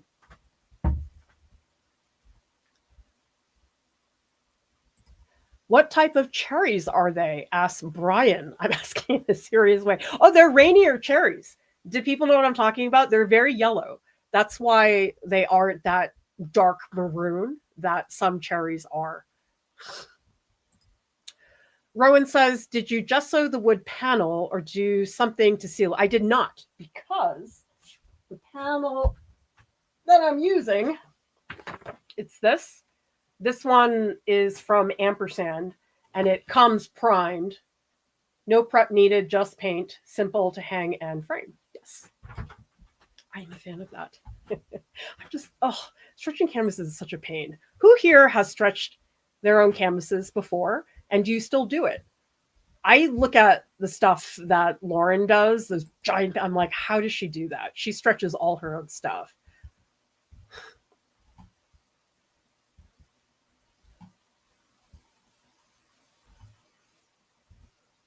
Volontera says, I tend not to worry about brushes and stuff. One time a painting teacher said he couldn't believe my painting looked good, judging by the core quality of my brushes. I just feel like I never have taken really good care of my brushes before.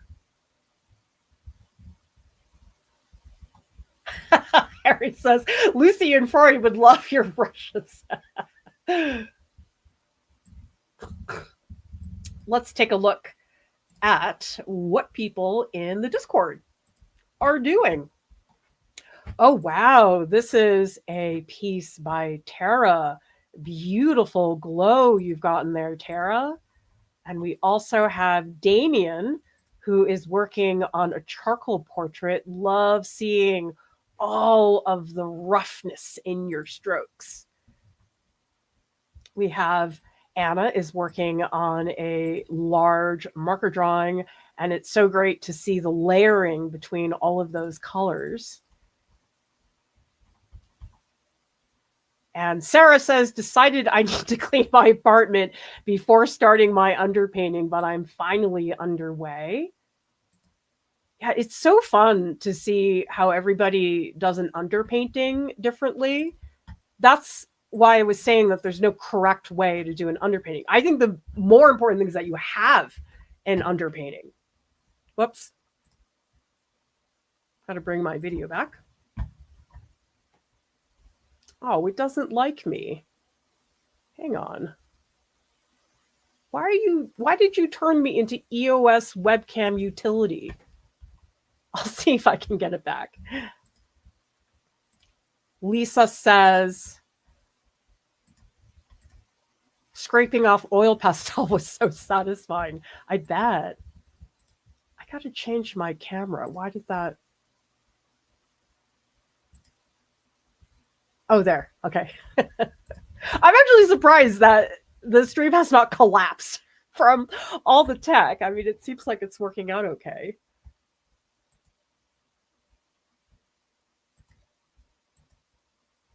Okay. Let's do some like straight scarlet red.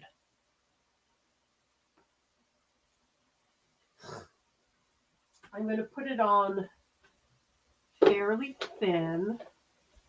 And actually, I'm going to use the brush that I used for the yellow. Maybe the looseness for me is just smeariness. I don't know.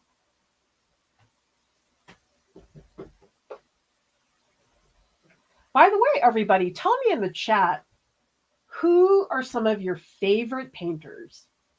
Contemporary, historical, whoever. Because I think we all can always use painters to be inspired by. So tell us in the chat. I will start. Somebody brought up Lucy and Freud. Absolutely. Caravaggio was a really big part of my life. In art school, I looked at a lot of Caravaggio paintings, and I also was able to see quite a few when I was in Rome.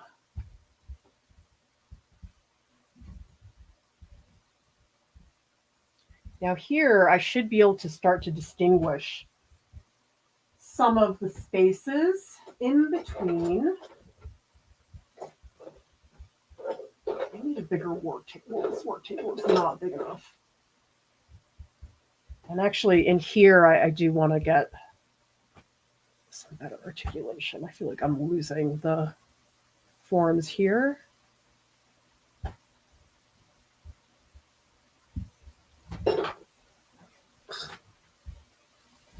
Some more patches of red. And I'm going to try to paint not so hard.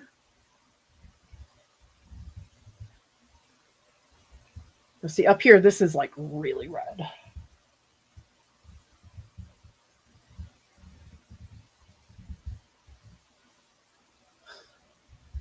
I guess the strongest red is here. I mean, that seems like it's too much, but I'll come back to it.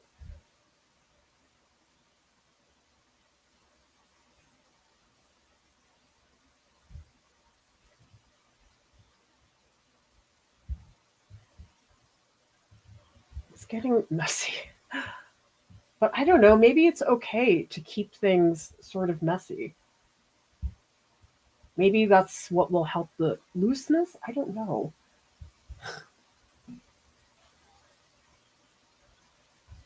I think a lot of us are John Sears Sargent fans. And there's also people like Alice Neal, love her paintings.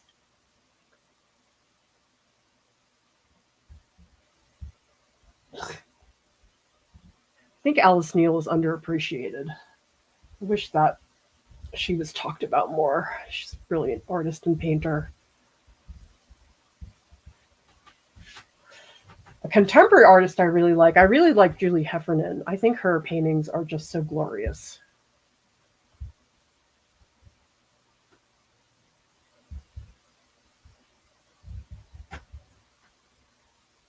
Okay, let's move to the other bunch.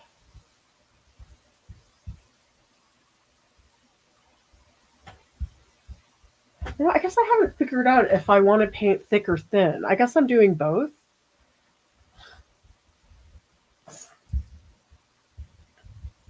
Let's bring back some of the dark red here.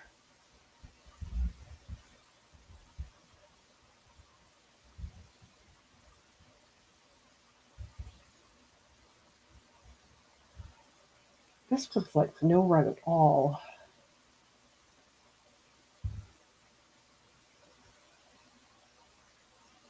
Yeah, I gotta move this stuff around more. Like, there should be a lot more yellow ochre.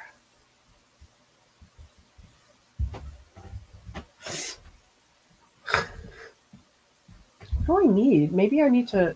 I feel like I want to smear things around more. I feel like I'm not doing that.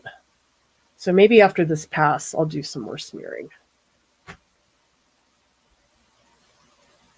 And especially those of you who are putting into the chat names of artists, get in some names that a lot of people don't know. I mean, I've learned about a lot of artists from all of you that I never knew about. So get in some names that we don't know. It's always great to learn about that.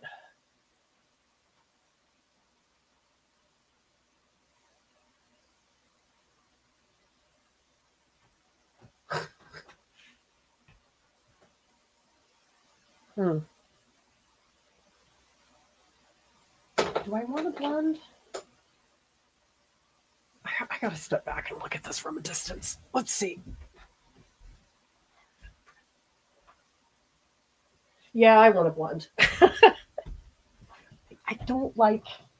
I love the softness in Kathy's pieces. That's what I want to do. Oh, and actually, this is where the cadmium red is helping me at the bottom. Isn't that cool? Wow, that turned out really cool. I like that. Oh, I was not anticipating that. Nice.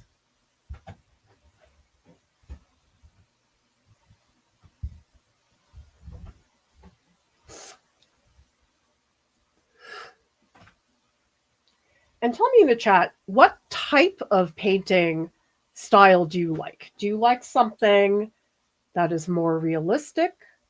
Or do you like things that are very abstract or something that is a little bit of both? Because people have very different preferences when it comes to painting. I think I'm in the expressionist camp. Although, I don't know, sometimes I really like stuff that's very real. I mean, I guess that would be the Caravaggio in me that really loves that.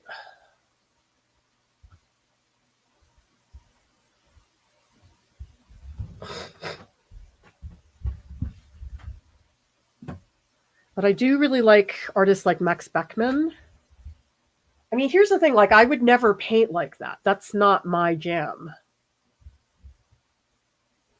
But for some people, it's the way they do it. Like, I really think I am more a realistic painter. I am not great at being expressionistic with painting.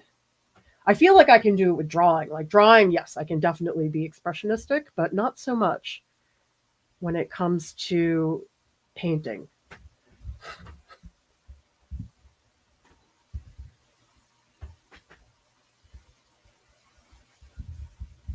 So here I'm getting rid of the edge. Maybe I need to put it back, but whatever. Yeah, I do need to put it back. Oh my God, lost it entirely. Okay. When I get to the point in the painting where I feel like coming back is going to be a place where I don't feel like I'm getting stuff set up still. I want to feel like I can really go into this. I hope it's helping people to see this real time and to see it all at once, because I need the groove.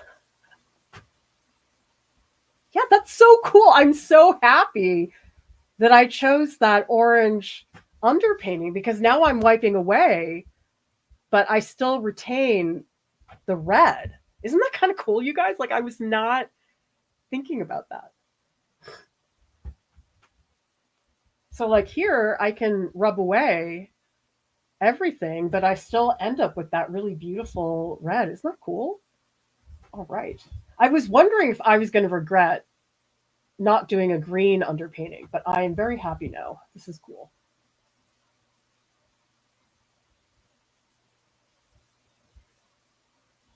It's funny how things just work out sometimes.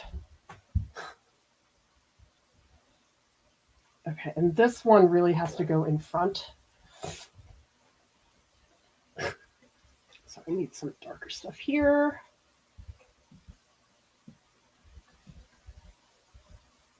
There actually is a lot of highlight here. It's sort of pinkish. Actually, I think that would be worth adding a little bit of. Oh, might be too soon. I'm going to leave it for later. I think this is good for now.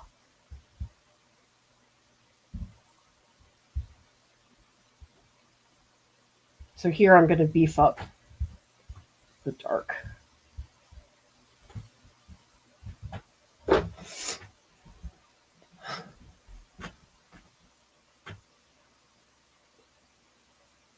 Do like that a lot better.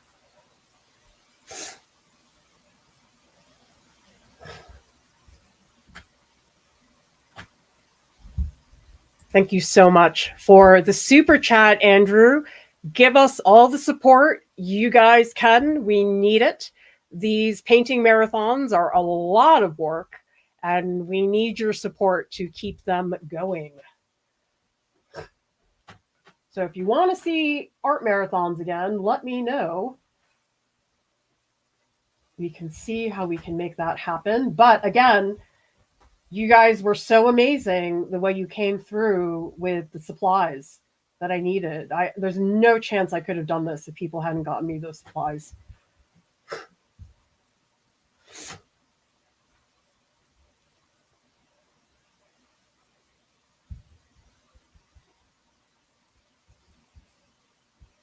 And if there's any supplies you would like to see me try, let me know. You can tell me in the comments or in the Discord, whatever works.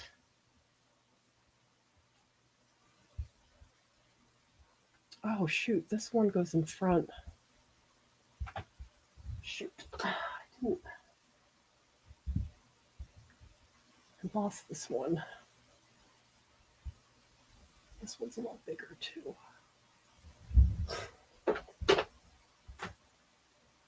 And actually, I'm going to lift a little bit here. I feel like this leaf is super flat. So just with my rag, I'm going to pull up bits of that red. Yeah, see, that feels like it's breathing a little more. I mean, who knows if I'll actually keep that in there, but I feel like that's helping me.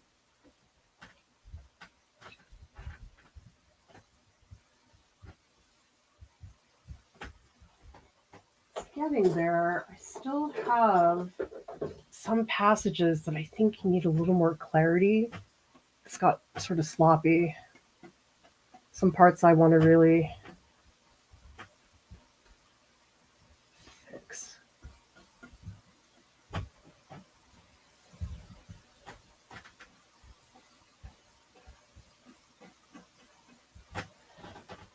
I also want to not be afraid of doing muddy colors, because I think sometimes that's something I've had trouble with, which is why I'm letting a lot of the greens in here.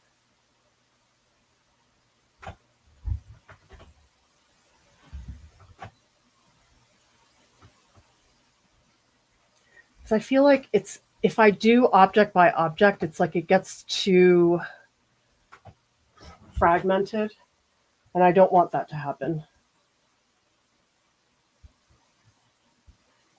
Maybe I'll do that. Maybe I'll just get like a really nice clean brush and go in and articulate things.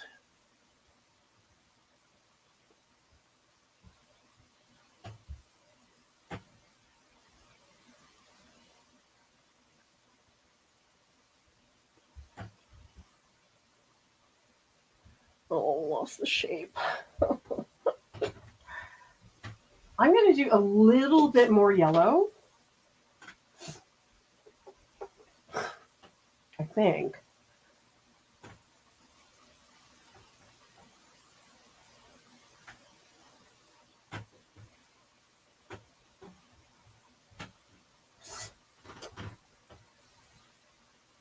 And then let's see what people are saying in the chat. Guys, we've been going for 4 hours and 20 minutes. Longest live stream ever. And there's going to be way more. Nina's asking, what medium are you using to help it dry quicker? I'm not using anything to make it dry quicker because it's solvent-free oil painting. And so it does slow down the dry time. Because if I use something like liquid, that would have solvents in it. Deb says, I like the way you've used the rag to bring back the underpainting. I'm definitely going to try that. I was not planning on that, Deb. It just happened. It's nice, a little pleasant surprise.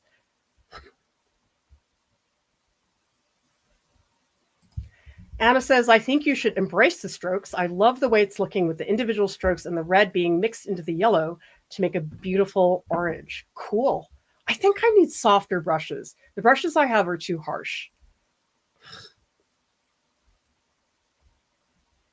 Thank you, Alexander.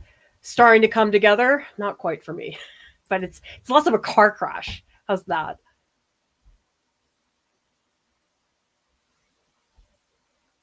Really nice suggestions from people about different types of artists. Ashwini says, it looks so lovely. Thank you. Artscope says, I love more realistic, but there's something freeing in fauvism.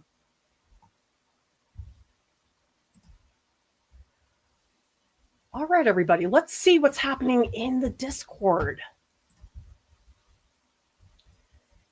So you can see, everybody, I've been posting these images here so you can see up close.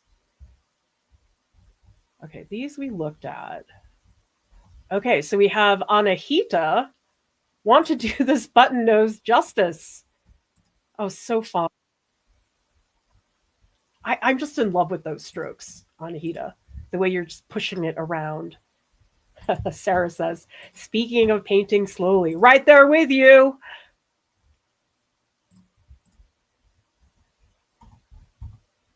All right, let's do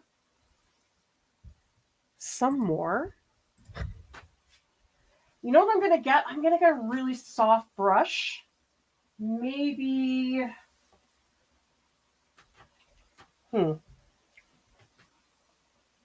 I'm going to do a little more rag and then we'll do some soft brush. Actually, hang on a sec. I feel like I have a hockey brush back here. Do I?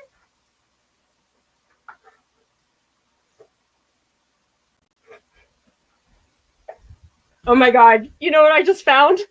You guys. Look at this brush. It's so soft. I don't even, oh my gosh, it's from the Body Shop. Why do I have this? Did somebody, it must be like a makeup brush. It's so soft. Oh my gosh, you guys, should I try it? I feel bad trying it. It's really nice. But the thing is, I'm not going to use, I don't wear makeup. Oh, that's a mop brush. Really? Wait, but why? It's from the Body Shop. But they make ones like this for painters? KC says, most likely a makeup brush, but basically is a mop. Okay, so is a mop brush, like this is so crazy soft? Or is it the shape that makes it a mop? Oh. Okay, let's try it. I mean, it's been sitting in my closet for so long. Okay, so Loon just says goat hair and squirrel hair. The shape is a mop. Okay. I'm going to have to look up mop brush later because I really have no idea. Okay, let's try it. Actually, you know something? You guys, I think it's my brushes. I think my brushes stink. Oh, whoa. Oh my God, you guys. Wow. Oh my God, that's kind of amazing. That is so soft, you guys. What? Oh, it's getting gross really fast. I guess I should do it on the light parts first. Okay, you guys, I'm kind of obsessed with this brush.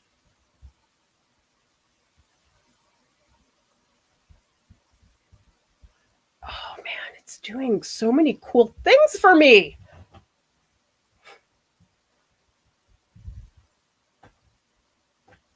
Oh my God. Look at that. That's so, you guys. It's very, very soft. So it's sort of weak. Like it's not doing a huge amount of stuff.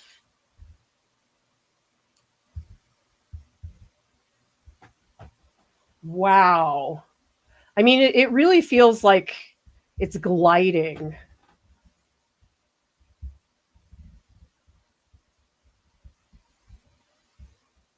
Wow, that's crazy. Oh my gosh. I feel like it's helping me with the cherries. I feel like the cherries were getting a little fragmented. But I guess what it's doing, it's sort of simplifying the whole thing.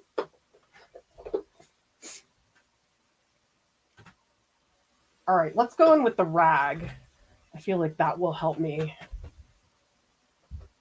I definitely feel like things are starting to get muddy, so I don't think I want to work too much longer. But I definitely want to clarify a couple of these spots.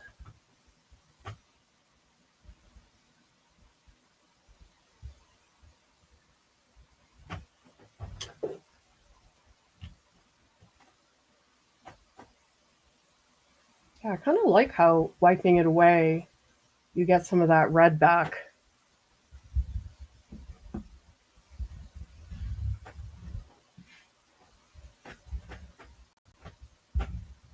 Wow. I wonder if I just destroyed this brush forever, though. I don't know if it's going to be like usable again.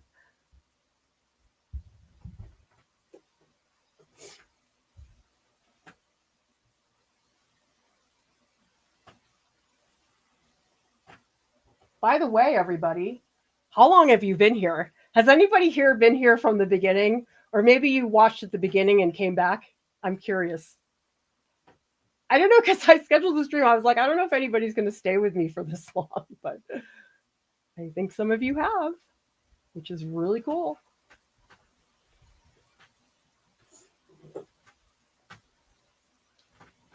gotta bring this back. This one spot is bothering me. I feel like I'm losing the articulation.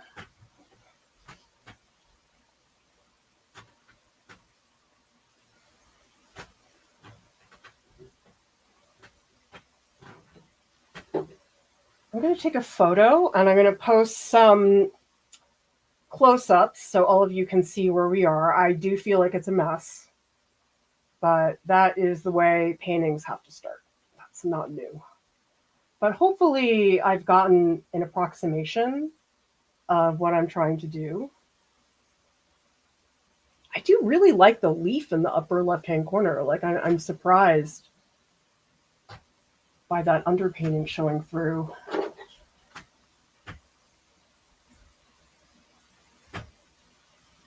I think we need another rag pass.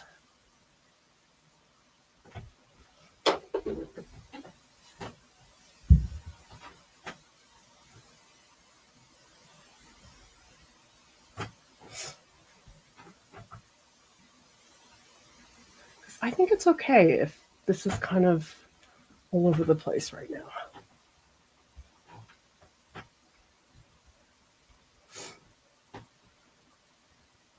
Because really what I'm trying to do is just get down the beginning. Doesn't have to look great.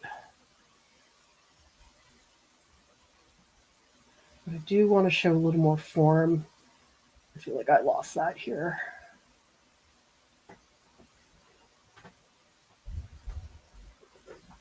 One spot up here is a lot more red. Definitely lost that edge. All right, let's stem back. Let's see. A little bit more rag work. I think this is bothering me. It's like I want clarity, but looseness, but clarity at the same time. I don't know if you can have both.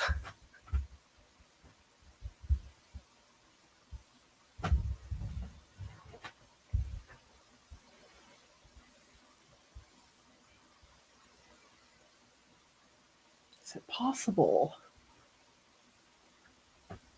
Because I do like the soft spots. But it's like, you don't want to have too many soft spots.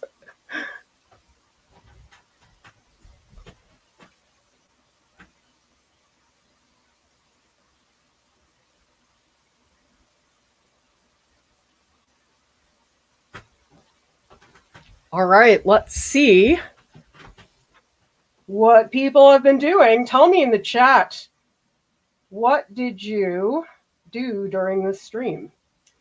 Because I believe I see that Butter worked on my piece, ate a bowl of beans, fell asleep while listening, and now ready to work again.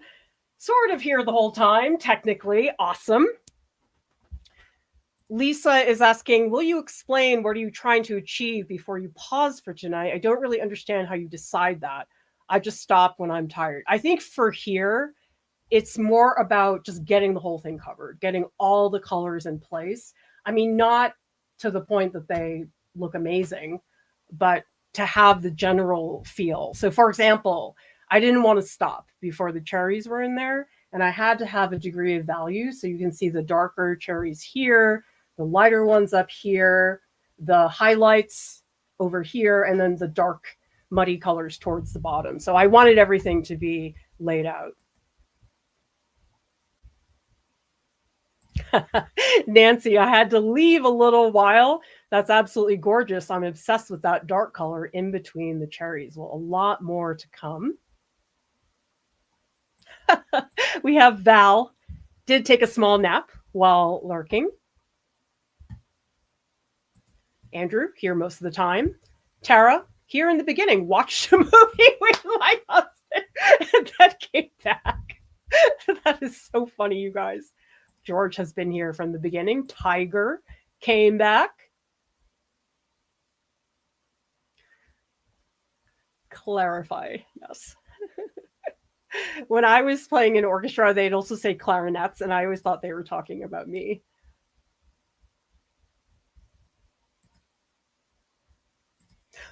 Solvent. Clean my kids' room now, about to eat Christmas dinner leftovers. I love it. You guys are amazing. Is has been here the whole time. This has been amazing. Jen has been trying to figure out gouache while I paint. I just think this is so cool that you're all here. We're all doing so many different things and we're all checking in with each other. I just think that's the coolest thing, you guys. Remember, we do have wonderful programs here in our Discord, like Art Club. This is where you get voice sessions with staff, critiques with me, open studio sessions. And remember, everybody, to tune in for tomorrow. Huge thank you to our amazing top Patreon supporters who make it possible for us to keep the lights on. All right, everybody. I think that's actually it for the stream. I will post more stuff in the Discord. There's not going to be a Discord live chat. Trust me. It's been 4.5 hours, but I hope to see you guys tomorrow at 5:30 p.m. Eastern Standard Time. Bye.